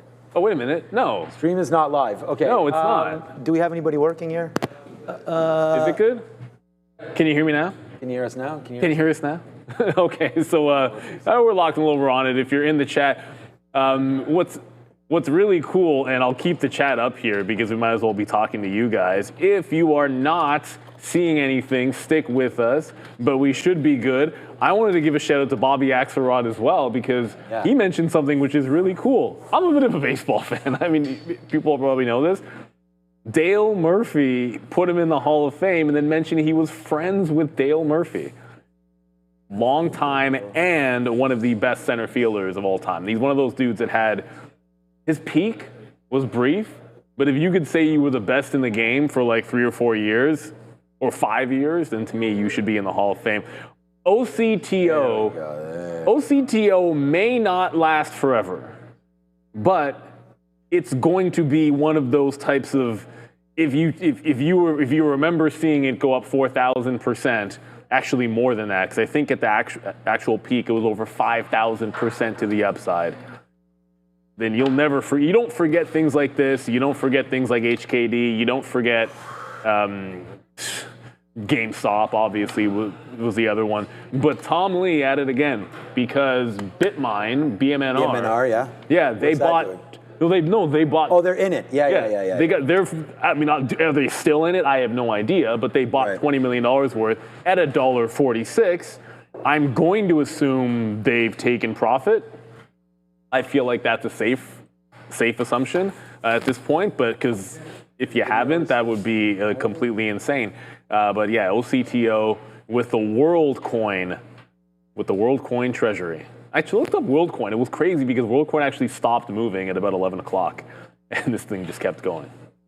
All right. I hope everyone is with us and able to have withstood that first couple minutes. So thank you so much for all of that. The live stream was halted. Yeah, our live stream got halted by OCTO there again.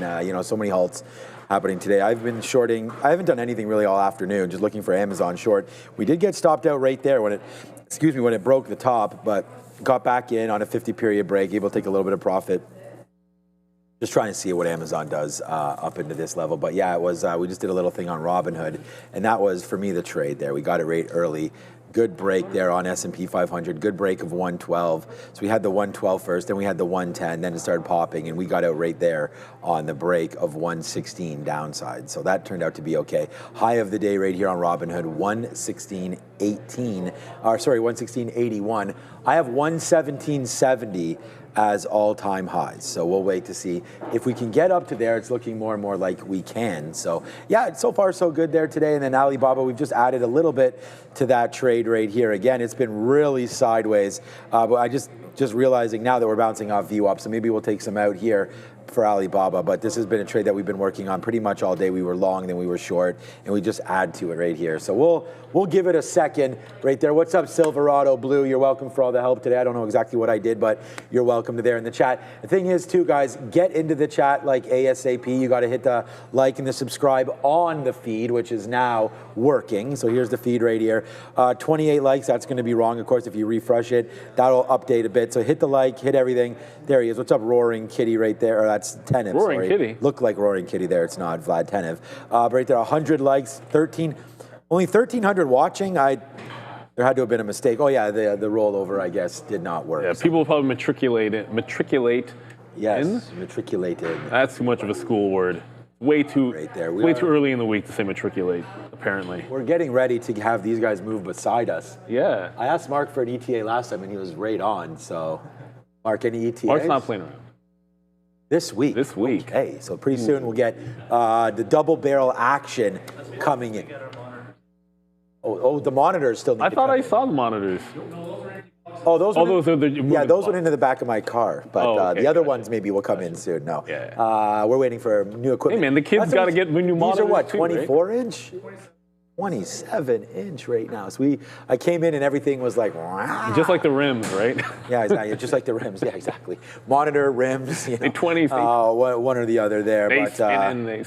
Yeah, there it is. Yeah, so a lot of you did have some troubles getting in. So we want to thank everybody that's in now. Thanks, Frank, for explaining that. You had to get reloaded back in to the chat and to the stream. Yes. So thanks for all of that. Oh. All right, tonight we have some more earnings. We're going to do the rundown. Yeah, what is up with that stock? SNTG. It's a stinger. Oh, right, there's another one. It's a stinger? No, it's the BSTNG. Halted just now at 11:58. However, not to pour cold water on this. Holdings. Centage? Centage. Ooh, that's like Or a little Cent Age. Cent Age? Yeah, let's just go with Centage and sound like we're bougie. But the tap is actually down, even though it's halted up. Right now, the theoretical auction price is 10.51. So it's indicating an open to the downside, despite the fact that it is halted to the upside here. Lots of let's just say multi 100% runners here today on this Monday morning. But let's see what else is on the rundown. I have a sneaky suspicion there will be a couple of these runners on the list. Potentially. Yeah.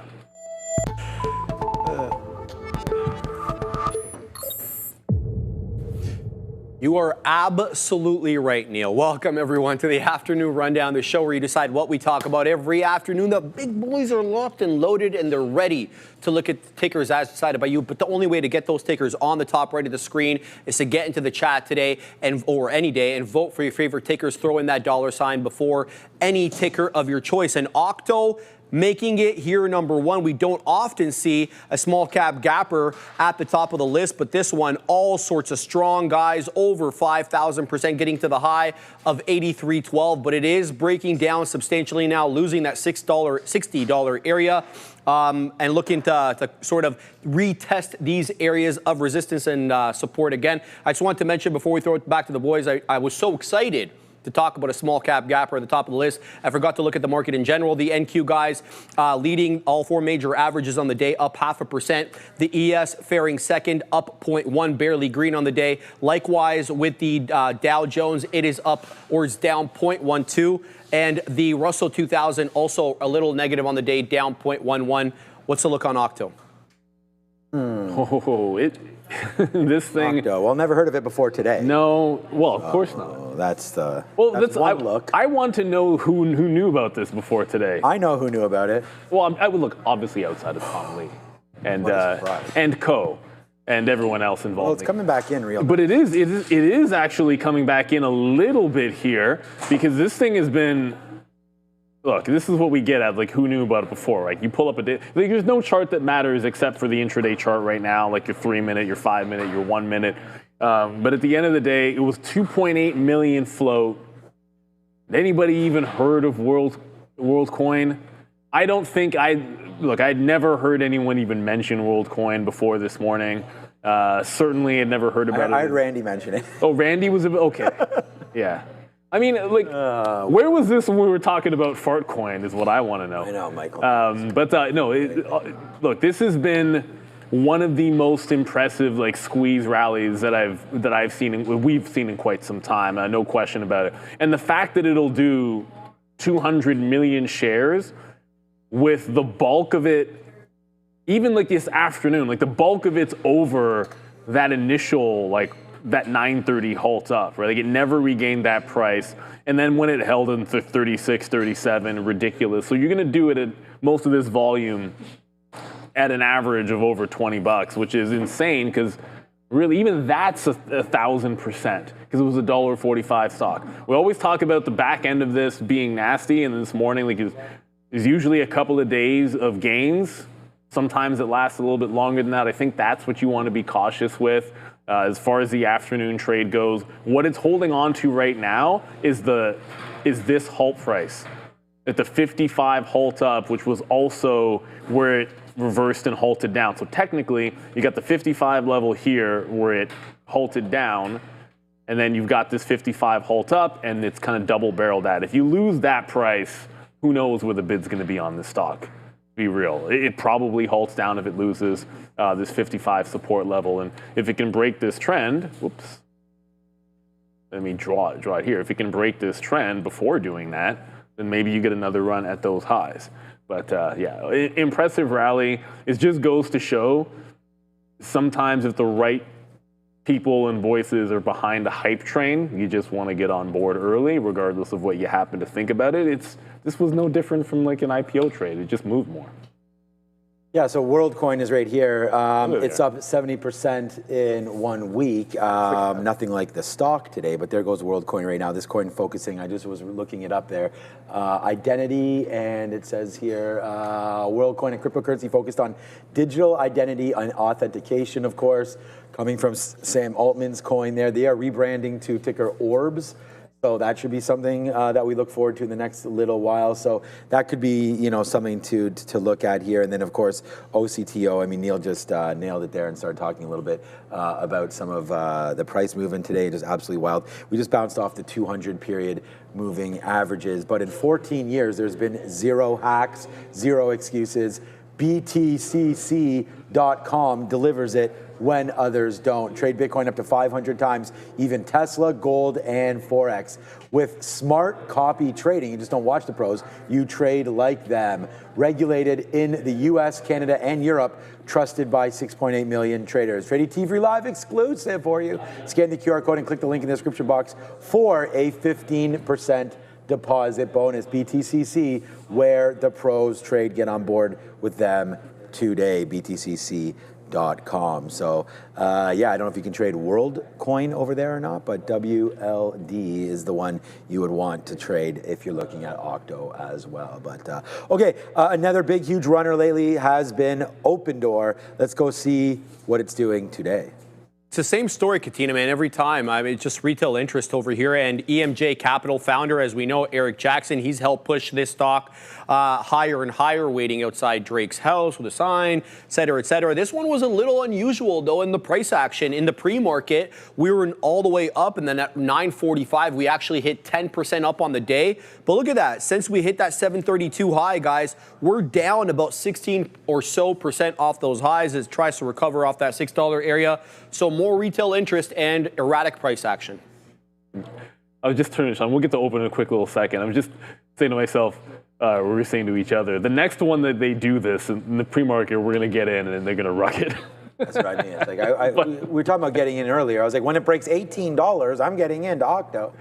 Nah, it should have been when it broke like 5 or something silly. Like if you take the shot early enough in the pre-market, I think it's not that bad. But okay, so the bad news is try to open over 7, and then once it is, typically speaking, like once it loses the pre-market low, the breakout is gone.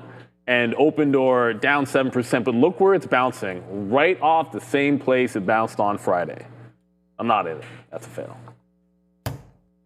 Like yesterday. Friday, this went right into $6. Pull back, bounced. It wasn't clean off of 6, but the reversal was pretty clean into the prior close. And then it got to the upside. And if you look at where this bounced early in the morning when it tried to bounce, it was actually off the prior close. So one of the most important prices, at least for this stock, and oftentimes, is look at that prior closing price.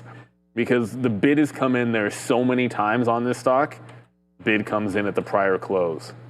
Bid comes in at the prior close. It just that's the pattern with Opendoor. So when Opendoor is failing, then you want to look for that bid coming in at the prior close. I feel like this might have been a case of why would anybody be looking at Open and why would there be buyers on it when the squeeze was elsewhere? It was OCTO today. So Open was doing a lot of volume, but it probably had less participants. And as you said, sometimes it goes up a few days in a row, and this one does these clean pullbacks. Couple days up, pulls back. 3 days up, pull back. This one was only 1 day when it broke 5 originally. It had just put in like 4 days in a row to the upside. Actually more than that, 5 or 6. So maybe due for a pullback, but it does hold that prior day's close, and that $6 level still intact. The shorts aren't out of the water here with open. They just get to take a little bit of a breather, which you did not get to take a breather if you were a defender in the Bills Ravens game. There was no taking a breath there, but here they got to take a breath. Yeah, no, I mean, Open Door is up right now 930% over the last 3 months. So, yeah, take a little breather today, down 6%. It was up 74% alone last week. So no point in, crying over spilled milk today, down 7%. I mean, obviously you'd be upset if you were buying some of these highs in here for Open Door. But some of these stocks, as we keep on saying, just need to cool down. And I think that's pretty much what it's doing right now. 24% of the float is still short, fueled by Wall Street bets, fueled by Reddit, swaggy stocks, things like that. Eric Jackson continues to look at this. I mean, talking about it as an investment, but he nailed Carvana, and we see CVNA, and that was sub $10, sub $5, now nearing 400. So, yeah, we'll see if the business still continues to work out for Open Door. Their quarter wasn't great, but that doesn't seem to matter, as now the market just taking this thing higher, 75% last week alone for Open Door, 900% over the last 3 months. I think it continued to work out here for Open Door, but for today, it's slightly closed, and I think you just want to get back into this. We always say look for key levels, but $5, I mean, if you can get something down into there, it may be worth a shot one more time for Open Door. So, hey, man, you know the stock, you know the risk associated with it. It is a risky one. The narrative remains the same. It is a meme stock, doing 400 million shares today. I mean, it's a scalper's paradise, and I don't know if Coolio's trading this or not, but it's definitely not a gangster's paradise today. This is Open Door right now, down 8% today, but I think it's going to hold out and be okay for the next little while. I mean, 400 million shares just doesn't dry up. That's a ridiculous amount of volume. So this will be here for a while. So if you missed it today, you're going to have lots of opportunities on Open Door. United Health, UNH, was up 2 2/3 percentage point, at least initially there at around 930, but now just up a little over 1%. The shares are popping after the health insurer announced plans to reiterate their adjusted EPS outlook for the full year 2025 in a meeting later this week, I believe, with analysts and investors. If you recall, late in July, they did pull their, issued, I should say, fresh guidance for full year 2025, indicating revenue and adjusted earnings below the street's forecast amid a sharp increase in its medical expenses. So reaffirming that July 2025 guide, guys. Both of us didn't even realize Coolio had passed. What did he pass off? Man, he OD'd on fentanyl. Oh, he OD'd on fentanyl? Coolio, yeah. So rest in peace to a gangster's heaven right now, I guess. 2 years back, yeah. Shout out to that one. Yeah, Weird Al Yankovic did one of those as well, but yeah. He also too bad, man. I like Coolio. He had a couple other songs. He was the dude that started the icing thing because. Oh, did he? The Smirnoff ices? Yeah, like that. Really? Someone iced him at a concert or something like that. The only reason I remember this is because the summer the Smirnoff ice thing was popping off. One of the guys we went to high school with had a bachelor party, unfortunately timed that same, the same moment when it was a big viral, I guess it's not viral, but it was a big deal. I think it wasn't. And so we were doing the nonsense icing the entire weekend for the bachelor party, which I probably had the worst. I got the worst of it because it was a beer festival in Montreal, and you're not allowed to bring in any outside drinks, obviously, to the beer fest. So somebody snuck in a Smirnoff Ice, and they snuck it in, and anyways, let's just say they had it in their pants. We had rules, like if you got ice, you had to do it. And so we're sitting there in the middle of beer fest, and this guy goes like this, and he's like, pulls it out. There you go. Now, obviously, he's wearing drawers, okay? And he iced me, and I'm like, what am I supposed to do? I'm like, I am a man of my word, so I'm like, yeah, I'm wiping the bottle off. Yeah, exactly. And it was, no, but you have to understand. No, that's just all sugar. It was like 25 to 30 degrees out. Right. It was chugging sugar in like the heat. And the thing was so warm, I wanted to puke. It was so bad. UNH does not make me want to puke today. It's 1% up, and look, 1% is not going to seem exciting in a day where we have these runners going up a bajillion percent. But remember what we've been saying. Berkshire likes it at 300.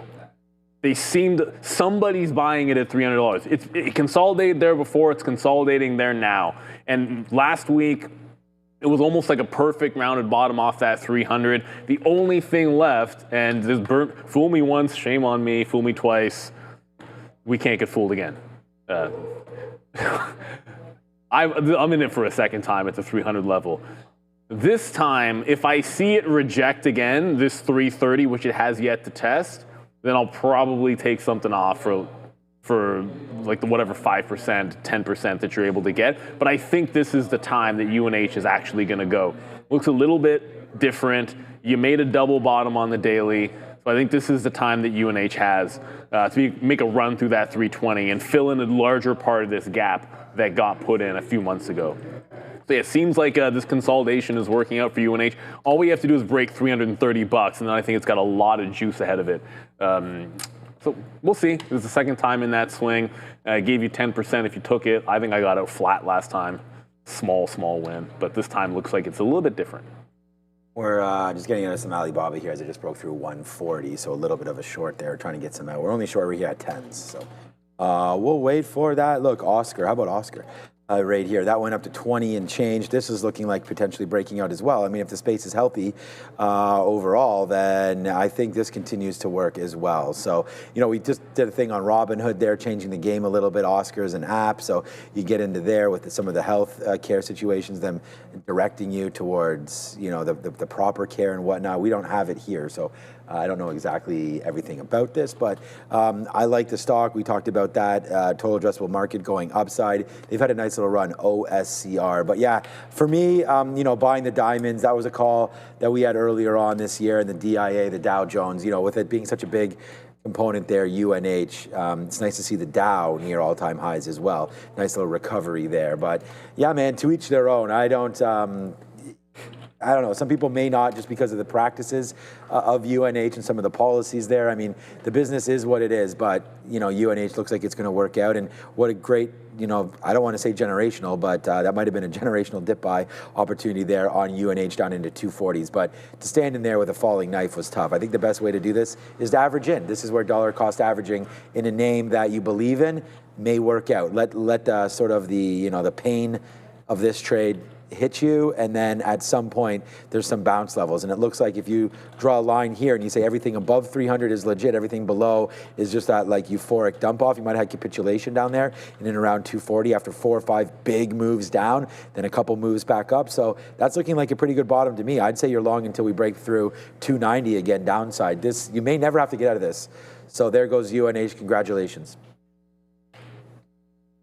Guys, next on the list, TSLA, and Tesla's U.S. Market share for EVs dropping to an almost 8-year low, down from what it used to be over 80% or thereabouts, now below 40% at 38%. That's the lowest it's been since 2017, despite the overall broader market in the month of August growing 14% for EVs. Tesla only grew at about 3.1%, far underperforming the entire sector. In legacy automakers like Hyundai, Kia, Honda, and Toyota, their share in August for EVs growing between 60 to 120%. So Tesla feeling that today, down 1 1/3. Yeah, Tesla not necessarily the bestla today. Ultimately, the market was doing really well in the morning, and we ended up reversing, but the Nasdaq's still up about 0.5%. Tesla at no point did it really get off the schneid today. It just seemed like where it sold off on Friday, it just couldn't chew through. And this was the same thing that we ran into when we were long on Friday morning. Like, it broke out 350 clean, came into this 55 to 56 area, and flush. So Tesla, for lack of a better term, it can't seem to make that extra push. And whether it's the negative headlines that keep coming in here, that could be it. Whether it's people with the sales concerns and the Elon Musk package clearly not getting us through that hump to break out 360 at any point. It feels like it's a matter of time, because as we're getting all of these little itty-bitty negative headlines, and headwinds, the stock is making higher lows. So it's trying to go. It's trying badly to go. It just keeps on running into resistance after 2 or 3 days. And once again, you get a decent long for 2 or 3 days, and then you wait for it to pull back. So if it's in the pullback form, wait for the 50. Well, this is a 200 period that's going to get there first at 330. I think that's a nice place to defend this week for Tesla because it's definitely putting in higher lows. There's no question on this daily chart. So I think you want to look for places to buy that dip and then go back to the long. But yeah, once again, Tesla just cannot seem to make that next push. Yeah, no, shout out to Ozan. So we're going to go right here for you, Ozan. You talked about that. I mean, we were right here when it was happening, and you nailed it. So shout out to you. You talked about Tesla. What kind of a trade would that be breaking through 350? It held it there. It kind of was dancing a little bit there. You never really had to go against you, and there it is to the downside. So 350. Tesla right now bucking the trend, down 1.18% as the move continues lower, man. I think this looks like a short to me into the close. So I'm short Alibaba. It's the only trade we've got on right now. But this is looking pretty healthy right here for downside. So great call there, Ozan, breaking through 350. Now you have 350 as VWAP. So this is looking like a decent trade, although it's bounced off 345 twice now. So I would alert to that. But I feels like you're going to be okay on that short here today, especially if this market somehow just kind of goes sideways right now. I think without any real news, you know, you're still down pretty nice down here for Tesla. So again, I like the short. We talked about it not being really a car company. I mean, they're still a huge car company selling tons of cars, but the margins are going to shrink, and the look remains on AI, full self-drive, and the robotics. So robotaxi, right? So I feel like Tesla is going to win eventually, but you know, the news about the cars doesn't seem to be getting any better. I like the QuantumScape news about the batteries today. I know that's with Volkswagen, but maybe there's something there that can help boost the EV market. And I want to give a big shout out to Ogen because each year, 3.8 million concussions are reported in the US. Yet there's still no FDA-approved treatment. NYSE-listed Origenics, OGEN, is changing that with its first-in-class intranasal drug designed for rapid brain access. With the concussion treatment market projected to reach $8.9 billion by 2027, Origenics is uniquely positioned to lead the way. Learn more and schedule a meeting today. You know, the NFL season just starting. Yeah. I mean, I saw a few. I mean, like we celebrate those hits. Like there was in the Pittsburgh game, like Ramsey on Wilson to literally save the game. Like Wilson had the ball, he had the catch, it was completely clean hit, but you see that contact, and you know, it's like we used to watch those Rock'em Sock'em videos. Yeah, you know all that violence for me is. I mean, yet again, I mean Joe's over there. Honestly, this is the other thing too is, you know what's adding to this concussion is this UFC. Like now there's more and more. Imagine going into the ring. We talked about this. The only time you can get carried out of that ring is when you basically can't walk anymore or the time's out, right? So I feel like these concussions are about to get a lot more serious there. And right now they're packing stadiums full to watch people literally pound each other until they can't tap out anymore. So it's Rome all over again, yeah. And right now, you know, and they're doing it on the White House. But it's not just so, those. It's not getting any better here. Like one of the things I am for concussions is something as simple as like even playing soccer and getting headers, or just the repetitive aspect of it. A lot of times people look at, especially when football, people look at it. It's like, oh, it's when the guy gets rocked. But that's not really every single time there's a contact at the line. You know that there's. All you're doing is smashing into each other now has Parkinson's, over and over, right? And that is being led to all the concussions that he had. So he came out and announced Parkinson's, and that's just sad. Yeah. And it's like all these UFC fighters.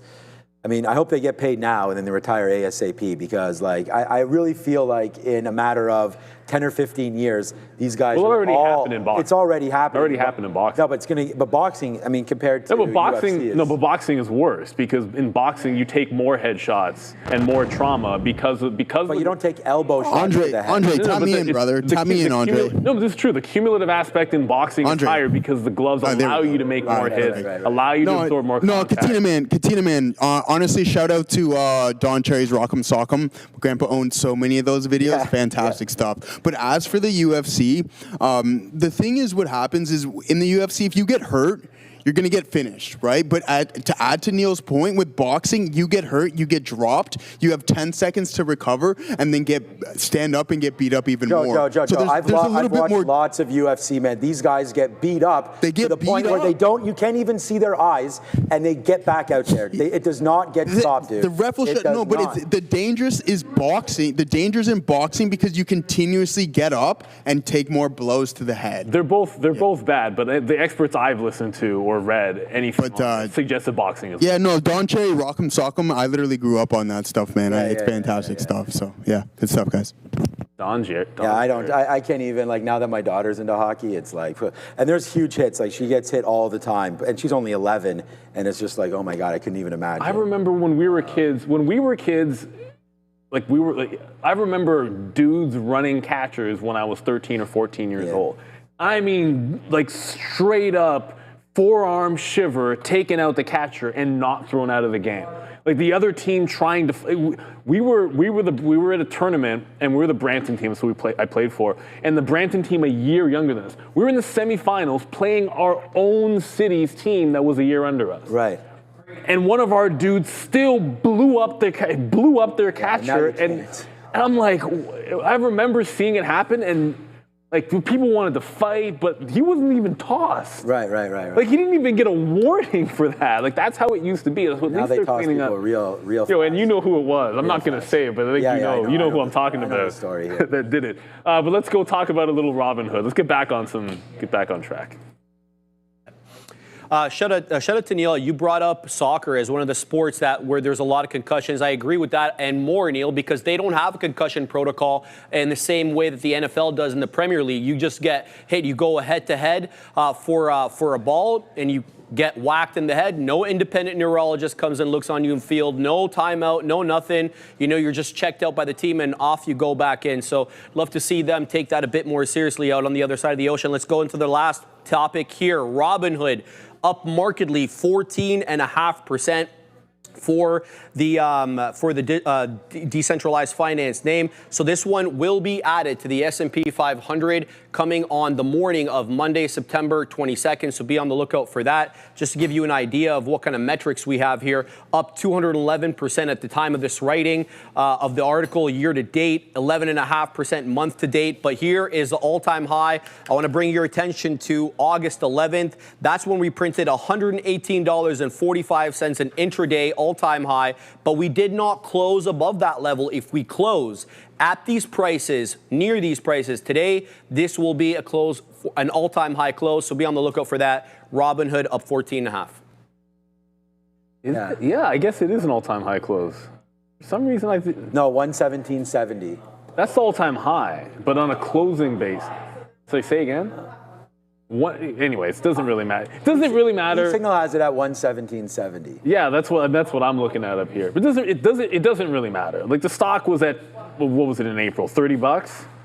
Like $30 in April. Oh yeah, that's what I was saying. It's up so if you're 100%. Like if you're up 3.92x from the lows or 3.91742, well, it doesn't really matter at the end of the day.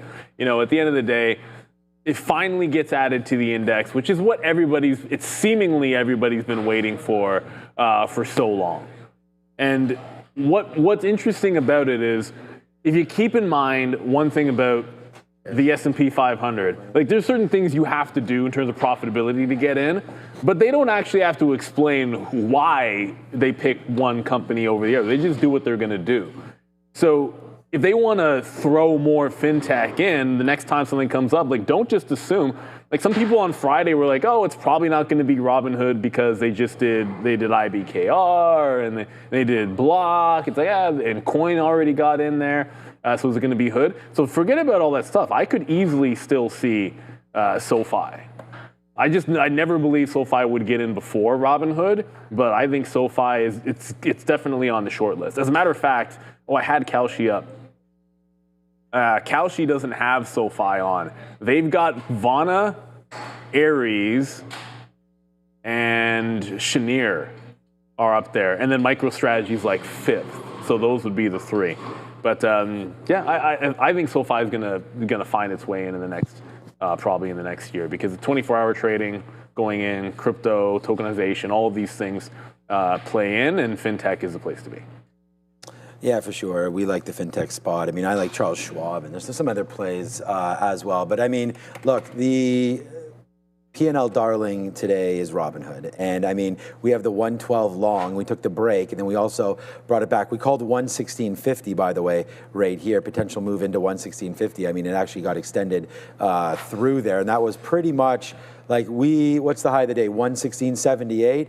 This was written at 8 o'clock, where we put down possible from 112 into 116.50. So let's just see if we have it. There's 112. It fell back into pre-market when we had that trade. So we were out of the money about $1, when we got this, and that was a 110.70. And then back up there, and then there's our 116 area out. So yeah, Robinhood, just an absolute gem of a trade. The only thing I was saying when we sort of did our little thing there before Sharif left on the midday there was that I think regulatory risks, right? If they ever change the pay for order flow, or that gets brought to light again and people start to realize, that when you put a buy button, it just doesn't go to the open market, it gets routed away, and Citadel's involved in what some of the major customers of Robinhood actually are. Probably a lot of the public wouldn't prefer that, but that's a story in the past. So I don't, with democratization, there's a lot of websites now going with free trading. Webull, is another one of those. I don't know exactly all the contents of the trading deals that are out there, but at the end of the day, if Webull's getting this kind of a move up, Robinhood's getting this kind of a move up, SoFi, we just talked about, there's a lot of options out here that are away from traditional finance and brokerage accounts that you may have. You may be trading on JP Morgan or Bank of America or Wells Fargo or Charles Schwab as well, although I do like Charles Schwab. These guys are the largest brokerage around, so if you wanted to go, but you could see what the kind of difference is here as we go back in on Schwab and back to the upside there on Robinhood. So yeah, look, lots of options, and I think that's the best thing about the market right now is you can invest and trade however you want. If you're an options person, then I would think that you would have Robinhood on your phone. And if you're more sort of longer term and you're not in and out as much, then there may not be the strong benefits there. But that's why people have different likes of everything. Yeah, right? exactly. Different shoes, different whatever. But this is part of what Robinhood's trying to do is be a little bit of everything for everybody. Mm-hmm.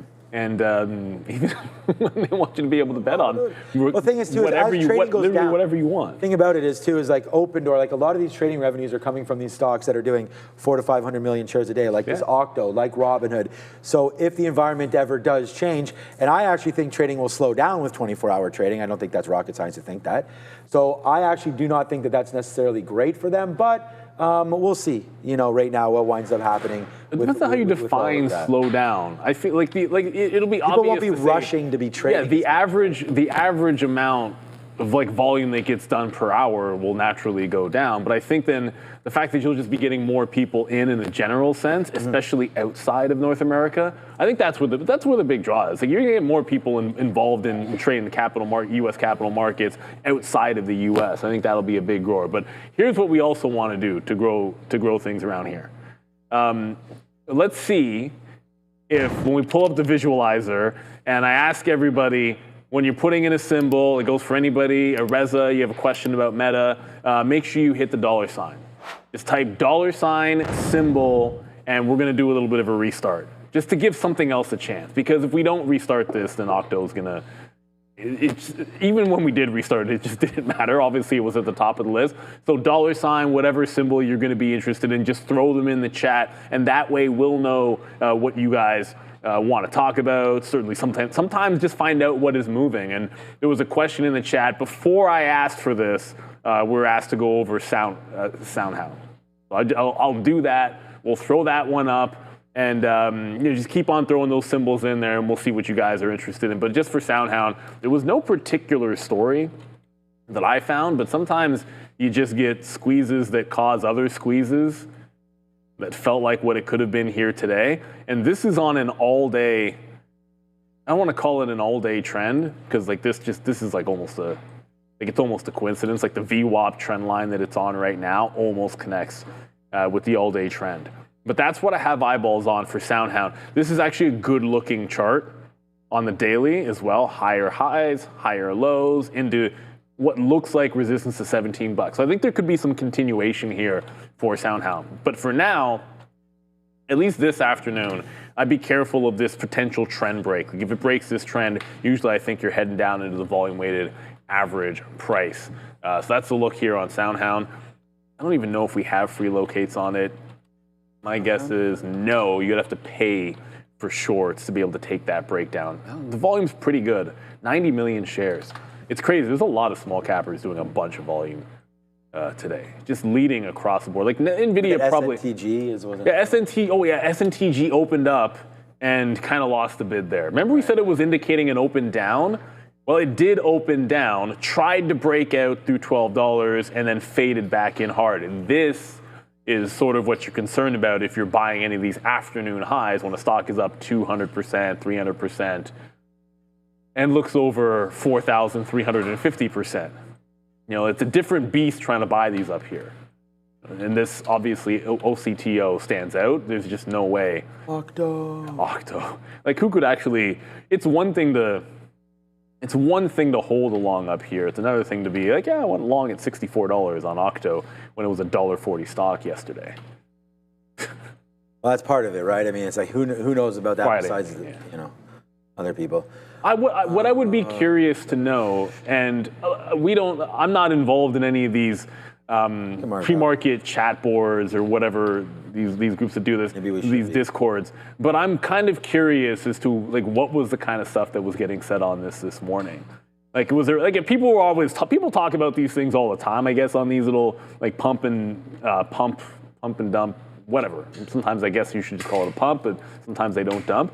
But I'm curious if anyone really actually thought that had this kind of upside. Because I'll see it sometimes, like there'll be a stock, like, oh, I'll look up something on X. Right. It's a small cap I don't know anything about. And I type the symbol into X. And I'll see like all this, I'm trying to find the story, and I'll see all these discords. Look, this stock is going to go 200X or whatever, and it's all the same nonsense. Join my Discord. But I'm curious if anybody actually had a 4,000 number on this silly thing. Now, who actually said it? Oh, no, I don't think anybody. I don't think anybody could actually. But they were pumping them.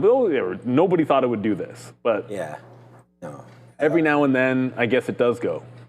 Right? No, Just goes to show. You got to. Every now and some people. We got that super chat earlier that someone was in at $5, so they can let us know where they heard that, because when we got in today, I was like, well, I just got to take it like 18. We even showed the BMNR chart. And showed how crazy it was. But thankfully, right here, Marvell getting some little love back to the upside there. We went long.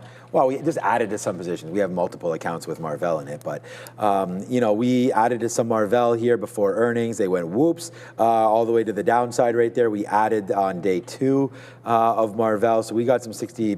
I'd have to check the price. I think it was 62, high 62, low $63 mark there. So it's not like it's up a lot here, but up to 66. And Marvell is still going higher. Again, really I like the pieces in this game. Like we talked about how NVIDIA is the big chip monster, and I've already pretty full on my NVIDIA position. So, unless it really comes back in, want to leave it a little alone. I was looking for something that might have had a little bit of up to it. The silicone, they pronounced that their data center usage was low, and looking forward, it wasn't the greatest, and that was the same problem that NVIDIA gave to the market on their outlook. So for right now, Marvell only down, up today, but still down from earnings and looking to get back above 70. And like that, around 70 will probably push us to about even. We didn't layer into a big dip buy or anything like that. I mean, there was still lower to go there, but it's nice to see Marvell kicking it today and a nice little move back there to the upside. We often we'll just talk about some of the same names, but,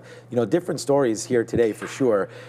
We talked about Apple. Well, we didn't talk about it today yet, but, tomorrow they have their sort of release of the iPhone 17. We'll see if there's any talk there. I think nervous hands will ultimately prevail a little bit because Apple's had such a huge run that if you look to see what Apple's been doing, a lot of it is going to be in anticipation that they do announce, whoa, that was not good, that they announce some, I don't know what happened there. I mean, I know the market went down, but that's, okay, maybe. All right, so that was a nice almost like complete V-shape there back. So did I miss a story about Apple there? I must have, obviously. But I just think they're selling ahead of the event anyways. Without me even seeing this happen, what I was getting at, it just turns out to have looked pretty good there, was that I could see some selling, into the event. You run up basically since this is August 20th right there. You really haven't had a red day. I mean, there's going to be a couple little red marks in there, but those were just kind of pullbacks and then just bought the next day. Didn't even cover up the previous day. So boom, right now is your first little bit of a pullback. So I would say for tomorrow, you are at risk of this thing coming back into 225, especially if the NASDAQ opens up down tomorrow and this thing opens up around 232, 233. We've seen pretty violent moves during Meta's Oculus thing, during Gemini and Google. A lot of people didn't love that Gemini Google presentation, and what a great opportunity it would have been to buy Google that day for sure. Any day other than today, I guess. I mean, because Google's going out at highs, right? I don't know. Is it up today? It was down slightly. Okay, so any day sort of other than today, if you had bought Google, you're doing pretty good. So we'll have to wait to see what Apple's story is tomorrow. I still like it for the long term, obviously. I don't plan on selling any of those shares, so we'll see what happens tomorrow with Apple and their event. I believe is 1 p.m.-ish. Yeah, it's so very different what happens in it from 1 to 3 and how, and then sort of Wednesday and after the fact, because I think you want to separate those two. Because I'm of the thought that at some point between 1 and 3, you're going to get a nice short opportunity. Yeah, maybe right away. Yeah, sometimes it's right away. Sometimes it's like you never really know what thing turns it. Every now and then there'll just be something that gets said, and then that causes the top. And sometimes it happens right away. We know it's going to be more expensive. Yeah, we know the price. Yeah, exactly. Like we know the pricing for sure. Sometimes it goes down. But yeah, sometimes it's that. We're going to get to a couple of names, and we got a super chat in here. But I wanted to give a big shout out to Globex and attention all Canadian traders here. Because Beta Pro by Globex is bringing back its annual biggest winner simulated ETF trading competition. Now with over 40 grand in cash prizes, including a $20,000 grand prize, all risk-free. It's free to enter and open to all Canadians. Trade with $100,000 in fantasy cash on the Webull platform. Whether you're an experienced trader or just getting started, it's a chance to test strategies, build skills, and climb the leaderboard. So, you think you have what it takes to be the next biggest winner? Sign up today. Scan the QR code you see in front of you. Shout out to Beta Pro by Globex. And I do see this craziness. Something is afoot in IBM. It seems Kramer might have said this is a better. Oh, Dara, you have this story. Yeah, I just messaged you about it. I don't think at all this is what it is. Oh, no. But for what it's worth, Jim Kramer did, for whatever reason, compare this to QBTS and say that it was better than QBTS. Oh. That's all I have on this. Really weird. Don't know if that's why. Okay, well, I'm glad he said it was better than QBTS. Because if comparing IBM to QBTS, I hope is not a comparison anyone really wants to make. But I mean, IBM like Alphabet. Did you just say that Donald Trump is talking quantum computing? No, it was Jim Cramer. Oh, Jim Cramer. I was like, oh my God, this president knows everything. No, it would be a different story. No, but like you can't make a direct comparison between IBM and QBT. Like one company makes lots and lots of money, the other company doesn't really make anything in terms of revenue. Kevin O'Leary's watch collection is worth more than QBTS's revenues on the year. No, it's a good way to play quantum.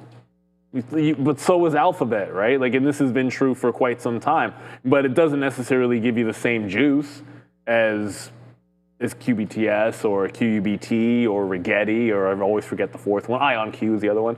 Those usually the four that everyone talks about. Yeah, you're going to get more bang for your buck if those happen to hit, but those are entirely spec plays. IBM is a company you can play the same thing and get a dividend for doing it. Now, it might be boring, but hey, they are also a pure quantum play as well. And if you look at this has turned the corner since earnings, unquestionably. And sometimes it's like a day or two where you just hold the low, give that nice little consolidation, and then you go. We've seen that in this earnings run, whether it's Amazon, whether it's Apple, Palo Alto. Really half of the CrowdStrike, half of the cybersecurity names. You give it a day or two after earnings, it holds a low, and there's only one place to go. I think you could almost, we might even be able to say the same thing about Lulu, because that actually held on today. I only know this because someone else brought it up, and I believe it was at some point during the midday. I saw someone like Lulu held the low again, so that's now 2 days. So you've got 2 days post earnings, holding the low, and consolidating above said low. Sometimes that's all it takes. You get another day of this with some higher lows, and this could be another bounce off the lows type of play. Adara?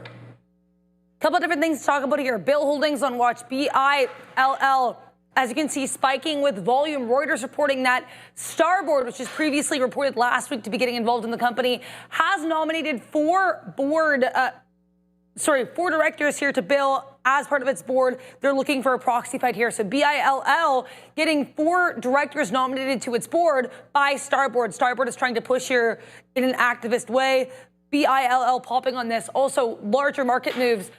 I'm seeing some news here. Senate banking panel is apparently set to vote on the Fed nomination of Stephen Myron, who testified last week on September 10th. Now, we know that Donald Trump wants Stephen Myron to be confirmed as part of the Fed by that meeting on September 16th and 17th. Unclear if that's going to happen now, but apparently September 10th is the day we get that vote. Back to you. All right, thanks. We'll take some votes on that.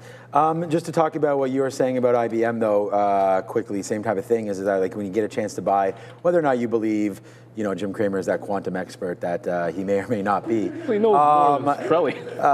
Yeah, exactly. Got $1 says he does anyway. It's, I don't know. I think he more knows than Martin Shkreli, but IBM was a great buy down there around 240. So at the end of the day, lots of stocks moving around that you can catch some decent values if you can wait around. I think IBM down there near those levels is definitely one of those. So, all right. I think it's back to Adair for more news. Oh, is that what I heard? Had something else come out here. SKYT Skywater. There's been speculation here online that members of the company, I guess bosses at the company, visited the White House. So this speculation is leading to, of course, speculation that there might be a collaboration here or any kind of deal with the White House. SKYT getting a bit of a volume spike again on White House visit speculation. Back to you. Abos. I feel like we're just going to wait for something to do the perfect storm, where it's like you're going to have a company announce at the White House that they're collaborating with Tom Lee and Chamath on a SPAC on a White House coin. On a White House coin treasury play. Yes. And what else can you? Can we throw something else in there? Tariffs. It could be like all countries need to pay their tariffs in that coin. In White House coin. In White House coin. Yeah, there so you go. And then it's game over. Yeah. And then we just all go long, and then everybody wins on the same thing. Yeah, and it's all on the blockchain, and it's using BMNR technology, whatever the hell that is, as well as OCTO, WorldCoin, and WorldCoin leading the charge. Of course, WorldCoin doing.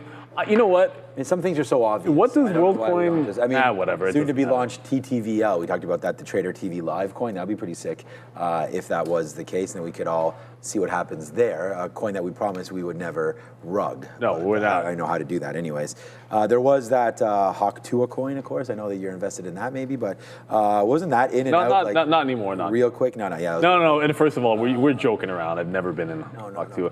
I did there was a Kanye West coin. I put a little bit into. I think messed around in Doge because I opened a Coinbase account when I was investing in the stock. Just to, threw some Bitcoin in that bad boy, sure. And I dabbled in some of the other ones. I mean, why would you invest in Bitcoin when you can invest in WorldCoin? I have some Doge and I have some. What's the other one? Pepe? No, it wasn't Pepe. It was another dog. Doge and Shiba. I think I have like a small amount of Shiba Shiba. Inu. But like almost all of it's Bitcoin and Ethereum and almost all of it. Some Solana as well. But in all seriousness, if you're looking at, I thought I had a better chart of WorldCoin. You know what? Can I go to? I think TradingView might be better. I think that was the pretty one. good charts. Yeah. Shoot, I'm doing it in real time. It's WorldCoin. Is it 2 words or one? Here, I'll just go WorldCoin. Well, I already have this one, WLD. Oh, there it is. Yeah, WorldCoin Tether. Like, what's interesting is this is actually starting to go again. I don't know that it necessarily matters, but if you happen to be trading OCTO and are looking at the kind of sideways action that it's doing, you're starting to see like a little bit of a rally back. Can we put up a different time frame chart here. Like if you put a 15-minute chart, we get a better sense of what's going on with this. Like it's actually trying to bounce back, but this found a top not necessarily at the same time that Octo did. Like Octo found its high at 12:30, and that was when this was doing not a heck of a lot. Like it was down around here at 12:30. So it's not that they have to follow each other, but I would imagine if WorldCoin breaks out the top, I would suggest that might be a spot for Octo to go. And if WorldCoin plunges, at least this afternoon, as people are looking for places that they might want to exit, I can see that happening. I'm gonna go for short sure. Amazon. AEO. American Eagle outfit. American Eagle, Airy Pages. That's one we didn't even. See, this is what happens when Octo goes nuts. We didn't even say a word or look at AEO for the first time in 3 days today. Unfortunately, I guess there's sexier things going on right now in the market. Good one. 237.70. I was actually just looking right now at Amazon again, talking about retail. So we were actually fine on Amazon until it broke right there. And now I was kind of thinking about this high right there, 236.60 or so. But there is a buyer that's here. I was almost thinking if we break below, but it's, I don't know. Look at the market right now on the NASDAQ. Like, what are we thinking here, everybody in the chat? Like, do we think long or short here into the close? Why don't we put up a poll, Andre? Long or short into the close? So right now the NASDAQ is a 0.46. So I think the question we could basically ask is something pretty simple. Will the NASDAQ finish over or, greater than 0.5 or not? What, is greater than the right word? Finish higher than? Yeah, 0.5? That's the same thing. Yeah, okay. I guess if you say higher, it's easier for everyone to understand, I suppose, but it's the same. Yeah. I was just thinking, because I don't want to say, people could be, greater than or higher than 0.5. Because I want to say, like, will the market be lower from here? But then when you read the question, depends when you read it. Yeah. So you have to have a number. So I was thinking, will the NASDAQ close over or under 0.5% on the day? I think that's a good question. Will the NASDAQ close 0.5% or higher on the day? Something like that. And then that way we can say from here on. So I'm going to go short once we break this level right there on NASDAQ. I feel like I'm going to answer lower, so I want to go short. Now, why we're short Amazon again, we do have a little bit of a level there. Yeah, but I wonder if I can find a better spot than Amazon. Let me know if there's any shorts in the chat that you guys are liking, because we have NVIDIA's breaking down. Okay, so NVIDIA or AMD is fine, because we had written down AMD as a short previously as well. There must have been a Chilean nightmare hair on my desk. Maybe I shouldn't say that. It was about, I don't have a hair that's over a foot long, but here we go right here. Alibaba is the only short, but we also had AMD as a short on here as well. No, there was like a huge long black hair here. Well, it obviously wasn't mine. That's what I'm saying. So I was just like, I know he's been everywhere. Like, yeah, it could have fallen from the sky as well. Because, first of all, I don't have enough to give away. Yeah. I think we're going to it there, but there's a super chat we're supposed to get to. Shout out to Nick Dubs. Appreciate you, Nick. INOD is set up just like app on the weekly time frame, plus following the same move. You're in 2026 and 2027 calls. We'll be doubling your position tomorrow. Mind taking a look. INOD. Obviously, you want to. By the way, I kind of like Palantir at VWAP. Alibaba, by the way. I'm looking VWAP on Alibaba. You said Alibaba. Palantir.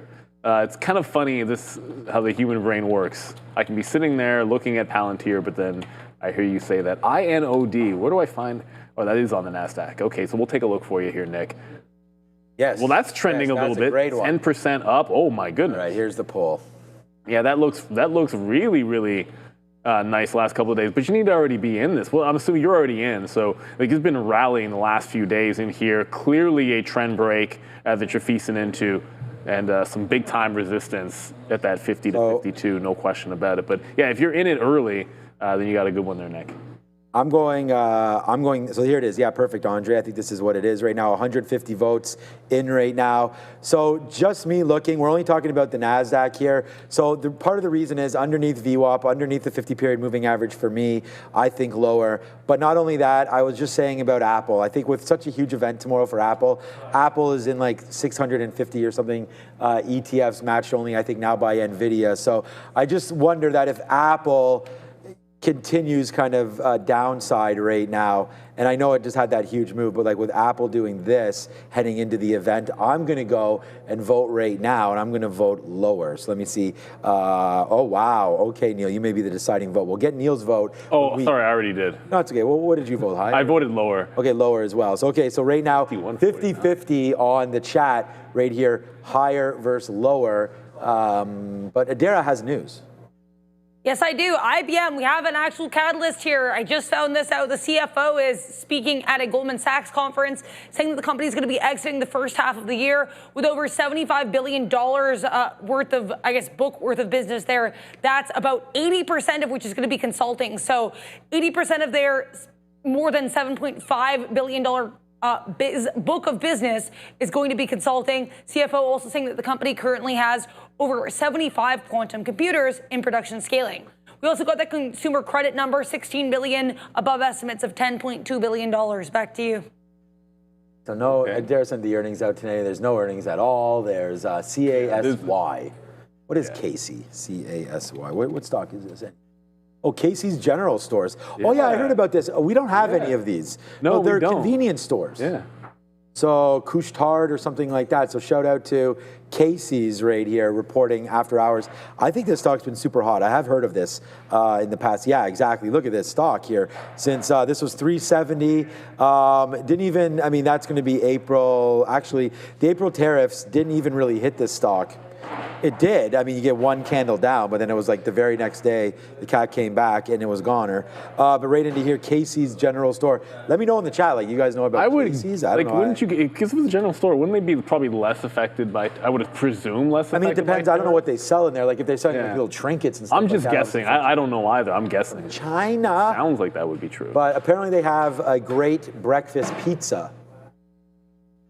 I don't know. Breakfast you guys let me know there. Some Rivian millionaire, he loves Casey's. Maybe there it is. Oh, Casey Pizza went downhill. Oh no, this is just what I remember. Oh, they sell pizza. Oh, they make pizzas. Casey's. Oh, okay. Okay, I thought it was a general store. This is what I don't even know. Breakfast so we know that Papa John's. I gotta look this PZZA was a good name there. They get bought out, weren't they, Papa John's? So yeah, maybe Casey's will have. Yeah, I believe Papa John's has a buyout, or there was some sort of a rumor about PZZA there. So is that what Casey's is anyways? Oh, they sell gas? Wait a minute, they sell gas and pizzas? Breakfast pizza with pineapples? What is going on here? I think whoa, that's I'm going to find out. I'm going to go. That's a foul. Hold on a second here. Casey's U.S. store. I'm just going to Google it and see what it's saying here. Oh, yeah, Casey's Pizza. Oh, here it is. I was right and wrong at the same time, which is, hey, what's up to my wife? Here it is. It says right here, Casey's Pizza, food and grocery. Okay, Neil, so we might be in a little bit of something here with Casey's. Oh, look at this. Waffle, bacon, sausage, egg. Save $7 when you buy any 2 large pizzas. Ooh, $8 off. Okay, so yeah, so it does look like this. They're selling the primes right now. Shout out to Jake Paul. Shout out to Celsius. Shout out to Jake Paul. And Gatorade. Shout out to Coca-Cola. So yeah, it looks like maybe are they like a 7-Eleven almost, it seems like. We have 7-Eleven sells gas around here as well. Yeah, it sounds like the same thing. Similar at least. Anyways, people's now saying their pizza is good, so I don't know. Well, but I thought they had a good breakfast pizza from what I was remembering. I looked it up. I don't know if I would eat it, but it looks okay. Okay. Yeah, it looks okay. Cool. Adara, with maybe more news on IBM. I don't know. Oh, okay. What? Nothing with Adara. Or not. She already gave us the IBM news again as well. So, all right. So the NASDAQ, now that we've set this vote right there, make sure you guys do get into the chat right now. You have to be a subscriber. First of all, hit the like, hit the subscribe. But if you are in the chat right now, vote, man. Here it is right here. Wow, we got to, I mean, all right, like now it's 54% lower. We almost have to stop this vote because if the market tanks right now, then all right, you know what? Let's just keep it up. It doesn't matter. We made that when it was 0.5, so we'll wait to see what's happening now. If you went lower because of where we are now, that's going to be wrong. You actually have to think about it. So we'll wait to see what happens because one quick move in the NASDAQ wipes out, everything for right now. Yeah. So we'll wait. All right, 0.5 or higher, 50-50 right now with a slight edge to lower. So I'm short. We finally started to get a little bit of a pullback there. This is still Papa John's. course, Domino's, another good one as well. But yeah, Alibaba, honestly, man, these Chinese ADRs right here, talk about 24-hour trading. Most of them won't trade extensively at all heading into closes and whatnot. So yeah, I just realized that we have basically got no movement in Alibaba for about 3 hours now, honestly. This is 12 o'clock. Same level since 12 o'clock. We went up and down 50 cents. So if we do touch out near O's again, we will take a piece out. And then we are also getting out of this name if it breaks that top. So like we're moments away from getting out of it. So this may not be the trade of all trades here. So we're going to have to wait to see what winds up happening with Alibaba. But they got a brisket pizza too. Okay, now, I mean, Neil talking about brisket pizzas. Like, no, someone just put in the chat they got a brisket pizza. Oh, someone in the chat? I got a good... Best American gas. Is Casey's everywhere? Like... No, I think they're like where? No, I don't think so. It's like where are they? Because I don't feel like I've ever seen one. Nor have I. But like most of my time in the States is that's what I'm saying. Generally speaking, like Florida, New York State, and I've been down to Texas a few times, and then a little bit Chicago, Cincinnati. Like where exactly is it? Iowa, Illinois, Missouri. I've been in. I wasn't in Iowa long enough, I guess. That's crazy.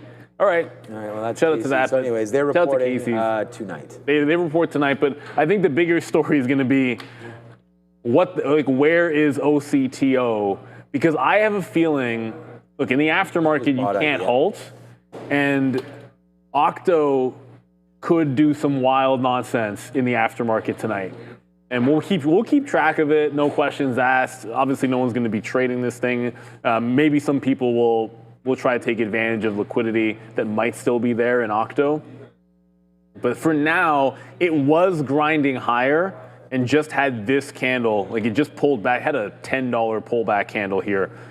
Not the first one. It's got, on a 3-minute chart, there's at least, I don't know, like a dozen, 10% candles today. Probably more than that. I suppose I could count a little, easily a dozen 10% candles on a 3-minute chart. But it just put one in, so it's losing a little bit of steam here and heading back into the downside. The name I might not be able to get Palantir at VWAP. This is actually starting to roll over. Like just before we came back on air, it was at a VWAP short that broke out and got out of it.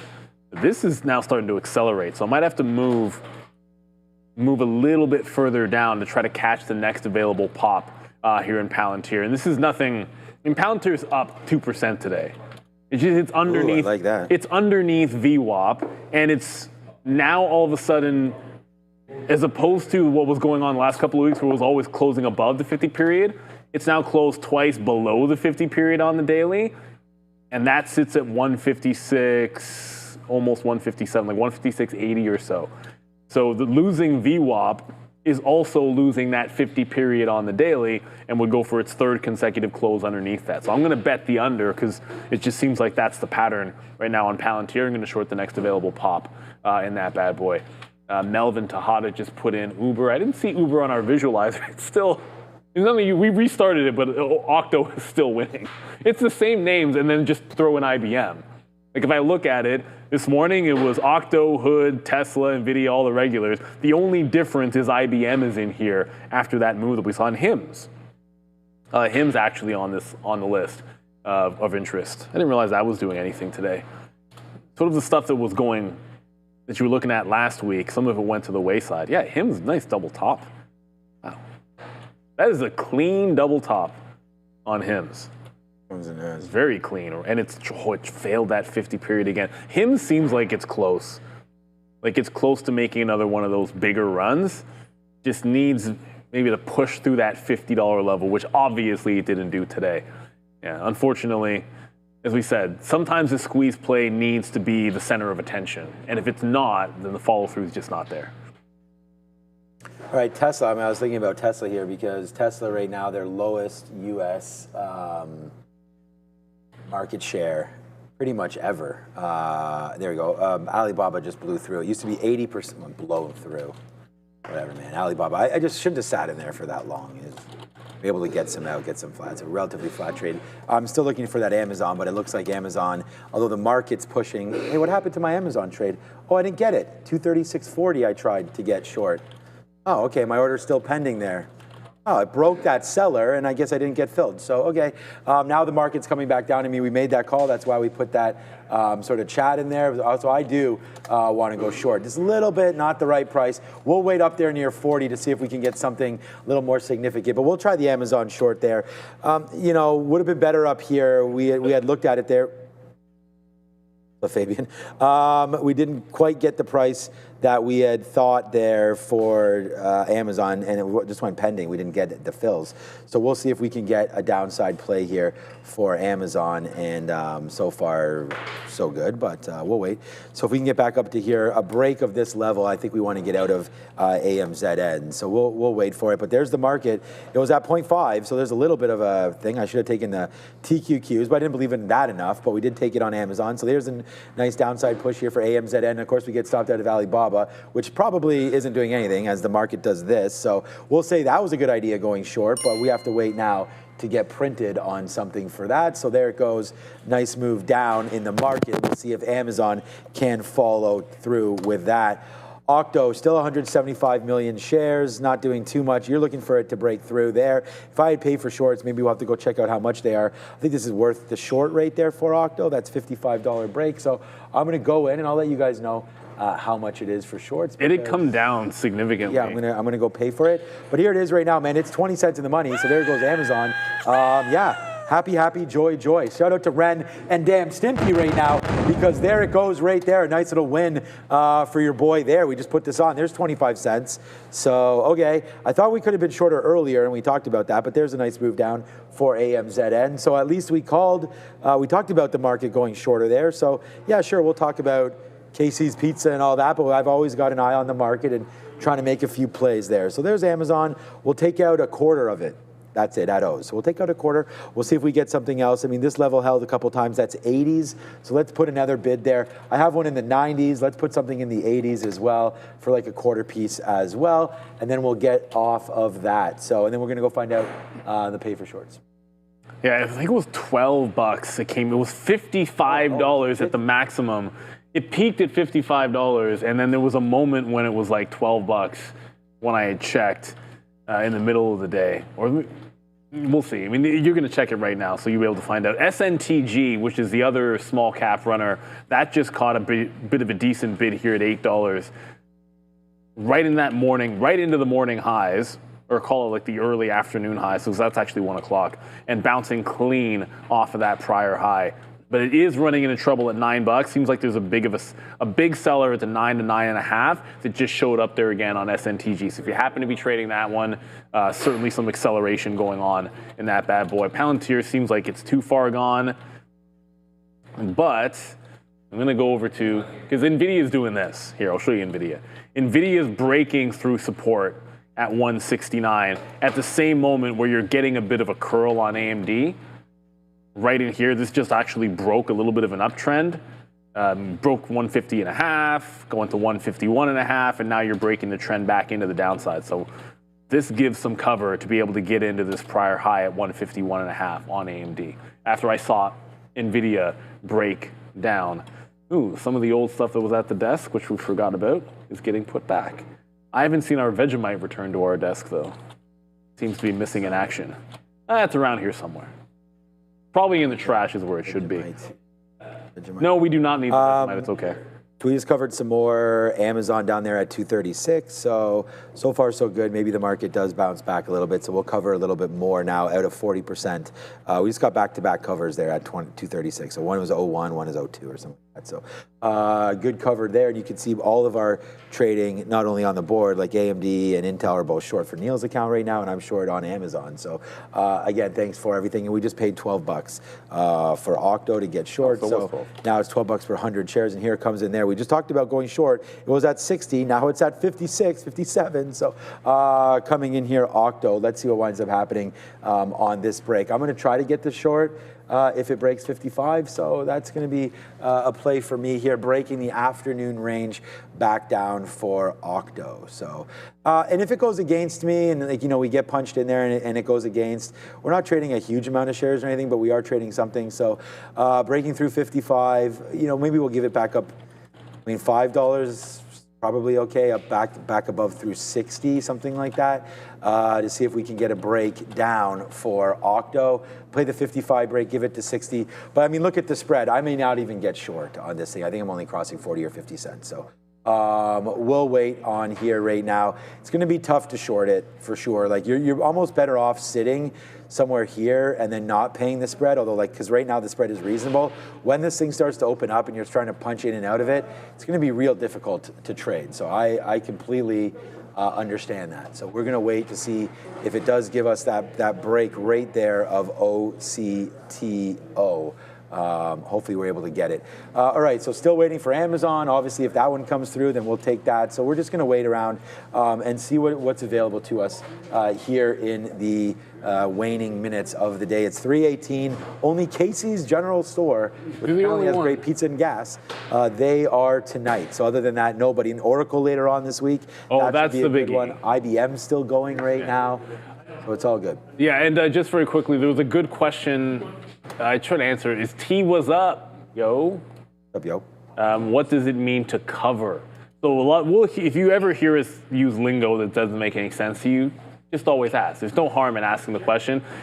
Covering just means taking out a portion of a position, or all of it. You could cover your complete position, you could cover a portion of it. So if you're long, it just means selling some, and if you're short, that just means buying some back, right? So if we get to VWAP at 151 on AMD, I will cover some of the short by getting out on the bid. So that's, and if we say, I mean, rip and tank are obvious ones. If you hear me say fade, usually that means short. At least that's the way I look at it, not just the fade that I actually I probably need to touch up, get a fade this week, I think. Visit my barber actually would make some sense.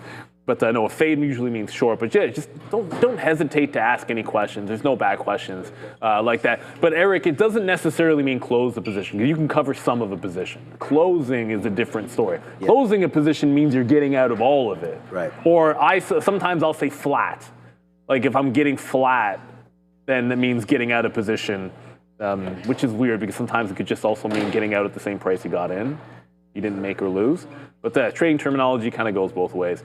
Okay, let's go to Adair. I just heard we're going to have some breaking news, but I think I might have. Well, I don't want to. I think it might be on Amazon here. I'm short Amazon, so. All right, what's up? MELI dropping here. MELI, Mercado Libre dropping. Seeing a report here that Amazon is buying a stake in a Latin American delivery startup called Rappi. MELI to the downside. Back to you. Yeah, Darwin wrote down Amazon buys a stake, but we have Melly buying a stake. Melly, yeah. Amazon. And, yeah, if you know, we're still, like, the reason why I knew it, well, not that I knew it wasn't Amazon, I don't know, it could be something to do with Amazon, but not really moving around. We took no more covers here. So we are back into a cover spot. If you did one, it's 20 cents in the money. I'm short this, Neil's short Intel and AMD, and I called, well, I mean, whatever, whoever voted for short called for it as well. The market heading to the downside. So we'll see if it can give it up right now. The market just at like a give up level, right? So this is the low of the afternoon. So we'll see. Basically the low of the open day, actually, right there. We sort of just started going all morning. We were up 0.8 at one point. I don't know if we got across 1% or not, but there's the pullback in for the NASDAQ, looking to basically go, it's not going to go red on the day, but of the intraday movement, we could go red. So we opened up right here, and that's basically underneath where we are. So we are actually red on the open market so far today, but barely. So we'll see if it can hold that or not. But right now, not the greatest look for the NASDAQ as it's looking a little lower. We could have just held that level. We just bounced off of it. In the last 10 minutes, we've been holding this level very, very strong. So I could see, again, this potentially being something like a bottom. So let's get maybe a little bit more of a cover here. We are getting very, very close to going short on Octo right now. So watch out now. This is going to break through 55. What did I say? 55 break, right? So we're almost there right now. So yeah, we'd like to see just a couple more pennies lower, and we'll be into this name. So right now it's Octo, and we'll see if it's going any lower or not. 55, but, you said it's I hope so. That's going to be the low of the afternoon here, 55 or so break. So here we come, coming in for OCTO. We're going to look at that. And Amazon, with the market trying to figure itself out, I still like this Amazon trade. I'm going to put out another bid here at 05. There we go. We get picked up immediately. So we'll take some out at 05 for 20 cents. We're also bidding 94s. I don't know why that is, but I'm going to keep it there. 94, then 83s. And the reason why we're bidding 83s is that's one of our best outs right there so far on this move down. So hopefully we're getting a movement down there. And here comes OCTO, man, $1 away from the first trade. I know Sharif made a couple trades, I believe, but my first trade here today, there it goes. We did not get any shares short. So unfortunately, I only crossed down to by $1. Yeah, 54.50. I went to there, so I only crossed down 50 cents. Did not get it, and there's the break right there. I'm going to cancel it, and we can now relook at it. But there it goes, man. It was a good idea, but you know, with liquidity, see like how now liquidity's fine now, but you know, once it opens up, then it really starts to get going. So we called that short break. Was a try. My order went pending. I'm sorry, got accepted, went into the market, but I missed the swipe down. So we ain't missing on this one though. Glorilla, right there, there it is, man. It's Amazon now. What you know about this trade, as it's trying to go to the downside right now for AMZN. So we just get a little bit of a fill. We missed that 94 fill because it goes to 95. So hopefully we can have a little bit of a move down right now. And we'll see what's going on there. But oh boy, what a move down there for Octo. I mean, we'll do the old Barry Horowitz, tap ourselves on the shoulder for this flush, but we don't have it. We missed the trade. There it goes to the downside. I'm glad we talked about it. I'm glad it was there. And there's the move down for Octo. So yeah, those 100 shares would have been okay, but at the end of the day, we missed the punch, and there it goes. Yeah, good trade there. I hope some of you, at least if you were on Octo, you got out around that level. Bang, that's it again, man. There it is. Oh my God. So, you know, we tried it. At least we made the call, man. So you miss 100% of the shots you don't take. We took a shot, and at the end of the day, we're proud of the analysis. We're proud of where it went from here for some people that hopefully got short, but you know, we don't have it on, but there it goes. So there it goes, man. Nice call there as we got back to our trading roots and made some good ones there. But congratulations, everybody trading this name today. I know there's a lot of money been made. Yeah, a lot of people have made a lot of money trading that stock in both directions. Although, let's be real. One of the advantages of real trading, I've seen a ton of people complain, there's no locates on this. I can't short that here or there. Look, in real trading, we have the ability, oftentimes when a stock is not easy to borrow, to be able to get locates on it. And sometimes you have to pay for them. All you have to do is put the request in and we get quoted a price. And if you find your broker is not giving you what you need, then you can always look for something else, because I can tell you stocks like that you generally are able to. There might be a price associated with it, but generally speaking, you are able to short them. IPO, we get the same question on IPOs, like why can we short on an IPO on day one? Well, because at our broker, we're given a price that we're usually able to do so for a few pennies per share. So depending on the IPO, sometimes a little bit more than that, but that's an important thing. Eugenius, that's the name of the chat, 101, asking if Open Door is SSR. Well, it's got to be down 10%. Right. So the answer would be no. So if SSR means short sell restricted. So the uptick rule comes into effect if a stock goes down 10% from the previous close, and then it'll be uptick rule in effect the next day as well. Open Door is not SSR. To my knowledge. Like, what's the low? $6? It would look maybe it did tick. It's really, really close. Because I think it would have had to have $6.65. It would need to drop 67 cents from that. That's $5.98. But it looks to me like it bounced at that price. So I would say no, but it's to the penny that low came in. So we'll see. But it looks like it was really, really close, but didn't quite break that 10% barrier. At least I never saw it at the 10% barrier. Can we just go short? I mean, there's a chaser right here on Open. Oh, he's gone. Okay. Ooh. There's a 3,000 there. They're just trying to influence it. Someone just put like a spoofer? Yeah. So watch to see if we can see it again. Let's see. There was just 300,000 shares there on the offer. I was trying to go short and then I pulled it.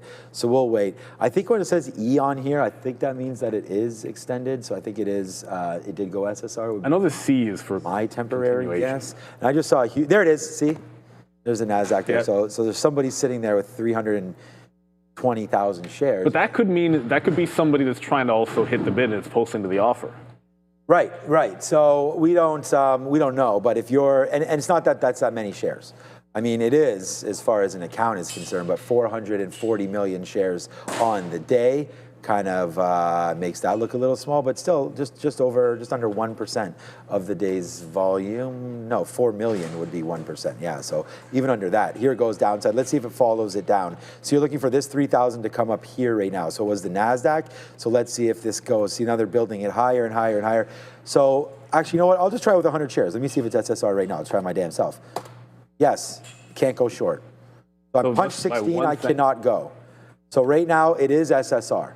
So I just tried there to hit that with 100 shares at 16. I cannot go short at 16 right now. So meaning it needs an uptick. So you need to be sitting here or anywhere else to get short. You need to be on the ask. You need to be offering stock in order to get short. So yes, confirmed right there that you need to be short off the offer. So this is SSR. So it must have hit, man. It must have hit. So great question there. Someone that asked us. There it is again.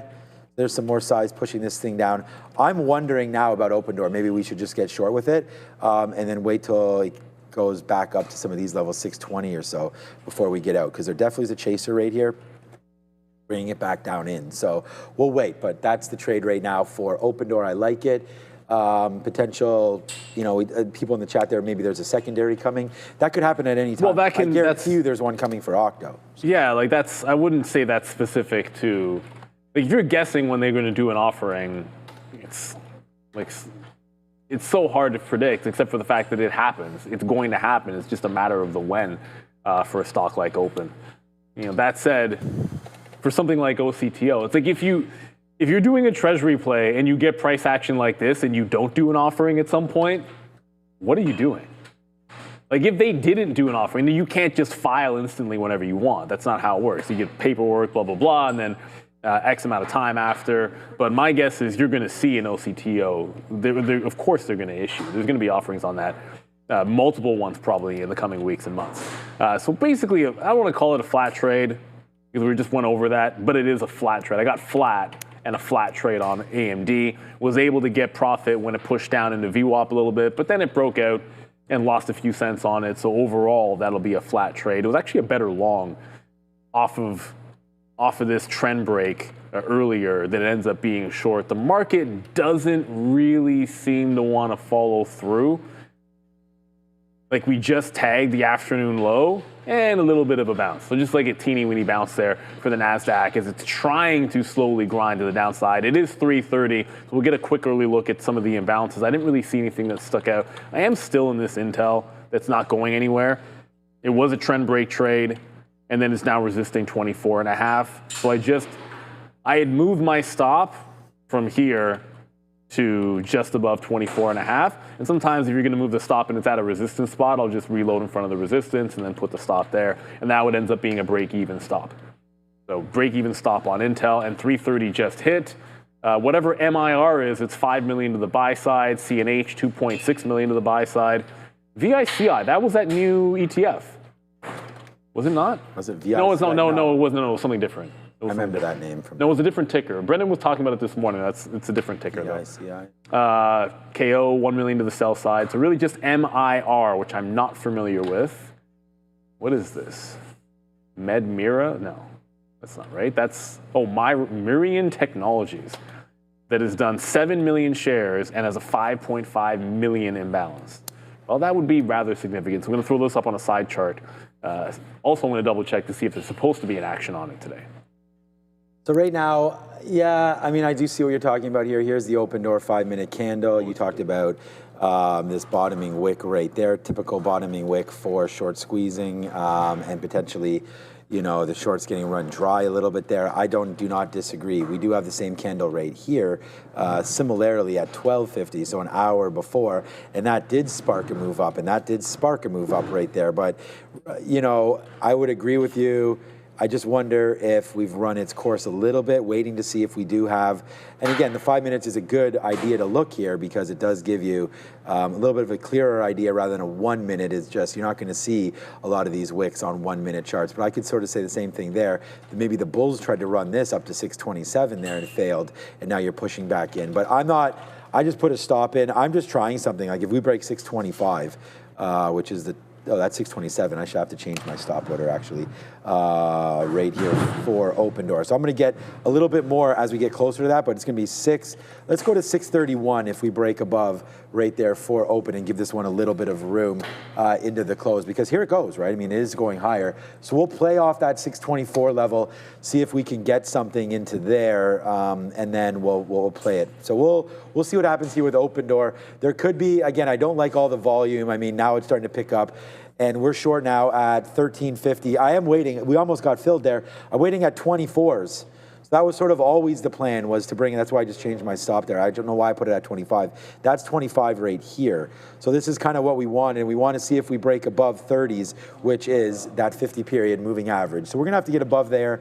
Sorry, the 200 period moving average before we get scared away. So right now, oh, that's too bad. We just missed it there at 24. I went to 23. That would have been nice to have grabbed that there now as well. As it gets a little spookier in here right now as we've lost all the lights. So it's a little dark in here. Shout out to Fabian doing his best over there, but right now we are blinded by the light, lack of light, I should say, right now. So, ooh, I like. All right, we'll get a little bit more at 20 because maybe that Shout was out to the top. weekend. That's correct, Neil.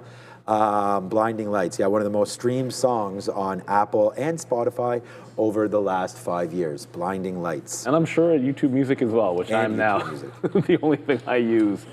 I'm going to get into this. So I looked up this MIR. And Mirion Technology, I think it's actually like Mirion Technologies. It's a 5.5 million buy, but it is being added to the S&P 600 tonight. So S&P 600 edition, probably double check to make sure it's not coming. Yeah, so S&P 600 edition, the expected size, not gigantic, 26 million shares to trade, which is notionally, Amazon, what I don't know, like 600 million. So not even like a billion shares. So it's decent size, but the expected buy is bigger than this 5 million. So ideally, you want to see this thing grow from 5.5 million to a larger imbalance in this in the next 15 minutes. And when the imbalances come out, then we'll play it by ear there. But MIR,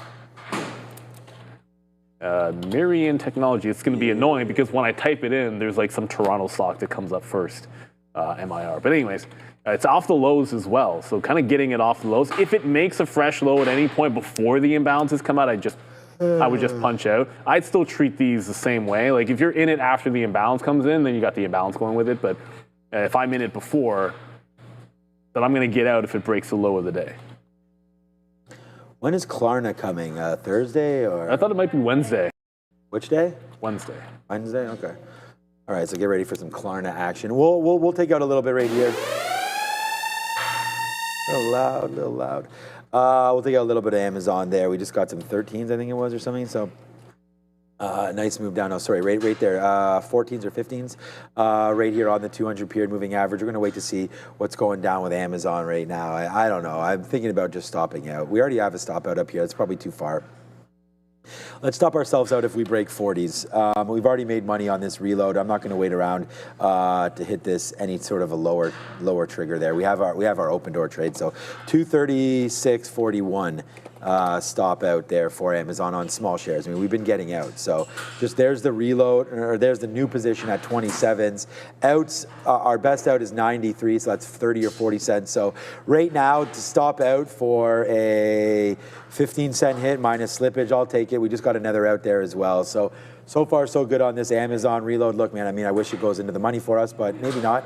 Open door right now, trying to come back in just a little bit. Let's see if it wants to do that. We're short now at 20s on this, and this is kind of what we had sort of thought about getting. So now I'm noticing, though, I do want to get something out in and around maybe 15s. That's where the 50 period moving down is actually at 16. So I'll put a little bit of a bid now at 16s, maybe 10% out at 16, then like 25% or so at 15. That was my initial idea. Then if we break lower, then we can see what happens here at that 12 spot, and we'll deal with it at that point. So right now, a nice little push back for open. We got that 24 area that we wanted, so we actually get that fill. So now we'll see what winds up happening again. It looks like patience paying here on open doors. So only 24 minutes left until the bell. We only have Casey's coming through right here. NVIDIA, something about Goldman Sachs conference. So, received H20 licenses for several key customers in China right now. Let's go over to Adair, who I think has this story. Yeah, that was the story. Goldman Sachs here at this conference. I guess there's an NVIDIA executive there saying that the company has secured some H20 licenses for several key China customers. That is the story here again. NVIDIA executive at this Goldman Sachs conference saying that the company has secured H20 licenses for key China customers. Back to you. Yeah, I don't see any way that's a negative. Yeah, exactly. So. That's obviously, Jensen talked specifically about how much cash is on the table and the amount of growth that's there in China for these chips. So that seems like it's a really good piece of news for NVIDIA. You'd think the volume would be a little bit better on this. It's not even doing more volume than the previous candle. That's kind of a little bit lame. So I'd say a little bit disappointing here on this NVIDIA story. Certainly you'd want a little bit more in terms of specifics, because select, it's like who, how many, how much money are you actually going to get out of this? Is it going to be that $4.5 billion that you wrote down that you talked about in the last call, or is this going to be like chump change compared to it? So yeah, not the kind of volume I would have expected on that. And just to clarify, someone asked what the plan is on MIR. I think I said if it breaks the low of the day, if I didn't, apologies. If it breaks the low of the day, I'm out. The imbalances, just because a stock has a buy imbalance doesn't mean it has to go up. It also doesn't mean that at 350, when the imbalances go live, this is an early look. When the imbalances go live at 350, this could be like 2 million shares, or it could be 20 million shares. So if I'm in when I see it pop up and it's a buy, I'm still going to get out if it breaks the low of the day. There's always going to be structure to the trade. What I will do, however, is if it's a bigger buy after 350, then I'll add to the position. And just looking for a pop. If it pops into VWAP, great. If it goes further than that, fantastic. But I'm not going to add to this until the imbalances actually drop in about 10 minutes or so. So being added to the 600, it's just like when whatever day Robin hits, 2 weeks from now, I think. 2 weeks today, I believe, Robinhood's going to go into the index. Everyone's going to hope that it's a gigantic buy imbalance. And if it isn't, so be it. If it is, a lot of people are probably going to go long. MIR is nowhere near as big, but it's a decent enough size relative to the actual volume that it's done today. 5.5 million buy imbalances, 5.4 million buy imbalance into 7.9 million shares traded on the entire day. Even the paired volume is getting rather large as well. That's worth keeping an eye on. That just means that they're actually finding matches. If I see that total paired number get to the expected 26 million, there might not be anything left over for it to go up. All right. I wanted to go over here and show you guys who's making all the money at real trading. Did I just get out of something? No. So our Amazon, we got some more Amazon fills a little bit lower right here. Okay, so these are the top 10 trader P&Ls from Friday, not today. I have no idea who's making money today, where, or what. But right here, 15,430, and I just want to say these are the top 10 traders company-wide. There's about 2,000 to 3,000 traders trading here at Real Trading on prop floor, so it's prop money.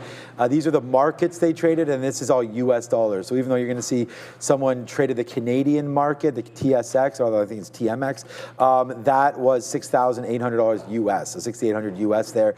And then, yeah, not very global at all, as it all stays in North America from Friday, but 15 down to 3. So not a crazy day or anything like that there. We'll see, like we said, when Klarna comes and when there's a few other. Okay, here we go. Money. All right, we're finally in it right now. We get that 16 fill now on Open Door. So here we go again, man. Open Door, I guess, will go right back upside again for us on a P&L side of things here. It just needs to hold. Hopefully it goes lower. I have a much bigger fill waiting at 15, so it's need to clear it through. We're sitting on ARCA, so hopefully we get that fill there at 15. Take it on ARCA. We're short at, you know what, now that we're short at 21s, All right, I'll put a bid. There we go. I'm going to cancel. There, I just got instantly filled at 16. I must have crossed into somebody, so that's fine. So we'll get out there. I do not have a 15 now. So we're short at 21s, 22s. So good trading so far on Open Door. We put the majority of our position on up here, which is why we have that average price.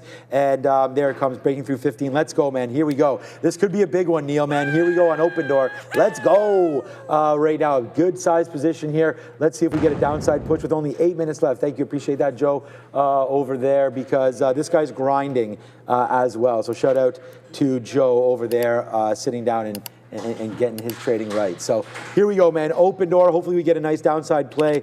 No point in not getting some out at 13 or 14. That's been the bottom there. So hopefully we're right. It comes down there, and then hopefully we're right and it breaks through. So we'll put a bid at 14 and then wait for it. But here we go, man.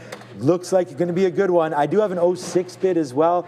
So far, so good here for Open Door as, yeah, we're running the gauntlet here with it. Hopefully it comes up and then back down, and the down continues as we did see that chaser. Give it to me at 14. Yes, sir. There it is. Yeah. All right. Small trading here, man. 9 cents. But here we go. Like we said, you're trading other people's money. You're putting some risk on. So let's see what happens here with Open Door. Nice downside. Okay, 13s. Here we go. All right, so far so good here for Open Door. Open Door and Amazon, the two trades we have on. I have like 40 times the shares in Open Door than I do on Amazon. So here we go. Let's figure this out.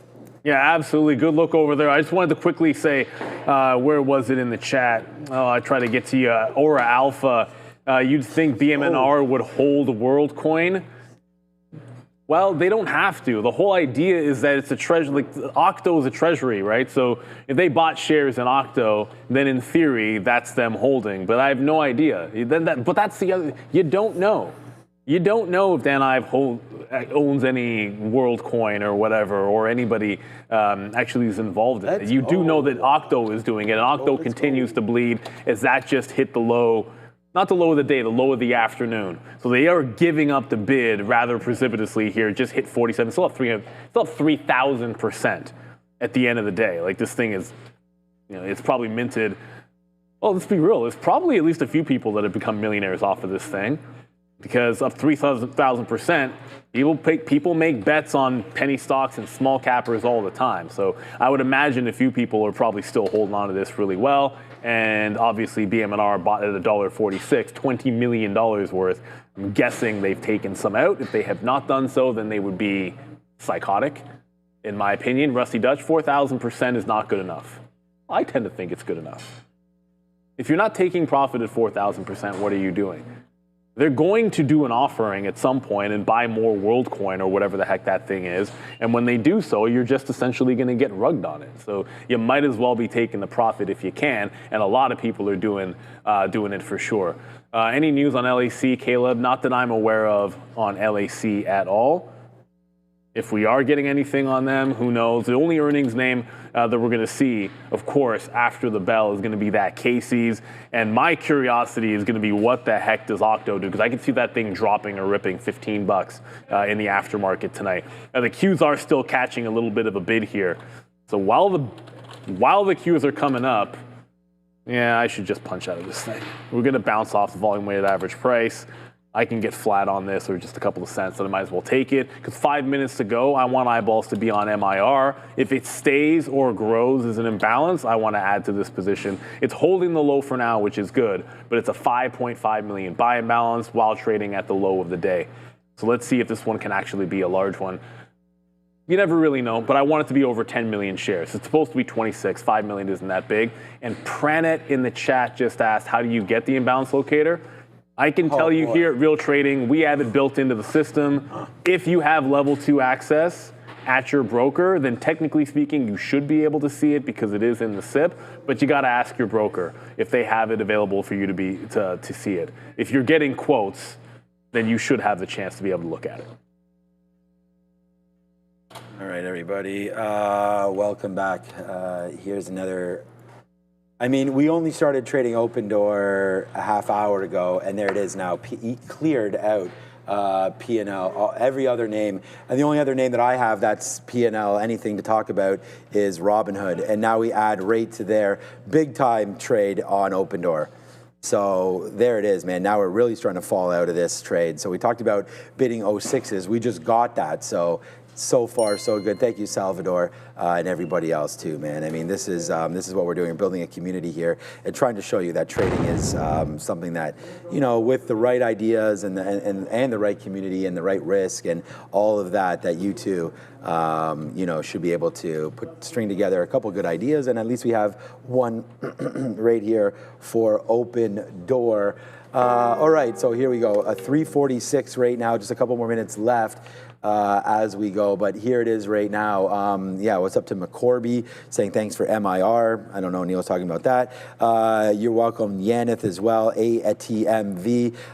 Yeah, probably better to ask Neil and Adair all this as I'm working with this Open Door. So yeah, if you guys have any questions about anything here, yeah, let's finish strong, says Other Zinc. What's up to Roger as well? You took your OCT profit at 680%. Good idea, because I just saw it was flushing a little bit here, but I think that's really good there. What's up to Los Polos here as well? Yeah, Doge to $1. I think it got as high as like 60 cents or so. So shout out to Doge, 25 cents or so. I'm in and out of Doge. I haven't been in that for a while, but yeah, hopefully here we go. Baba, yeah, top move right now for Baba. I don't know if that's you, Daniel B, your number one trade, but again, thank you so much. As you know, the market is just every day is. I don't know. I really, obviously, since I've been here for started in 2002. But yeah, just trading these markets has given a lot of opportunities. And here we go again, just for Open Door alone, approaching 500 million shares. Will we get there? We'll see whatever this imbalance is. But I just took another piece out there at 07 right now, as we'll just wait and see where it goes. There's only 2 minutes now until the imbalance is. I have nothing else left. So my stop out for Open Door was 7 cents. We had 630. Which was right where this 200 period moving average is. So we'll just keep it there. I don't expect it to come back. We can adjust it to 625. Maybe we'll just do that in case it gets run. I don't know, maybe we do run. So let's go right now, 626, which means it'll still stay profitable for us. We're short at 24s. Plus you've been taking the profit out right now. So there goes Open Door. Like I said, you never know where the bread's gonna be buttered, and there goes Open Door. I mean, I wrote down Open Door on here today, Baba, TQ's, Hood, AMD.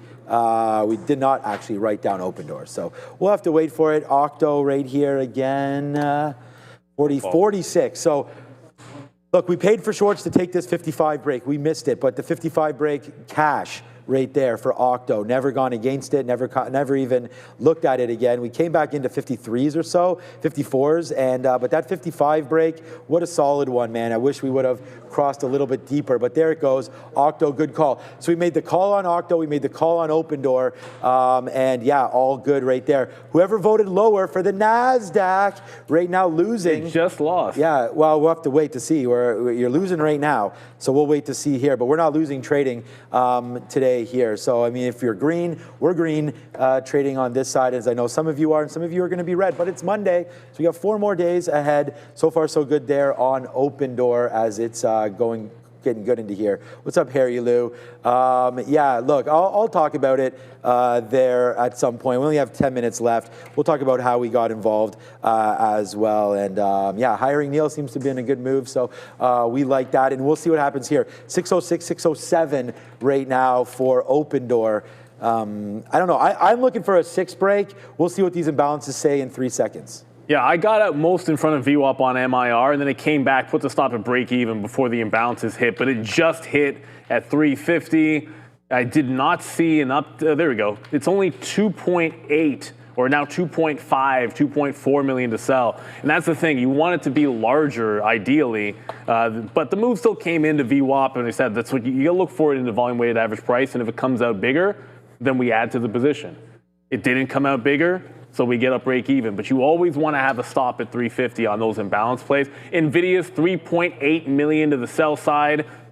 Despite that, I guess, positive story, it doesn't look like it's going to seem to matter here. AUR doesn't really matter. Intel's a small sell, 1.3 million to the sell side. Nothing much else. NCLH is a 1 million sell. That had a bit of a drop this afternoon. NCLH was breaking down earlier, and now a sell amount of 1 million. Alphabet's 900,000 to sell. Looks like the market's 1.3 billion overall.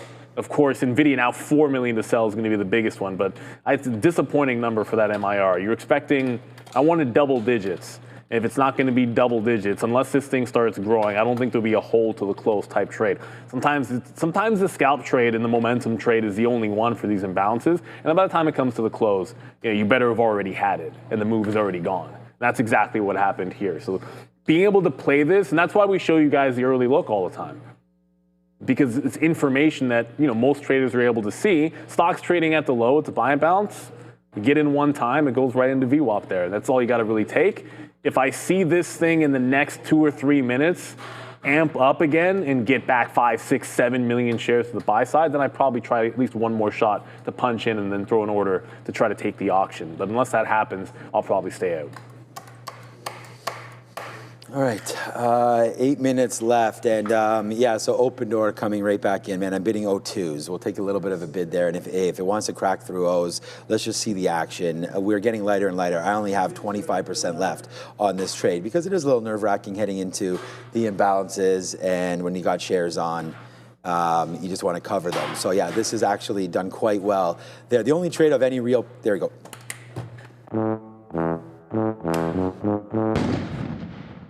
All right, so that's 22 cents right there, 8% or so. 20 cents, let's see, now down 9.5%, sorry. Therefore, open door as, we really hitting that. The only trade of any real profit or anything today, Robinhood, again, up to 117, 118, closing in on that all-time high. So, wow, we called 112 to 116.50. That was a good one there. But looks like it's continuously making new highs here into the close. So congratulations. Okay, open door. Let's see what you got for me right now through $6. So here comes in open door. Looks like it wants to break. We've got the short, man. We're short here at $6.24. So 20 cents in. Just a little bit of a bounce off there. Let's bid 4s right now on open door. Tonight's game, Chicago, Minnesota. Who do you have? It's pretty much a pick 'em. I'm going with the Bears. I don't know what to make of J.J. McCarthy. Yeah. I just think it's too risky to go with him. I know the Bears defense is a little bit better, and I like what they've done on offense. Yeah, they got Ben Johnson over there, the guy. Getting Ben Johnson, the Lions. Getting the tight end that they got, and I love Burden as well. They got good receivers there. I have an idea of what that team's going to look like. I have no idea what Minnesota's going to look like. But at least we stayed away from them. Actually, nobody took them in the suicide. Yeah. Well, it's a pick 'em game. Yeah. Well, some people made some really silly picks on some of the pick-ems, to be honest. Yeah, it was a little bit of a tougher week if you tried to step outside the box. Yeah, I think Minnesota, I mean, what, a 14-win team with Sam Darnold? I think the Bears have been a dumpster fire my whole life, so I think they're going to be dumpster fire again. So I will take Vikings. I like that there, Byron, on the money line. And what could be a high-scoring game, although there is some good defenses over there. I'm starting the Vikings defense tonight as well, so we'll see what they want to do. But okay, so yeah, open door looks like it wants to bounce off of $6. So good out there. My best out is 602. And unfortunately, everybody, we have about 15% left. So we'll wait to see what happens with open door, sitting on our hands a little bit here, just in case not only are they freezing, but we also don't need to get out of this. There it comes right back up to the upside. So with still about 15% left of open door, let's just see where we go here into the close. Looks like the market will be about flat from our vote right there. So I voted for lower than 0.5. So we're right about there right now. So we'll see 5 minutes left. Yeah, and guess what, everybody? We've talked about this before with Trade the Pool, and people always say you got to risk more to make more. At least that's how it used to be with Trade the Pool.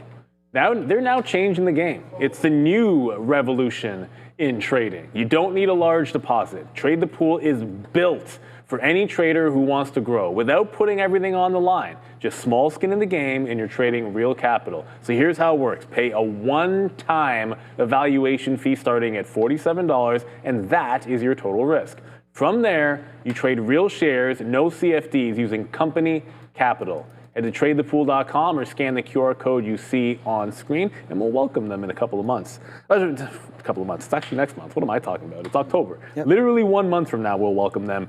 We'll see. We should have Mitch on tomorrow, and we'll be able to talk to him, see what he's looking at into this Fed decision next week. Just a quick note that MIR, absolutely nothing. Looks like it's a nothing burger. It didn't grow, so I'm not going to punch back into it. 3 million shares. 12 million paired off. That's less than what it was in early look, and that's much lower than we were expecting to see on the imbalance. But you got to be ready for it because the day that it comes out gigantic, like if Hood has a huge one, you want to be able to take it on those days. Yeah, good call on Robinhood for sure. I mean, we talked about that a little bit today. Look what's happening right here with our friend, not anymore, Amazon. I mean, we were shorting Amazon the whole ride, and then eventually, whoops, all the way to the downside right there as well. So it looks like with only a few minutes left, we're gonna have to cover our open door right there. I want to look at JP Morgan. Okay, still flat or so on the day as the Nasdaq and the ES, both half. So half the Nasdaq is the ES right now. So we're gonna wait to see if the Nasdaq and the ES hold green right now. So it's just Casey's into the close. So join Neil and Adara for the closing trade. And then I think it's Oracle maybe tomorrow. We have a couple good earnings reports coming later on this week, but light for tonight. So I'm excited. I got it. My son's opening up a bank account. So I'm going to get home, open one up for him there. And then we're going to go get some new shoes. So he's going to go to some sort of we're going to go find out where to go there, maybe some Nike outlet, whatever. We'll figure that out for him. But yeah, we're excited for that. And my daughter has hockey today. You get them school kicks, man. Oh yeah. He has some older Jordans. He's going to get a new pair today. Oh, he has LeBrons, I think, actually. I don't know. I showed everyone. My daughter got, Erin, you know her. She got the braids for school. So, but she wanted the color like red. Yeah. She actually wanted eccentric. Yeah, I see the way she dresses. Oh yeah. She's very. Well, the thing is, once we like to give her freedom. I noticed. And it's like, look, at the end of the day, I'm like, as long as you're not. Like, there's limits. Obviously, if she picked something out that I thought was inappropriate, I wouldn't. I might inappropriate is different. You want to dress in the crazy colors? I really don't care. Like, won't she wear different color socks? Oh, she'll never wear the same two socks. Right. And if she has pants, they got to be colorful. I noticed. Yeah, I was gonna say, yeah. She has to express herself, and I'm totally down with that because that's more my brother than me. Which I'm more. You can see I'm more straight laced. So at the end, really, you can't tell. Of course, everybody can tell that. And she doesn't get it from my wife because it's not like Rebecca's that way or anything. No, I know. That's what I'm saying. Yeah, so it's great. No, she's great. I'm just saying, cool. I always see that she's wearing like her own little things. But it took 4.5 hours for her braids. Oh, really? Yeah. 4.5 hours. And I was telling Obi, she did not need a break. She just the whole time, just like a soldier. I'm like, 4.5 hours for a kid to stay still, because you got to stay still too. That's been intense. I got to get up to the desk apparently. Yeah, get over there. But it's only Casey's. Get some pizza. Yeah. Get some pizza and some gas. I can't go this way anymore. Okay, so not doing much here. Just waiting for. I'm actually bidding 03s right now on Open Door. I don't know if hopefully it comes in. There's a Nasdaq buying right now. We'll see if we can take 20 cents at the end of the day. Look, our best fill is 02s, so we'll take an 03 fill here with only a minute left. We want to thank everybody for staying with us. Hit the like, hit the subscribe button as well. Make sure you join us tomorrow. Okay, we only have 100 likes, but that's obviously not right. There we go. We get our 03s right there as now it's coming back in. We've got to push play to see how many likes we have. 575. So hit the like button. Thank you so much for watching again here today. And there goes Open Door. So we just wound up getting out of it. We did talk about it, man. 90% looking like we will get that double rate cut, 25 basis points. The double cut, which would be 50 basis points, we haven't had that in a minute. That looks like there's 10% chance of that happening September 17th. So coming up right now, we won't close at the very highest spot of myself today as we took some hits, with Alibaba and Amazon there, a little bit AMD, but made it all back with Robinhood and Open Door. And, we made double on Open as what we lost everywhere else. So there's the countdown is now on. This closing show is brought to you by VinFast. So make sure you do check that out with only 6 seconds left. Ticker VSS 5, 4, 3, 2, and 1. And now there it is, man. The market is now closed. And what a good day it was for the NASDAQ. Finishing, honestly, I can't make this up. I have 0.5 right there. So it looks like this bet, whoever bet zeros basically wins. But I bet lower, so it looks like lower may win, but I think that was a wash. So NASDAQ didn't do much the rest of the afternoon right there. There's our bet right there, 1,500 of you. And, no one had a real strong opinion, and it looks like for good cause there. All right, I'm out of here. I got to go. I got to drop off some baseball bats as well. So I'll talk to everybody tomorrow. It's Adara and Neil. Ciao for now.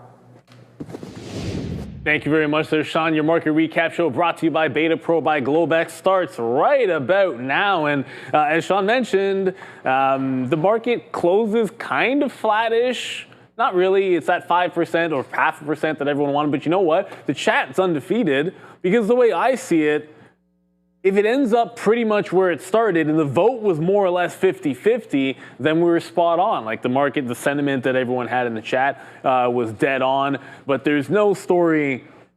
It's just nothing that's going to be able to compare to what we saw in OCTO, Octo. And just to keep in mind, this stock up 3,000%. 3,000% as they announced Dan Ives in a WorldCoin treasury. It was $1.46 at Friday's close. And BMNR bought, I think it was maybe $1.40. It was BMNR. BMNR bought $20 million worth at $1.46. I believe Friday's close was $1.45. That doesn't really matter that much. So like that's up a bajillion percent, up 3,000% on $20 million. Obviously they've done really well with it. At one point, this was at $80 and 55,000% higher, doing a tremendous amount of volume. Certainly a lot of traders would have done really well with this name to the upside. Just a squeeze play du jour. And easily, by far, the most explosive move we've seen in these rounds, Adara, of treasury plays. It's not the first one we've seen. I mean, BMNR itself, SBET we've seen before. And how many people had even heard of WorldCoin before today? I know I had never heard of it, and I don't recall ever hearing anybody mention it in the chat either. Like, this feels like it was a new one, but it got people excited.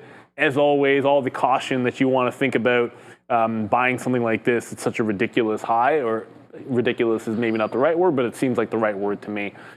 Just be cautious with it. But this was by far the biggest story today.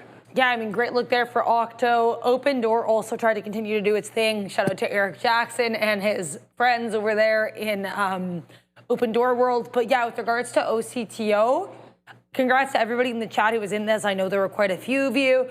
Yeah, I don't know how I feel about this whole, getting involved in these treasury plays nonsense for like the, Tom Lee's. And I think, I actually still think the Dan Ives thing is less, in my opinion, suspicious than Tom Lee, because WorldCoin is not a coin we know a lot about, right? Like no one has really heard much of it, although shout out to Snowman in the chat saying that you bought WorldCoin under $1 a year ago, so shout out to you. But I think generally, compared to Ethereum, which is, if not a household name, pretty close, right? Yes. So my issue more is Tom Lee getting involved and then just using it as an excuse to pump Ethereum on CNBC. So I view Dan Ives' move here as less morally sketchy with that in mind. But again, to each their own. I'm not trying to judge. I'm only trying to provide my opinion on the matter. And my opinion is, I don't know how I feel about, technical analysis, to go this and this high when you are Well, here's the way. You have your own personal agenda, I guess. Here's the way I look at it. What's good for the goose is good for the gander. And if we live in a world where no one has any problem with the Berkshires of the world or whoever it might be, like nobody ever has an issue when Warren Buffett says, I'm buying this for this reason, and then the stock goes up. And it's like a free 5-10. Just knowing that Berkshire was involved, you get that same run. So if others are going to take advantage of it, more power to them. I'd rather that than the alternative, which is people talking something up and then you don't know that they have a position in it. They're just not upfront with it. As long as you're honest with people, I own a bunch of this thing. I stand to benefit from the thing that I'm telling you right now. Like that kind of a thing makes, I get it. People are probably at some point in this, I don't know when, at some point in this there will be a rugging. That just almost always is the case. We saw it with SBET, no questions asked.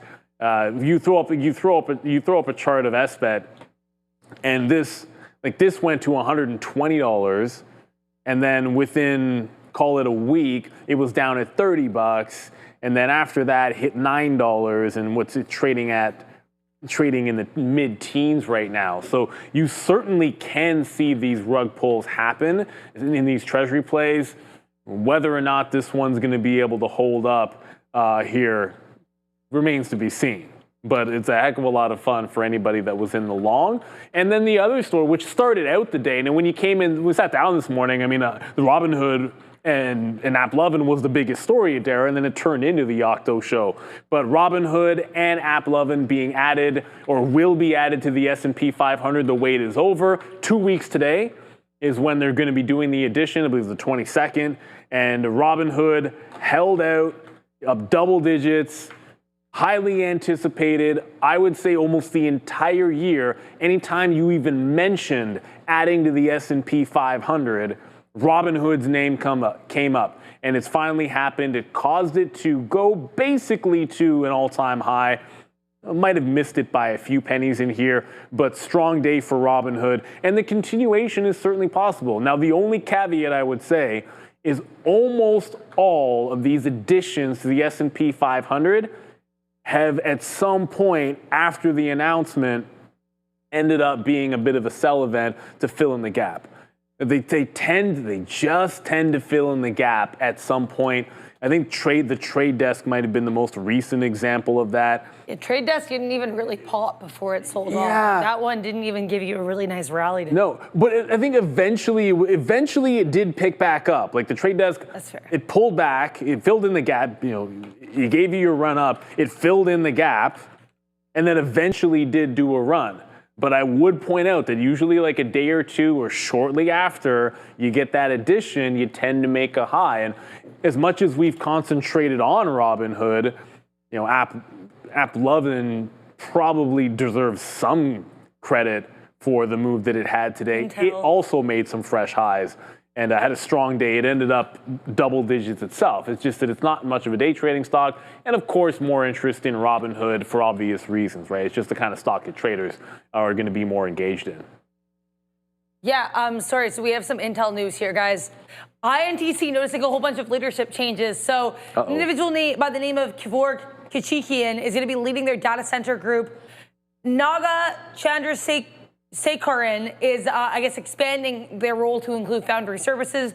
Jim Johnson has been named the SVP, Senior Vice President and General Manager of their CCG unit. I have to look into that, but here's the most interesting thing.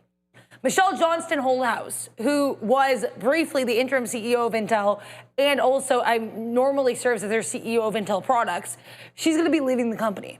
So a little bit of a switch up here at Intel, INTC. Not super shocking. It is Intel. It does do this. But interesting look. I'm going to have to look more into the CCG thing. But INTC, a little bit more turmoil, it looks like.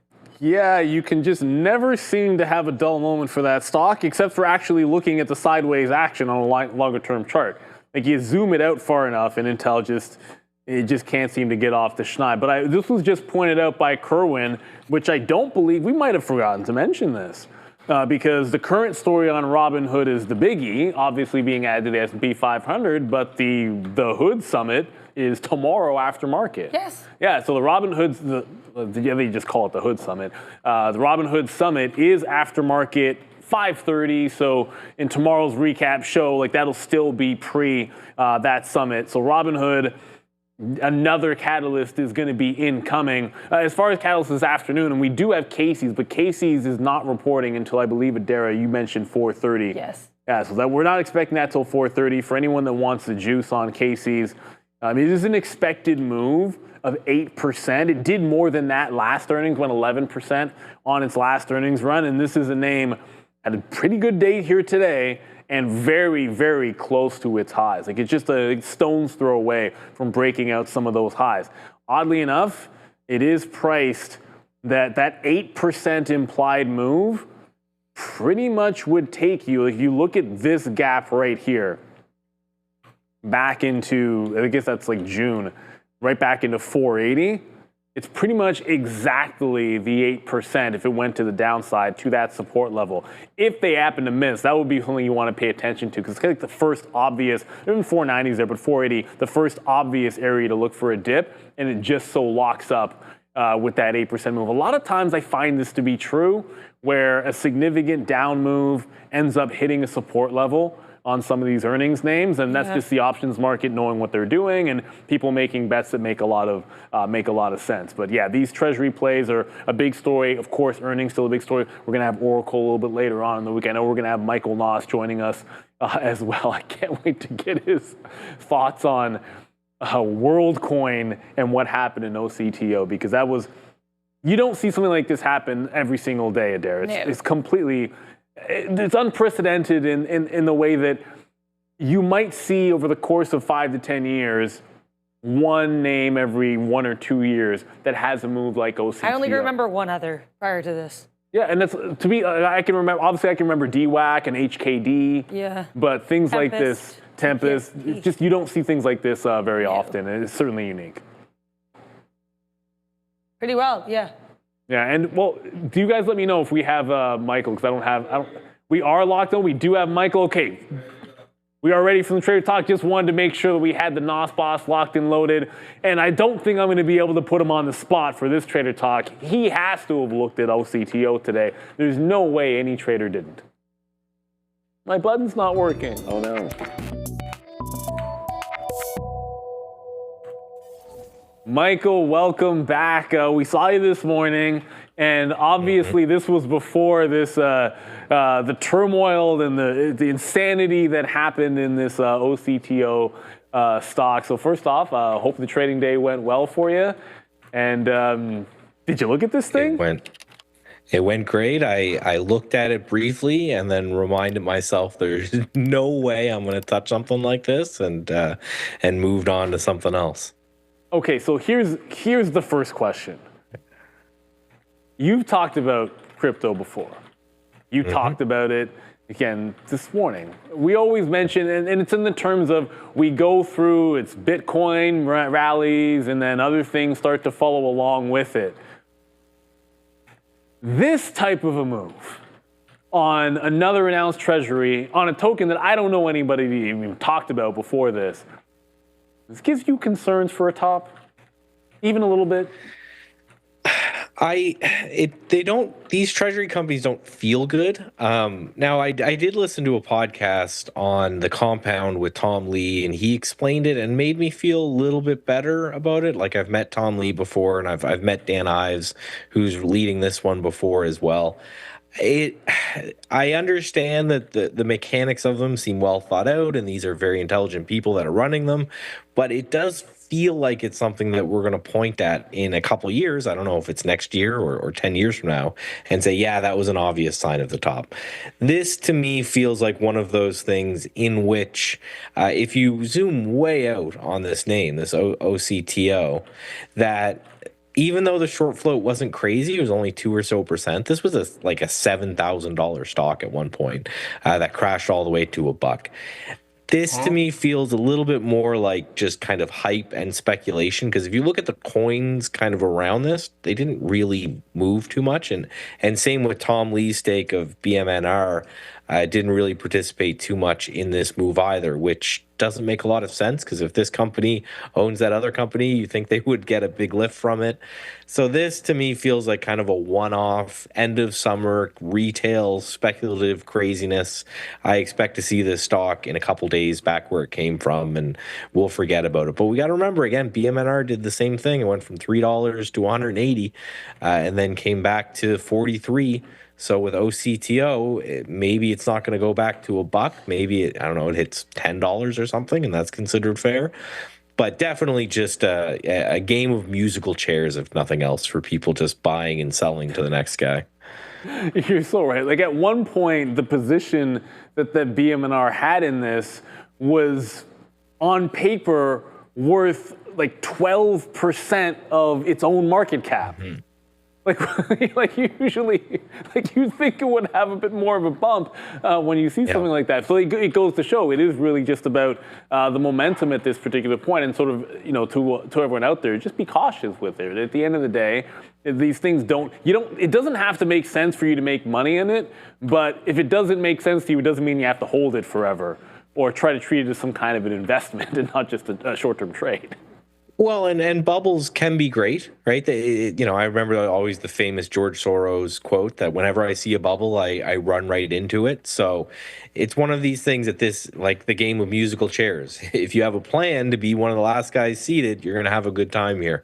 I don't think this is one of those, again, that you're going to wake up and it's $1 tomorrow, but you always got to put yourself in the shoes of the company. You would be insane, and that was the tweet that I put out today, you would be insane to not do an offering at at this price after this move. So there's going to be an offering at some point. That's going to be dilutive at some point. And you know it's going to happen, but it's have fun while it occurs. Yeah, this one right here. Have fun while it occurs, but then just make sure you have a plan to get out. That's what we do as traders. And it's only going to be the people that are going to be left holding the bags with the deer in the headlight look.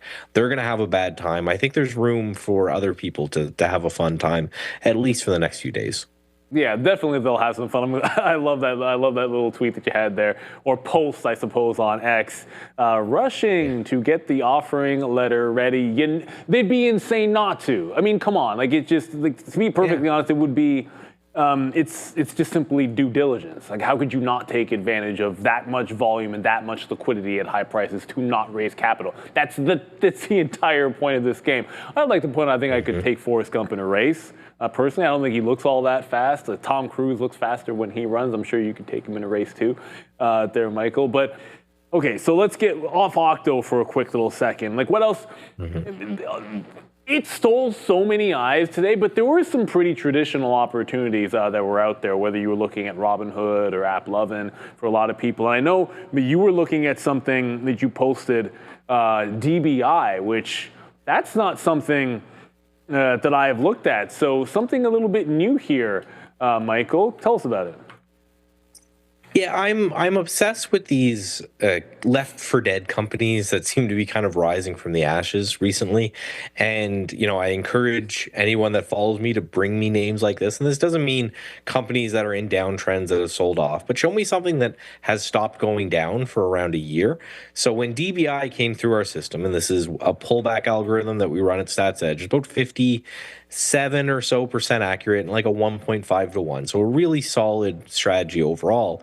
And the idea is that we're looking for, you know, very harsh pullbacks in things that were really strong last week. And that's what we're seeing here in DBI. But when you zoom out, you know, I kind of drew it out as an inverse head and shoulders, but really you take a look at it and it could just be a low base. And I always say for a stock to start going up, it has to first stop going down. And that's kind of what I see here in DBI as something that stopped going down. And there's been a few of these, like, if, you know, you guys were mentioning Robinhood. If you zoom out, Robinhood gave the absolute perfect, you know, I drew out the cup and handle there, but really it stopped going down in February of 2022. It didn't break out again until February 2024. So that's 2 years of this not going down. Another name that I'm participating in is this Outlet, because I've given them a whole bunch of money since I've had 2 children in the length of time that this thing has stopped going down. So it seems like a lot of these companies that were priced for bankruptcy, and I think DBI may have been like a tariff thing. That's why it got hammered so hard. When they're not, they don't die and they're kind of priced as if they're going to, it can get really good turnaround opportunities. Some people call them zombie companies or something like that. But yeah, this is one that's kind of standing out as, you know, spend about a year not going down. Maybe it's going to enter that kind of phase 2 uptrend that we all look for. And I love the glow in your face when you talk about being a dad. It's always amazing. And Dara has a question for you here, Michael. I do, Michael. IPOs have very much been on watch as of late. We had a whole bunch of interesting ones over the last 2 months. CoreWeave, Circle, Figma, bullish among them. We're going to be maybe getting, I think, Klarna is scheduled for Wednesday. That should be a decent one as well. They're reportedly going to price it at the higher end or actually above the expected range. So with that in mind, is the Klarna IPO something you're watching, or do you have any ideas with any of these other recent IPOs? Yeah, I have a very simple strategy for all IPOs, and you know, they're based in what I can test, right? I'm a quant by nature, a quant and a technician. And one thing that I always kind of mention when people bring up IPO is the stat that it's 80 some odd % of companies will undercut their IPO price in the first year. So I never get too excited to maybe trade it on the first couple days. But what I want to do is I want them to sell off. Like I'm looking at Figma here. And then a couple of ways to do it. One, I know people will sometimes just buy back through the IPO price, right? So Figma, the price that actually launched on the exchange, which is about $85 for Figma. So you say, hey, if you set an alert, and if it ever gets back through $85, that might be the trade.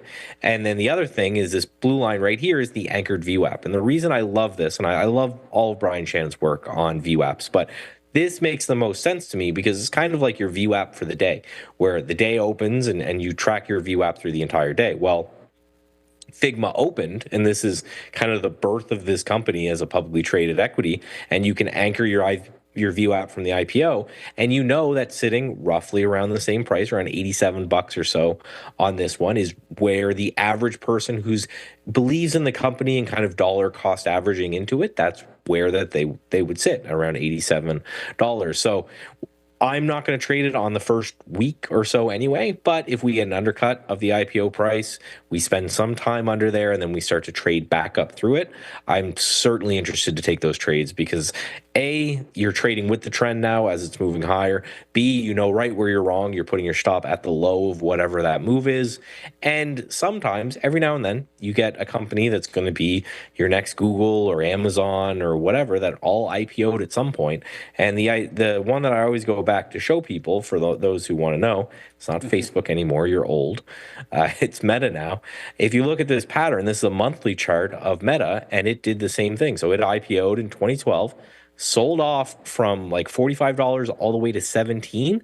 And if you had just waited and said, okay, I'm going to wait for it to kind of get back through that IPO price, then, well, now you're long Meta at $50 as the thing is for 700 and something now. So yeah, just like most things, it's good to be patient. It's good to set up a plan like that.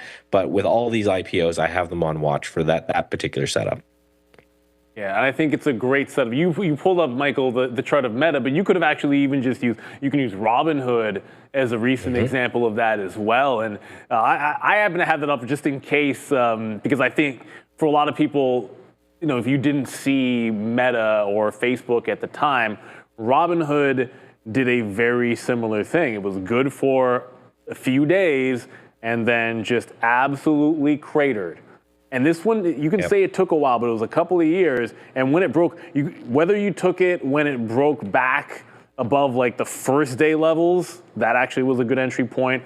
Or if you simply, even late, if you waited for like the wick high even, like all of these technical levels ended up playing really well to the point where Michael, I would look at almost any large size IPO for that setup as a swing. Brian, but here's a question I wanted to ask you, and I know you run a lot of studies on this. Is there anything that changes based on, is there any market sentiment? Like when you look at, as you're taking out that IPO price again, is there anything that would have you look at it, oh, well, it's getting through this technical level 1 year after or 2 years after debuting? Could something about the market get you away from just saying, okay, I buy here? I do have, so for us quanters, we just call them regime filters, where you're trying to figure out what regime the market is in. And the best example of that is, what sandbox am I playing in? And I do a lot of that, and it has to do, generally speaking, with things like positioning and breadth data. And so if, for example, a whole bunch of stocks are under their 50-day moving average as a way to say how healthy is the market underneath the hood, then I certainly wouldn't be chasing breakouts as much. I'd more be chasing pullbacks. On Friday, the presentation that I gave was actually talking about that we are entering an election cycle and a potential bull market cycle that could lead to a period of choppy action. Generally speaking, between now until the midterms, you get a choppy period in the market. So I'll look at those things and say, okay, maybe I'm not going to chase the breakout, but maybe I'll wait for the breakout to occur and then kind of take the pullback. So to go back to DBI that we were talking about, this particular setup, I've actually just made a video about it that's going to launch in a moment here about this. And the reason I like these setups, I think, more going into the next year or so is just because they're playing this kind of chop and volatility. I'm looking for names to pull in, and I'm going to buy them as they're pulling in and sell them as they're bouncing. And yeah, that has a lot to do with what's happening in the market. Quantifying that becomes a little bit more complicated. I think that's an area that there could be some discretion, even for systematic traders, to kind of get a vibe of what the market's doing and whether it's a breakout kind of market or a pullback kind of market. Yeah, I think that's perfect insight. So I tried to sneak something in there that was going to throw you for a bit of a loop, and again, it fails. But it doesn't mean I'm not going to keep trying there, Michael. And I had a mentor in trading who used to say, if you can identify the type of market that you're trading in on any time frame, that's the golden goose.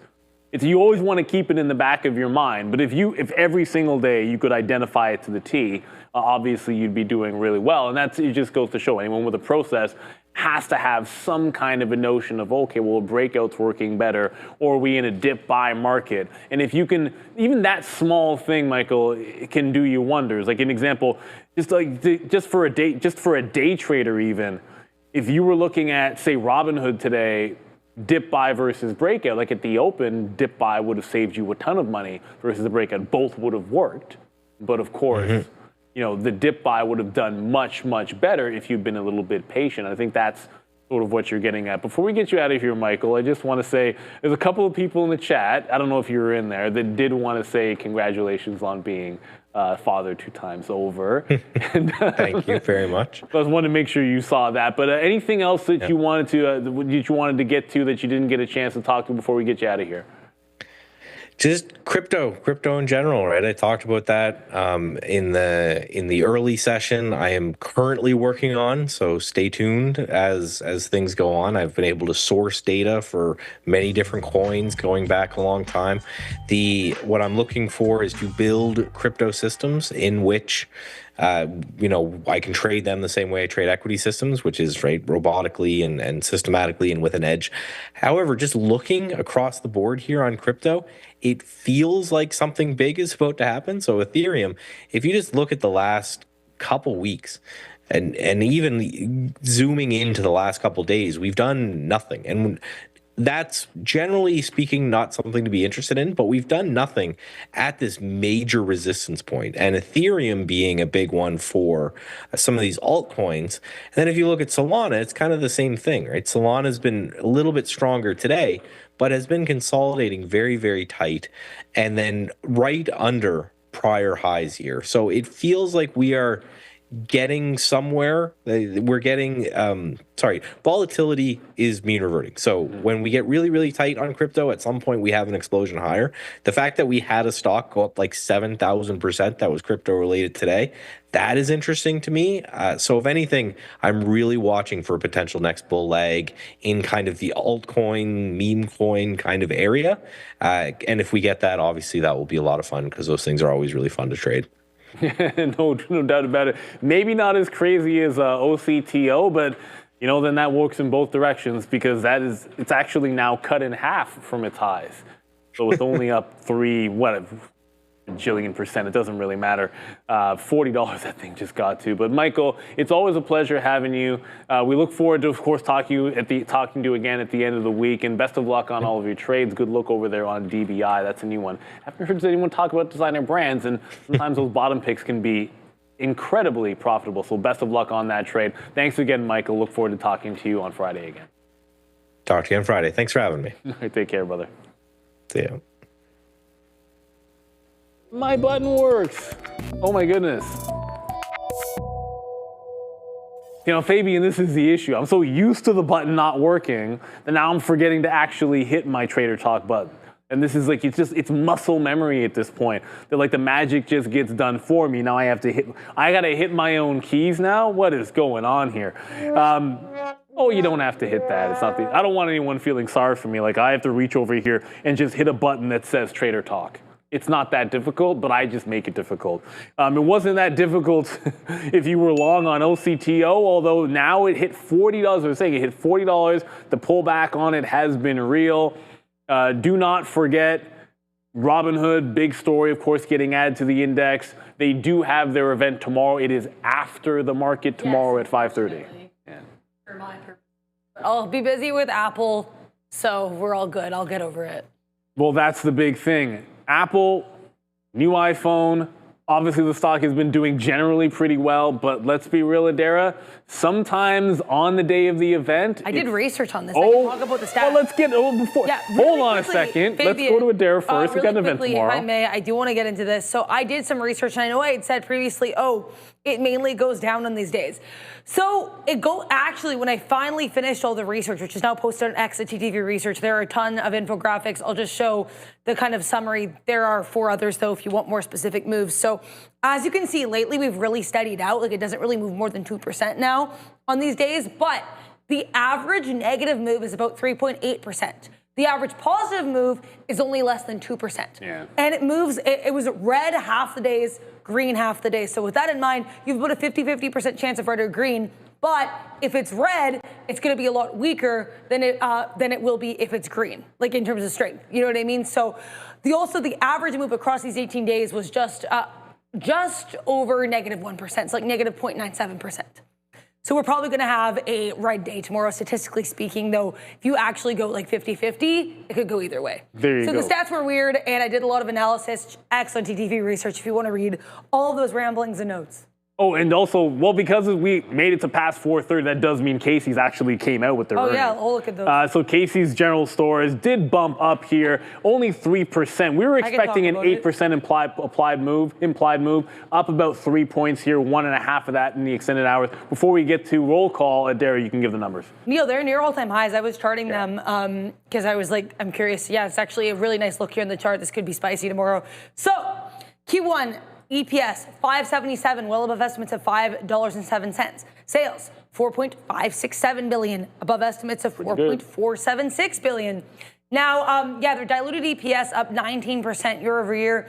Its same-store sales up 4.3% year over year.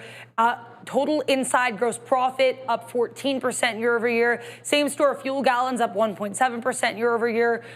Same-store operating expenses, including credit card fees, up 3%. Year over year. So generally this seems like year over year increases for CASY. This is a ticker I might be looking at because it is notably above $500. Yeah, and it just reversed. It just went back to flat, like it was booming, and then now right back into flat here. So, it just goes to show in the aftermarket, anything can happen. Check out that price action tomorrow morning for a little more confirmation, because it's earnings season, so the initial move hasn't been that useful to you. Big shout out to everyone. It's been a fantastic show. Good luck to everyone that might be holding on to that OCTO stock if you happen to be.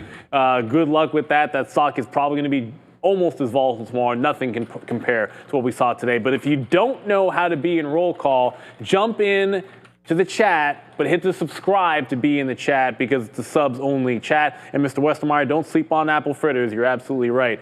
Casey's apparently has some good ones, which I have never had, which I should try out at some point. But Adara's about to drop a little bit of the roll call, so jump in there. Give a big thank you to the entire team like we always do. Give a big pat on the back to yourselves for being the best crowd out there. Roll call starts now. Thank you, everyone. Thank you, CompuCare team. Thank you, Mr. Easy Street, Death God. Okay, Andrew Chow, no, shout out to that name though. Andrew Chow, Douglas Carlson, Snowman, Mohammed, your Huckleberry, Ian Respeto, T-Man, Rich L, Hangry Wife, Mike Peter Ryder, Yorkie, S.A. Walker, Mike Peter Ryder again here, Havana Woody, Marie, Wisp Away, Green Day, Dean, Bright Awakening, Mike Peter Ryder, Dat, Byron Hart, Got Rats, 420 Bud Monster, Grey Worm, Eric B, Showtime, Shanty, Mark L, Adrian, The Tranquil Channel, Lee Yee, Jason, Ian Respeto again here. We've got Brian Hart. We've got Josh Allen, MVP, says Neil in the chat. Liam Evans, Stanley Game, Durante Gordon, and we have Neil. We have Sharif. We have Joe. We have Sean. We've got Fabian, Ramin, Andre, Brendan, and someone in the chat here, Ian Respeto, wants you to do the Unity. Unity. There we go. Also, the Bills make me want to shout. That's what I'm talking about. I had to say it at least once today. I waited till the end of the day. Thank you, everybody. Tomorrow, we got the Apple event, aftermarket. You've got Robinhood's event, and we have Octo doing probably some Octo crazy things like it did here today. All bright and early, so get some rest. Come right back here at 8:30 tomorrow morning. We're Trade TV Live. This has been the Market Recap Show brought to you by Beta Pro, by Globex. We'll see you tomorrow. See ya.